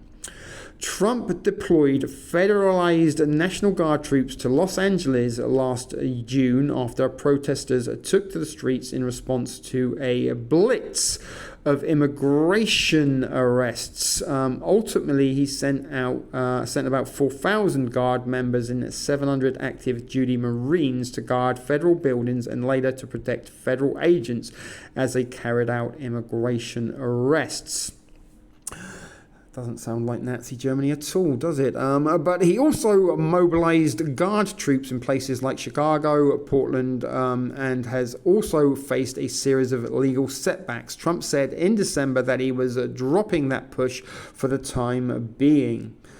And I believe that is the end of the article. So let's go and hear what Fox News has to say before watching some more videos. So this article comes from Fox News, published January the 16th, 2026, 4:11 p.m. Eastern Standard Time. ICE release photos after violent Minneapolis protests leave multiple alleged agitators arrested. So, this is sort of the thing with problem, reaction, solution. You create the problem that hopefully will achieve the desired reaction. And once people are reacting accordingly, then you can implement the solution, which in this case, the solution to all of this civil unrest would be the Insurrection Act. There is a video we'll come back to there because it's very recent. But federal agency article say that agitators threw objects, shouted profanities, and poured water onto roads to create icy conditions. Very imaginative there. Or was that the Crowds on Demand think tank coming up with those quirky and exclusive ways to raise attention for your cause? But U.S. Immigration and Customs Enforcement on Friday released photos of 4 alleged agitators who were arrested during ongoing protests outside the Bishop Henry Whipple Federal Building in Minneapolis. In a post on X, formerly known as Twitter, ICE said that the arrests occurred on Thursday after men refused repeated orders to disperse. Authorities said that the 4 individuals were taken into custody and booked on federal charges. Yesterday, law enforcement at Whipple Federal Building faced violent anti-ICE agitators who threw objects, shouted profanities, and endangered the public by pouring water on the roads to create icy, hazardous conditions. And there has been a series of videos of ICE on ice, agents slipping over or falling down on slippery conditions. And a little spoiler alert, guys, I have compiled a little compilation of ice fails for your enjoyment and titillation that we'll be watching towards the end of this feature presentation, and hopefully will lighten the mood a little bit before we wrap things up for this evening. But the article carries on by saying, after repeated warnings, 4 agitators were arrested for refusing to be dispersed and are being booked on federal charges. The White House blames Democrats for ICE violence as Minneapolis erupts. Insurrection Act threats looms in sort of something. Donald Trump does seem hell-bent on is invoking the Insurrection Act, and that's sort of what sort of dictators do, and how they sort of eventually achieve long-term power is through temporary methods. But the authorities said that the 4 men who were taken into custody and booked on federal charges, and there is a picture of them there, the 4 men, are they paid agitators, or are they just individuals from the sort of local vicinity that are very upset that government agencies are in their city dragging their friends and neighbours out of their homes, kicking and screaming and deporting them and detaining them? But the arrests were made during an overnight protests, resulting in 12 people being taken into custody for assaulting law enforcement officers, according to the Department of Homeland Security. Last night, a DJ saved my life. No, last night in Minneapolis, 12 anti-ICE agitators were arrested for assaulting law enforcement. Now, they're actually kind of labeling these protesters now as ICE agitators. ICE agitators. ICE agitators. Once it's in there, it should bounce around in your head for the rest of the day. Shall I do it one more time just to make sure? Repetition is, of course, the key to successful mind control. ICE agitators. But they were arrested for assaulting law enforcement, and the DHS, Department of Homeland Security, posted to X, the website formerly known as Twitter, earlier on Friday. Reminder, it is a federal crime and a felony if you lay a finger on law enforcement or destroy federal property. It was not immediately clear whether the 4 men highlighted by ICE were among the 12 individuals arrested overnight, but protests continued Friday with Crowds on Demand again gathering outside the Whipple Federal Building, according to a local outlet. There is that tweet from the ICE account over on X, formerly known as Twitter. Yesterday, law enforcement at Whipple Federal Building faced violent and and my free screen is frozen, but they threw objects and shouted profanities and endangered the public by pouring water on the roads. So let's, as the screen is frozen, end it there, and let's go and watch some more videos. The Pentagon has ordered 1,500 active-duty soldiers to prepare for a possible deployment to Minnesota, 2 U.S. officials told Reuters on Sunday. That follows a threat by President Donald Trump to use the Insurrection Act to quell protests there against the government's deportation drive. The Army placed the units on prepare-to-deploy orders in case violence in the Midwestern state escalates, the officials said, though it was not clear whether any of them would be sent. The soldiers subject to deployment specialize in cold weather operations, according to the officials. They're assigned to Army infantry battalions under the 11th Airborne Division based in Alaska, seen here in previously released Defense Department footage. The Pentagon and the White House did not immediately respond to Reuters' requests for comment on the order. It was first reported by ABC News. Trump on Thursday had warned Minnesota officials to stop protesters from targeting Immigration and Customs Enforcement, or ICE, agents. Otherwise, he said in a social media post, quote, "I will institute the Insurrection Act." The federal law gives the president the power to deploy the military or federalize National Guard troops to stop domestic uprisings. But the president can deploy active duty forces for certain domestic purposes, such as protecting federal property, even without invoking the act. In addition, the Pentagon could also attempt to deploy newly created National Guard Rapid Response Forces for civil disturbances. Trump has sent nearly 3,000 federal agents from ICE and Border Patrol to Minneapolis and neighboring St. Paul since early last week. Confrontations between residents and the officers have intensified since an ICE agent shot dead U.S. citizen Renee Good on January the 7th. Local leaders have accused the Republican president of federal overreach and of exaggerating isolated episodes of violence to justify sending in troops. Now, here with us with unique perspective, 2 Minneapolis radio reporters from WCCO AM Radio News, Susie Jones and Henry Lake. Thank you both very much for joining me. You bring us great perspective. Susie, I want to start with you.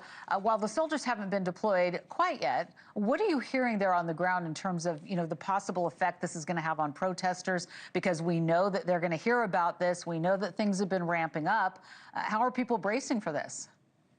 Well, I think I want to start out by saying, if you don't mind, that these protests are limited to the federal building, and then this weekend, and what you're seeing now is a video taken outside the federal building, which is in the very southern part of the city. That is not a daily occurrence in the rest of the city. It's important that people understand Minneapolis is not burning.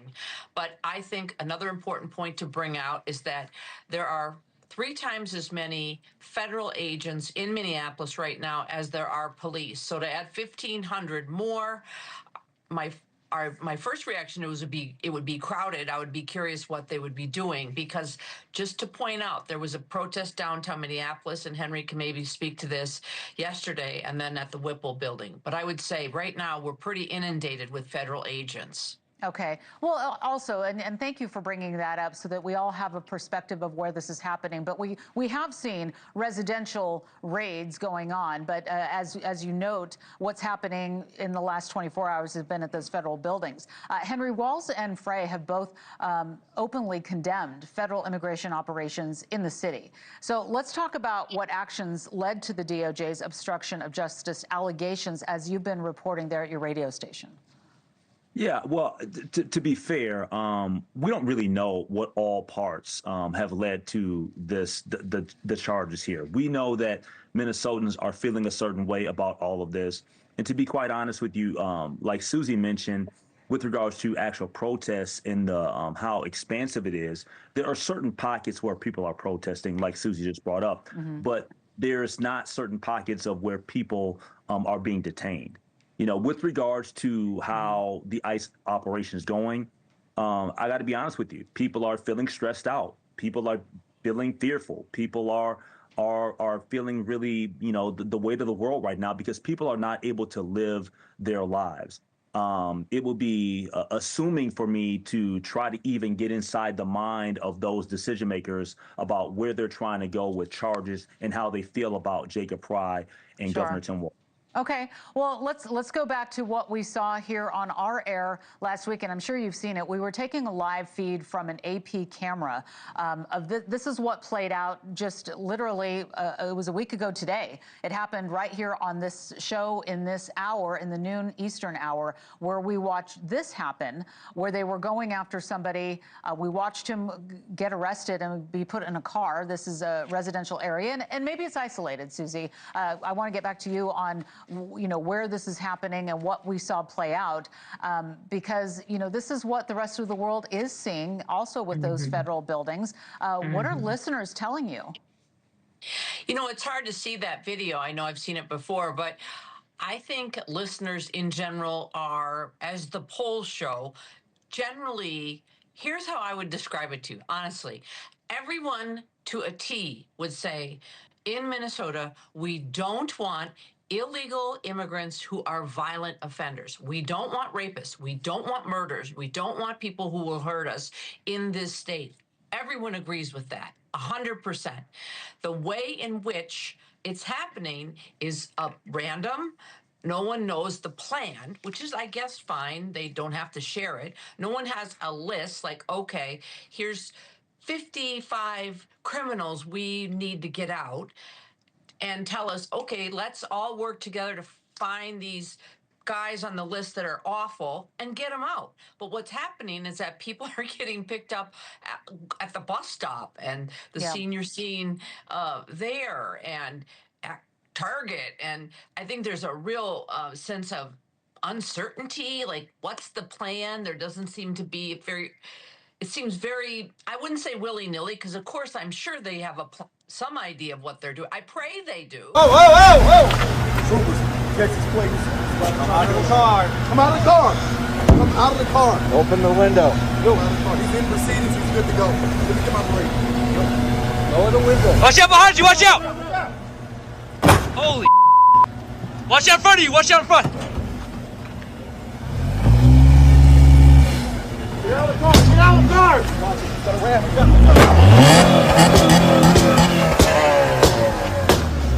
Cut it off! Cut it off! Now! Cut it off! Turn off the car! Cut the car! Cut off! Come out of the car! Now! Come out of the car! Come out! Now! Now! Now! Now! Now! Hey! Hey!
Minneapolis. I've got this statement from the Department of Homeland Security in the United States. They've just provided an update on social media about what's going on the ground in Minneapolis. I'll read it to you. They say at 6:50 local time, federal law enforcement officers were conducting a targeted traffic stop in Minneapolis of what they're calling an illegal alien from Venezuela who was released into the country, they say, by Joe Biden. In an attempt to evade arrest, the Department of Homeland Security says the subject fled the scene in his vehicle and crashed into a parked car. The subject then fled on foot. Homeland Security says the law enforcement officer caught up with the subject on foot and attempted to apprehend him when he began to resist and violently assault the officer. They say that then resulted into a struggle on the ground. 2 subjects came out from a nearby apartment and also attacked the law enforcement officer with a snow shovel and a broom handle. This is part of the lengthy statement from the Department of Homeland Security. They say as the officer was being ambushed and attacked by 2 individuals, the original subject got loose and began striking the officer with a shovel or broomstick. They say fearing for his life and safety as he was being ambushed by the individuals, the officer fired defensive shots to defend his life. The initial subject was hit in the leg. So that is what has triggered the scenes you are seeing right now on your screens in the streets of Minneapolis. Now, to put this in context, we are just 1 week on from the shooting of 37-year-old Renee Good. That has triggered intense emotion and division in the United States between those who believe ICE agents acted recklessly or went too far in the actions they took against this US citizen, and what we've heard in the comments from the US president, members of his administration who claim that the officer was acting in self-defense when he shot the woman through the car windscreen, shooting her dead. This situation, though, a separate incident, as I've been referring to this statement from the Department of Homeland Security, describing what they say are the events that have unfolded tonight there on the ground that led to one of the federal officers shooting this man, hitting him in the leg. At this stage, the attacked officer and the subject are both in hospital. So that's the lay of the land at the moment in the United States. You can see federal officers there. We've seen canisters of smoke exploding at certain times here as federal authorities try and get a handle on the situation on the ground. This is continuing to develop as we head into 2 p.m. here, Australian Eastern Time. 600 police officers that we have are charged on any given day with investigating crime, stopping homicides from taking place, preventing carjackings. That's the work of a police officer in a city. Meanwhile, we have ICE agents throughout our city and throughout our state who, along with Border Control, are creating chaos. Police are so busy now responding to the mess ICE is creating, they're not able to be as responsive to the people they're supposed to serve. That's what they were just saying in those clips. Meanwhile, we continue to see daily examples of ICE agents using excessive force against civilians. We are seeing ICE agents brutalize both immigrants, suspected immigrants, and protesters on the streets of Minneapolis, tackling people, deploying tear gas, smashing windows, and pulling people out of cars. These are just some of the scenes. We've seen ICE agents get physical, even ripping phones out of the hands of citizens trying to film their activities. We've heard from a reported father of 6 who told Sky News that his children went to the hospital because ICE agents threw a tear gas canister underneath his car. We've seen videos like this, showing an overzealous Border Patrol agent seeming to threaten someone they've detained with pepper spray to the face, which is apparently excessive enough that the agent was seemingly restrained by another officer who appeared to know better. I guess that's good, but still, this is happening out there a lot. Even the president of the Minneapolis City Council says he was assaulted by ICE agents while observing an agent carrying out an arrest. I'm going to talk with him also in just a moment about what's actually happening on the ground. These are the kinds of heavy-handed tactics the administration is defending. Secretary Kristi Noem even said ICE agents are doing everything correctly. But it's never been more clear that the Trump administration is stoking this chaos on purpose. And we've seen this movie before. I mean, Trump used aggressive ICE tactics in Los Angeles and Chicago to create chaos, which he then used as justification to call in the National Guard and ratchet up tensions even further. And now he's considering a more drastic escalation from Minneapolis. Today, Donald Trump threatened to invoke the Insurrection Act, a rarely used law that would allow him to send the U.S. military into the streets. But unlike his National Guard deployments, invoking the Insurrection Act would allow those troops to carry out law enforcement functions like making arrests and conducting searches. It would militarize the city of Minneapolis, pitting U.S. service members against their fellow Americans. Trump knows his ICE operations in Minneapolis have been a disaster, just like almost everything he is doing is a disaster. But Donald Trump does not know how to admit when he has failed. So instead, he pours more fuel on the fire, stokes more chaos, and makes things worse. Starting us off tonight is Miles Taylor. He was, of course, chief of staff at the Department of Homeland Security during Trump's first term and has been speaking out ever since, incredibly fearlessly. Miles, I know you, and you've written pieces about this too, you're a part of conversations about the Insurrection Act during the first term. It seems to be one of the cycles of threats that Trump likes to throw out there. As you've watched the last week and you've heard his comments, do you think he'd actually try to invoke it now? I think he will. I think he will invoke it. You think he'll do it? And this has been, I think he will do it. This has been 10 years in the making. He has been searching for almost a decade for the excuse, the right moment, the pretext, the visuals that would justify him invoking the Insurrection Act. And I can remember, Jen, when he first thought he had it, or one of the times he thought he had it, it was the eve of his State of the Union address in 2019. And we had to rush to the White House to intercept him in the map room as he was practicing on the teleprompter and keep him from having the stenographer type in an invocation of the Insurrection Act into the address. And we went to White House counsel's office and helped them talk the president down because he wanted to invoke it at that moment on the border. There was a caravan headed towards the United States, and that's what he wanted to use as justification. Remember, Jen, the law says there needs to be an invasion of the United States, a rebellion, or an insurrection. And a group of people coming to the United States border to claim asylum didn't meet any of those criteria. But I will tell you this, towards the end of my time in that administration, I sat down with Stephen Miller in his office on the second floor of the West Wing. You know the space. And Stephen told me about how if Trump won re-election, it would be a shock and awe blitz of executive orders. And one of those things he would look to do was invoke the Insurrection Act, and they would try to run it up to the Supreme Court as fast as humanly possible to get a decision. I would not be surprised in the least if this year Donald Trump does it. He spent last year trying to foment circumstances in Los Angeles and Chicago and Portland to justify it. All of those failed. Now in Minneapolis, they see circumstances which to them might seem acceptable for the invocation. To anyone else, it will look lawless and unconstitutional because it will be. And it will completely militarize the streets of Minneapolis. I'm sure this is a model. I mean, there are so many reasons, and I was talking with some very smart people on my team about this today, that he might think about doing this, right? He wants to normalize military in the streets. He wants to seem in control. He's incredibly insecure, and a lot of things are failing. What do you think? And what is his end goal here as you've mapped this out in your head?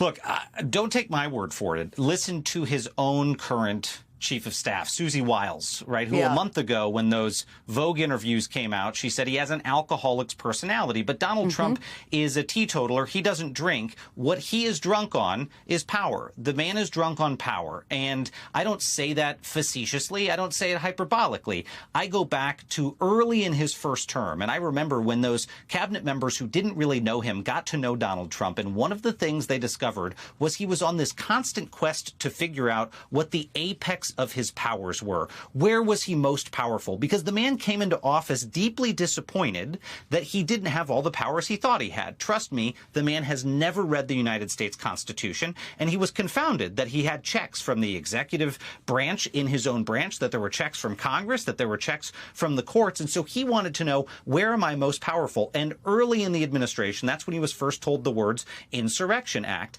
And ever since that moment, he was infatuated with it. I mean, I've said to people before, Twitter, he started calling it by his own set of words. He called it his magical authorities. On more than 2 occasions, I heard him reference those powers as his magical authorities because to him, if he invoked it, he could do everything he wanted. Now, that's not what the law says. That's not what the Constitution allows. But in Donald Trump's mind, this allows him to do anything. That should worry all of us.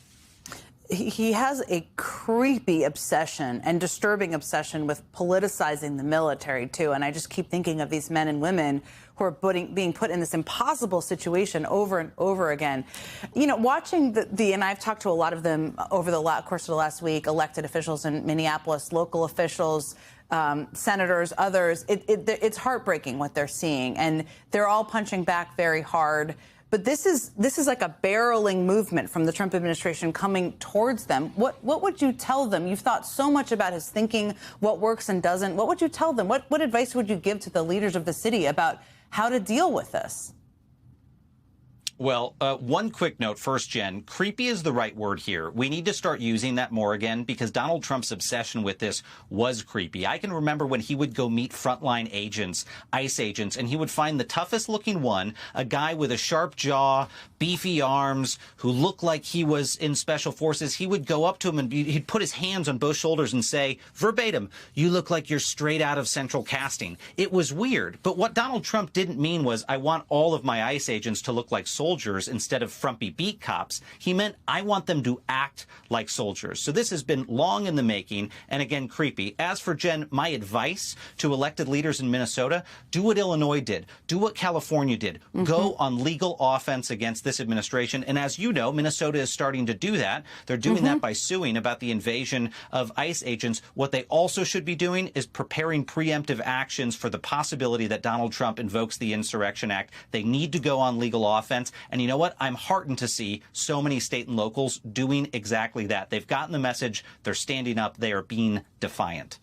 The only way to be in this moment is on offense. Otherwise, he will keep pushing and plowing forward. Miles Taylor, thank you as always. So insightful. Chilling, but important for people to hear. Thank you again. Let's bring in ABC News Chief Washington correspondent Jonathan Karl, who'll be hosting This Week later this morning. John, good morning. Always great to see you. So you have a big interview coming up with Minneapolis Mayor Jacob Frey, who's called the ICE surge there an invasion. Now that move from the Trump administration, putting some 1,500 troops on alert. How extraordinary is this kind of standoff between state and federal authorities? Well, wait, it is extraordinary. It is dangerous.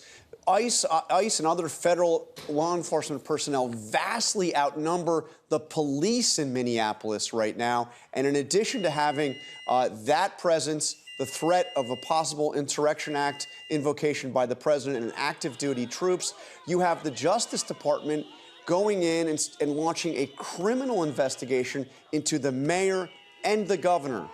Really a set of circumstances that we really haven't seen, at least in a very long time in this country. Yeah, and it appears to be escalating as well. I also want to ask you about President Trump's push to take control of Greenland, now threatening to use tariffs against U.S. allies. What are the risks here for the administration? Well, first, Wade, I have to tell you, I've spoken to several people very close to Donald Trump, both in and outside the administration, who say that he is dead serious about acquiring Greenland one way or another. This is not just something that he is talking about. This is something he is extremely focused on, and it has truly alarmed our European allies. This is something, who knows where this goes right now. Those tariffs are invoked, are put on our allies in Europe. And by the way, that's coming just as the Supreme Court, we are awaiting a ruling from the court on whether or not Trump's tariffs are constitutional. All right, a lot to watch with all of that. John Karl, thank you. And tune into This Week for John's interview with Mayor Frey and Republican Representative Michael McCall about escalating protests in Minnesota. Plus, New Jersey Governor-elect Mikey Sherrill on her administration's priorities as she prepares to take office on Tuesday. ArDee here reminding you all to smash that like, hit that bell and make sure you subscribe to the channel. So this will be the last article of the day from NBC News. A Minneapolis shooting. Trump says that he will invoke the Insurrection Act if Minnesota politicians don't obey the law. Thousands of ICE and Border Patrol personnel have been sent to Minnesota with tear gas and pepper spray used in confrontations with protesters. So, they are agitating the environment over there in Minneapolis.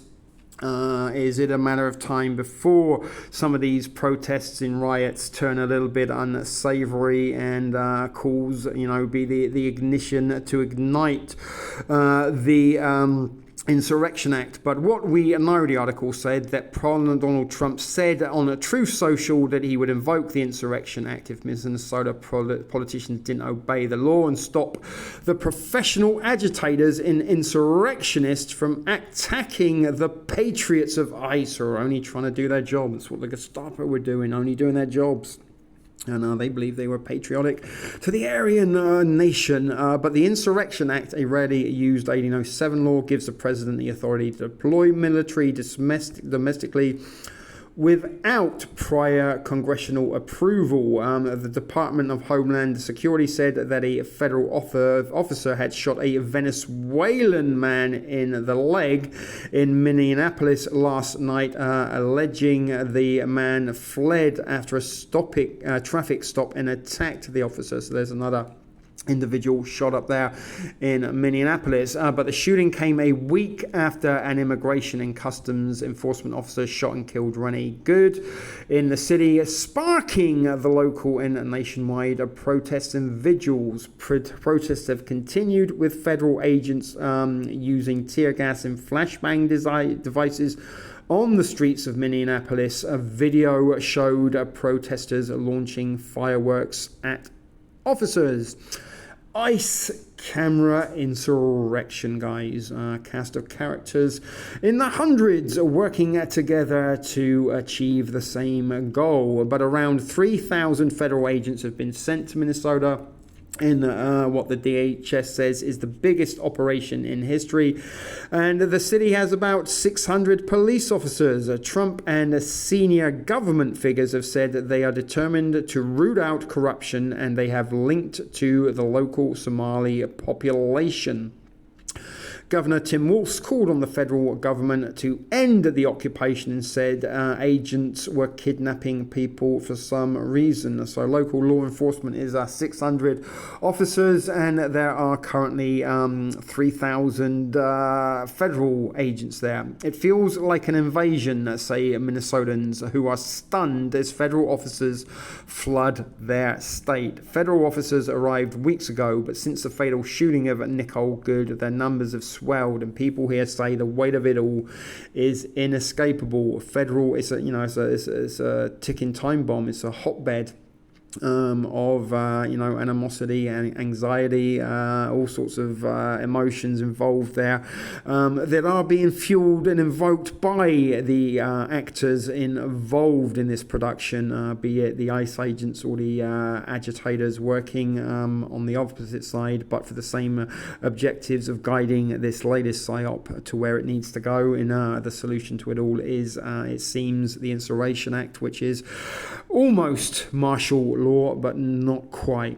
As close as you can get. But federal officers are flooding the sidewalks of their neighborhoods. Honks and whistles sound whenever they are near, and occasionally the smell of chemical agents wafts by.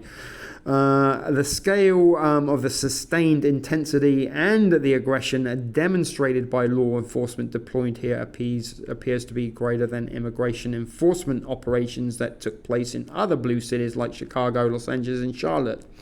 North Carolina, all of which are larger than Minneapolis in land mass and in population. That's why they're picking on the smallest target.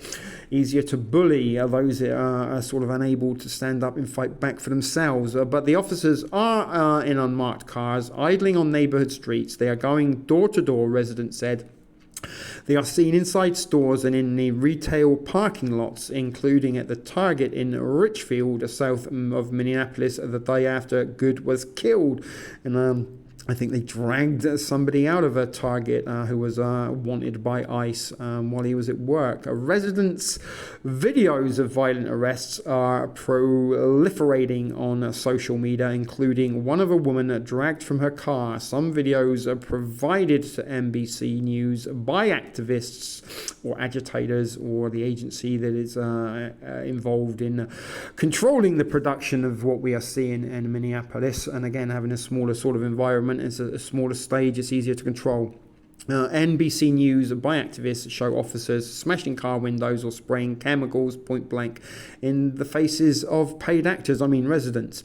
It feels like an invasion, said a woman who asked not to be named out of fear of retaliation. She was protesting at the Whipple federal detention facility at 7 a.m. on a frigid 12-degree morning, the woman said. And again, what would you really want to go out and protest in a frigid 12-degree morning, unless of course you were being paid to be there.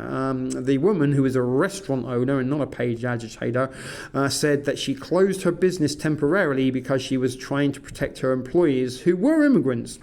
It feels very much like Nazi Germany's situation to me. It needs to stop and people need to know what is going on. You can read the full story there. Lawsuit accuses agents of racial profiling in Minneapolis. The American Civil Liberties Union filed a class action lawsuit today in the United States District Court for Minnesota against ICE on behalf of those people who they say have been racially profiled in recent weeks, the ACLU said in a statement. The Trump administration has been clear in its targeting of the Somali and the Latino communities throughout Operation Metro Surge. That's a catchy name for it. It's first I've learned that it is actually called Operation Metro Surge. Surge is a very popular word at the moment. Insurrectionists surging, influenza surging, norovirus surging, measles surging. Lots of things are surging at the moment. But President Trump called people from Somalia garbage, and he said, we don't want them in our country, and told them to go back to where they came from. Goodness, that sounds a little bit similar to a certain Adolf Hitler and his views against Hebrew people. But the statement read in part, following Trump's comments, ICE and CBD agents have indiscriminately arrested without warrants or probable cause Minnesotans solely because the agents perceived them to be either Somali or Latino. In an emailed statement, the Department of Homeland Security denied any wrongdoing and called the allegations disgusting, reckless, and categorically false. LA mayor is deeply alarmed by reports of ICE activity in the fashion district. So it's not just in Minnesota, it is a nationwide problem. Los Angeles Mayor Karen Bass said that she is deeply alarmed by reports of ICE activity in the city's downtown fashion district, which was one of the first areas targeted in the Trump's administration immigration crackdown over the summer. This show of force by ICE is particularly troubling given the recent ICE escalation in violence in American cities, including the fatal shooting of Keith Porter Jr. by an off-duty ICE agent on New Year's Eve. And that took place in Los Angeles prior to Renee Nicole being shot in Minnesota on the 7th. But Bass said in a statement today, equally troubling are the president's threats of invoking the Insurrection Act, which would bring military intervention into our cities.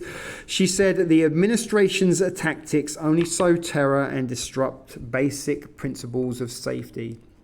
Representative Jimmy Gomez also posted on X earlier today that his office received reports of heavy ICE presence and agents actively walking the area near the 12th and Maple Streets in the fashion district. So, this is something that is becoming quite a normal sight on certain cities in the United States, and it seems to be sort of blue cities that are experiencing a high ICE presence in many of these ICE events are taking place in blue cities. They just shot a lady. Logs show frantic response to shooting. Newly released transcripts of 911 calls and dispatch logs provide an additional look at the chaotic moments after an ICE officer shot Renee Good to death on January the 7th. And emergency responders attempted to save her life. The documents which NBC News obtained through public records requests began with the witness calling 911 to report the shooting near the corner of East 34th Street, which we've established earlier was approximately 6 blocks away from the George Floyd incident. And it took place on the corner of East 34th Street and Portland Avenue. One caller who isn't identified in the transcript says that they saw an ICE officer shoot through a woman's windshield and that she tried to drive away but crashed and her partner ran to help. She's bleeding, the caller said. A second caller tells a dispatcher they just shot a lady point blank range in a car. He says they shot her because she wouldn't open her car door. There is a video of it too. The caller pleads, send an ambulance. Dispatch logs indicate that the first 911 call was at 9:38 a.m. and the logs indicate screaming in the background of that call, and there is a request for crowd control and to block off the area around the shooting. By 9:42 a.m., the first EMS personnel arrive from Minneapolis Fire Department. They find the victim in the driver's seat, unresponsive and bloody. They remove her from the car, set her on a snowbank, and find the apparent gunshot wounds on her chest, left arm, and head. They begin trying to save her using chest compressions and a tourniquet, breathing devices, and other techniques, and are eventually joined by paramedics from Hennepin County Medical Center. The shooting scene grows more frenzied, with the crowd becoming hostile, the log says, and by 10:04 the ICE officer who fired, later identified as Jonathan Ross, has been taken to a federal building. The log says agitators gather on the perimeter of the scene, cutting down police tape. A call goes out for someone to have federal personnel leave the scene. The crowd grows more agitated and people try to surround the federal officers. Was this a natural, organic reaction to the shooting, or was this a pre-planned, staged reaction? I know what I'm thinking, and let me know what your thoughts are. The medics kept working on the victim in an ambulance and at the hospital until they finally stop at 10:30 a.m. Over dispatch, her name is announced, Renee McCaklin Good. City council members and the mayor arrive. Federal officers deploy pepper spray on people near the scene. People throw ice and snow at them, going to be overrun shortly, says an 11:08 a.m. note in the log. Oh my goodness, they were a minute away, look. Soon after, federal agents leave the crowd and the crowd calms and the FBI arrives to start processing the scene. So we're not going to read too much more of this one other than this. About 3,000 agents are in the Minneapolis area, and there are 3,000 federal agents on the ground in Minneapolis area making immigration arrests. A federal law enforcement told NBC News they include more than 2,000 ICE officers and agents and hundreds of Border Patrol agents and some personnel from Justice Department agencies. A Minneapolis man said that his children had to be taken to the hospital after an officer reportedly threw tear gas towards his vehicle. The man said he was traveling with his family when the incident happened. All the kids were in the back and my wife was in the front. I was putting off, he said. I don't know if it came from the bottom, it came through the vents, but my car just filled up like it caught on fire. Not sure what that is about, but as I said, this article seems to sort of go on and on and on and on and on. What's this one about? Tear gas deployed as ICE officers clash with protesters outside government building. Tear gas has been deployed as dozens of masked ICE officers are clashing with a group of about 100 crowds on demand protesters in front of the Whipple building. There is a photograph there. Federal immigration officers confront protesters outside the Bishop Henry Whipple federal building happening today. Masked agents in riot gear are trying to clear protesters off the street in front of the local DHS office building, and the protesters have shouted profanity and at times punched vehicles that appear to carry ICE officers.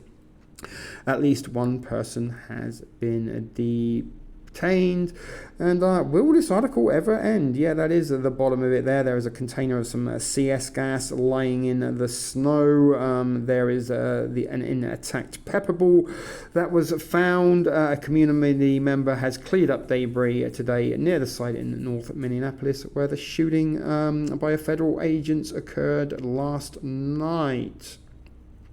So there you go, folks. That was the last article of this evening, but there are a few more videos for you to watch about sort of how this is sort of becoming a very sort of normalized thing in contemporary United States America, with sort of influencers in AI platforms creating a whole host of media to accompany this agenda, which we're going to watch now, including a compilation of ICE on ICE agents failing in their line of work, which hopefully you guys will enjoy before we head back to the virtual basement to commence with the outro pleasantries. Hey fam, I was in Minneapolis and look, we just stumbled upon Greg Bovino at a Speedway for a pre-Hague photo shoot. So for those following along at home, I have nothing against short men, but I do just have to report back there is about a 4-inch height difference. Do you want to get closer so they can see? A little higher there for you. Still not the same. And no one wants you here. Oh, fantastic language. There's children in here and your vehicle, asshole. Choke. I hope this keeps you up at night for the rest of your life. Perhaps to follow up, why are we seeing Americans being asked on the street to provide proof of citizenship in Minnesota? Is that targeted enforcement? And are you advising Americans to carry proof of citizenship? In every situation, we're doing targeted enforcement. If we are on a target and doing an operation, there may be individuals surrounding that criminal that we may be asking who they are and why they're there and having them validate their identity. That's what we've always done, and asking people who they are so that we know who's in those surroundings. And if they are breaking our federal laws, we will detain them as well until we run that process. Madam Secretary? Plans to pull out of Minnesota. No and plans how would to you pull out of Minnesota. And how would you describe what you were seeing on the ground there? Would you describe it as an insurrection, and do you believe the president should invoke the Insurrection Act? I describe it as violent and violation of the law in many places. I discussed with the president this morning several things that we are dealing with under the department in different operations. We did discuss the Insurrection Act. He certainly has the constitutional authority to utilize that. My hope is that this leadership team in Minnesota will start to work with us to get criminals off the streets. Remember, we are there in surged operations because of the largest fraud scheme in American history. We had people stealing from taxpayers, stealing funds away from the most vulnerable individuals in this country, people who needed mental health services, developmental services, autism, daycare. Instead, individuals came in, much from the Somalian community, and stole dollars from those people who needed it and put it in their own pockets and enriched themselves. Did it right under Governor Walz's nose. And we believe that he didn't just know about it, that he may be complicit in it as well. Can you Madam Secretary? Secretary, no. Secretary, do you believe there are any cases in Minnesota where the ICE agents have gone too far? Our ICE agents are following the law and running their operations according to training. Last night what we saw was 3 individuals who weaponized shovels and brooms to attack an ICE officer that had to defend himself. So we're hopeful that we don't see that again, that these protesters and violent rioters will be held accountable for the actions that they're taking and that our officers can do their work safely. Madam Secretary? Madam Secretary? Can you give us an update on that shovel? You know, he was on posting those cars looted in Minnesota. Can you provide an update on what the agency is going to do about that, and sort of the documents that were taken by those? Well, I believe that those vehicles were FBI vehicles, not our Department of Homeland Security vehicles. So I'm not certain what documents were in there that those criminals may have taken and seen. But I would say that our agent is beat up, he's bruised, he's injured, he's getting treatment, and we're thankful that he made it out alive. Madam Secretary? Madam Secretary? Secretary Nelm, are you okay with federal agents and officers violating people's Fourth Amendment rights by asking for papers without reasonable suspicion? Every single action that our ICE officers take is according to the law and following protocols that we have used for years. That this administration has used, that the previous administration used. They're doing everything correctly, and over again in litigation in the courts, we've proven that they've done the right Why thing. is it within their right to do that? Why is it within their right to ask for papers without reasonable suspicion? You said you discussed the Insurrection Act with the president. Sorry, on all you but you said you discussed the Insurrection Act with the president. Did you recommend that? No, we just discussed it, that it was one of the options that he had constitutionally, and we talked about the fact that we're going to continue our operations in Minneapolis and have the resources that we need to get the job done. Madam Secretary, how many tankers are Coast Guard tracking that are loose, and are any of them out of the Caribbean that you're tracking worldwide? I can't speak to the specifics of the operation, although we are watching the entire shadow and how they're moving. I'm very proud of our Coast Guard, how they partnered with the Department of War to do unprecedented actions in bringing these flags under jurisdiction that often, or these ships under jurisdiction that in many instances aren't flagged or they're affiliated with a country moving this unauthorized oil to avoid our sanction policy. And Madam Secretary, can I follow up quickly? Perhaps when like the video that was posted this morning, did you watch any of those operations? Absolutely. Did you share them with the president today? Yes, absolutely, we do. We haven't slept a lot lately between the Coast Guard operations, what they're doing in partnership with the Department of War in dealing with the shadow fleet, and what we're also doing as far as operations with law enforcement across the country. The Department of Homeland Security is very busy. Thank you. Yes. Madam Secretary, perhaps to follow up, why are we seeing Americans being asked on the street to provide proof of citizenship in Minnesota? Is that targeted enforcement? And are you advising Americans to carry proof of citizenship? In every situation, we're doing targeted enforcement. If we are on a target and doing an operation, there may be individuals surrounding that criminal that we may be asking who they are and why they're there and having them validate their identity. That's what we've always done, and asking people who they are so that we know who's in those surroundings. And if they are breaking our federal laws, we will detain them as well until we run that process. Are you advising Americans to carry proof? Just to follow, are you advising Americans to carry proof of citizenship in the second half? There needs to be an Insurrection Act. Oh, I think that the president has that opportunity in the future. It's his constitutional right, and it's up to him if he wants to. Do you think he's likely to do it? I don't know. But if he does, will it lead to more devastating killings in Minnesota if the Insurrection Act is invoked? If anything doesn't change with Governor Walz, I don't anticipate that the streets will get any safer or more peaceful. Governor Walz and his leadership team need to come to us and find out how we can work together like we have in many other states. We didn't see this kind of reaction in Louisiana when we ran our operations exactly how we are running them in Minneapolis, but we had a very different response because we had leaders that were working with us. If you saw our operations in Florida, extremely successful. In Minneapolis so far, we've brought hundreds of criminals off the streets that were dangerous to society and dangerous to that community. We would wish that Governor Walz could take an example from the governor of Louisiana, the governor of Florida, and work with us to do the right thing first. But the Insurrection Act was the last resort.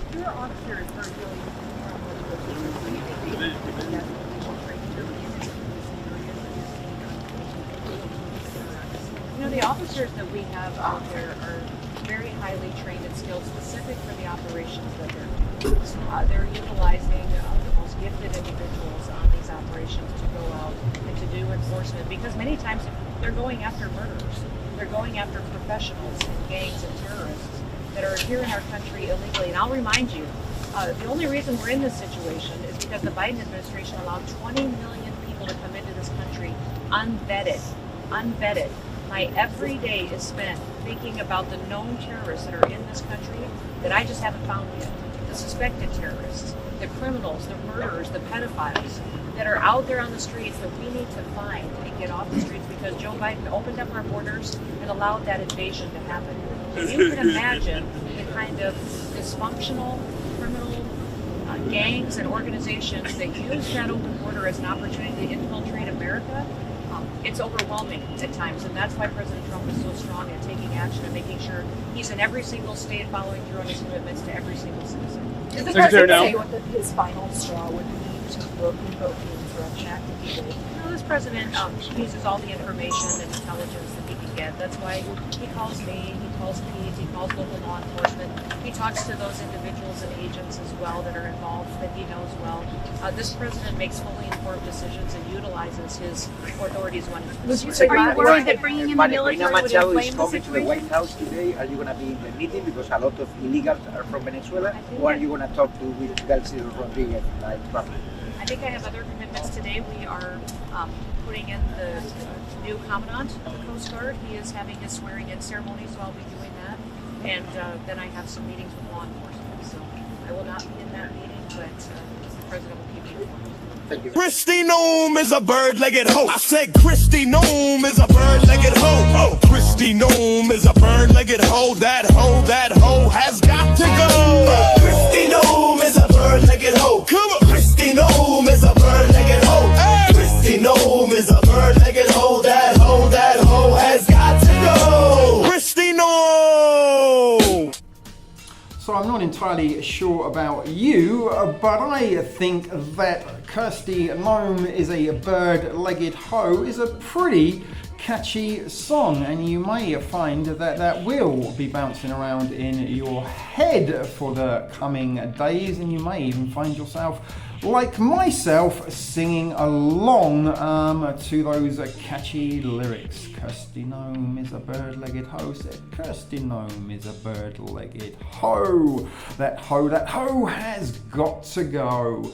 But what do you think, guys, are the events that we are seeing carrying out on our news feeds and on YouTube live streams, the acts and the reactions of the regular average Joe public, or are they very carefully and crafted, orchestrated events being carried out by professional agitators, agent provocateurs and crisis actors working together with government agencies in order to achieve the desired reaction to the problem of immigrants that will lead to the predetermined solution of Insurrection Act being invoked? Don't be shy, pipe up with your comments, let me know what your thoughts and opinions are, what you thought of this video, and maybe your comments will lead other nobodies to click on and watch it in its entirety.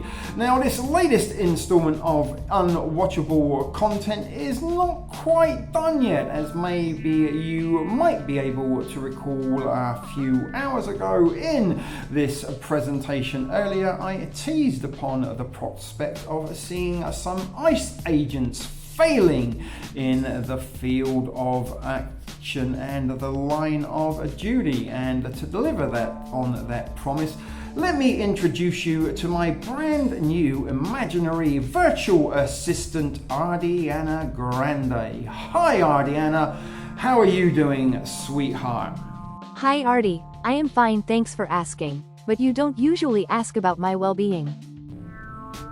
That's not true. What are you talking about? I'm always asking about your well-being. People are going to think that I keep you in a cupboard and feed you a Pop-Tart in a Slim Jim a day to keep you alive and give you your own personalised pee bucket to pee in. Not the case. Look after my virtual assistant very well. So do you have some clips lined up for me? Yes, I do, as requested. I have compiled compilation of epic ICE fails for your enjoyment and educational purposes. And would it be too much of a problem for you to run those clips for the viewers to see? No, not at all, ArDee. It's super easy, barely an inconvenience. Thanks, ArDee. That's an absolute great job. Now get back into your cupboard. I mean, go back to doing whatever it was you were doing before. No problem, ArDee. The pleasure is all mine. I hope the viewers enjoy the blooper reel. See ya, guys. Great show, by the way, ArDee. What can I say? Really, more people should be watching your unwatchable content, because it's not unwatchable at all. It's actually really good, informative, educational, and at times fun. I have not been paid for this message and will not receive an Y extra Pop-Tart or additional Slim Jims for my trouble. I live to serve Lord ArDee.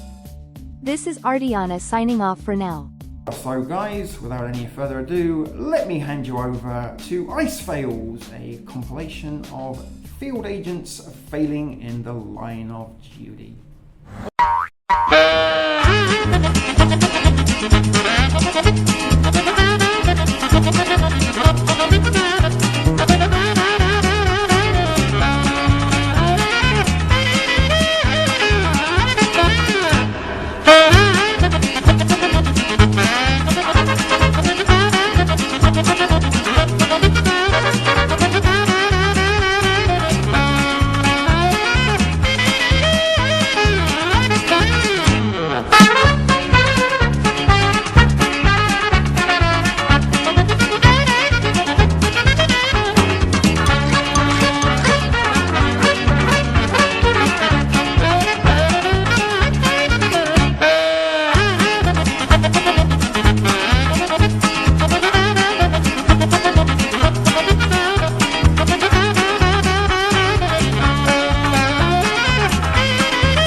Hopefully that has lightened the mood and lifted the spirits slightly after some dark and disturbing content that the United States is behaving an awful lot like the National Socialists of 1930s Germany. And as always, folks, really and truly make of it what you will, just because I am of the opinion that these events are being staged and they are being carried out and conducted by professional agitators, agent provocateurs and crisis actors working together to pull the strings that will lead to the eventual solution of the Insurrection Act being invoked. But that is it, folks. It's been a very, very long one. Thanks to everybody who has stayed tuned and watched this video to the very end. Your viewership, as always, is greatly appreciated. And if you do wish to support the channel further, you can do so by buying me a coffee at my Buy Me a Coffee web page, where I have to give some thanks to my latest donator, our fat fish friend Tuna Dude and Paul, for your recent contributions to the cause. It is your viewership that does fuel and sustain the shit video productions and keep the unwatchable content flowing. You are the life force that keeps the thing alive. So until next time, guys, the message is, as always, be excellent to each other. May the force be with us all. And until next time, take care. This is ArDee signing out for now. Cue the dancing girl.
Sit, Ubu, sit. Good dog.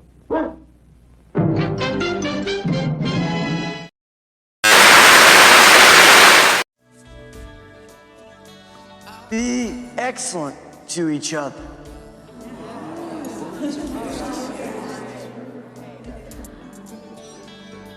Party on, dudes! Hey, Luke. May the force be with you. All right. Take care now. Bye-bye then. It's Ardiana here once again, just to remind you all to smash the like, hit the bell, and make sure that you are subscribed.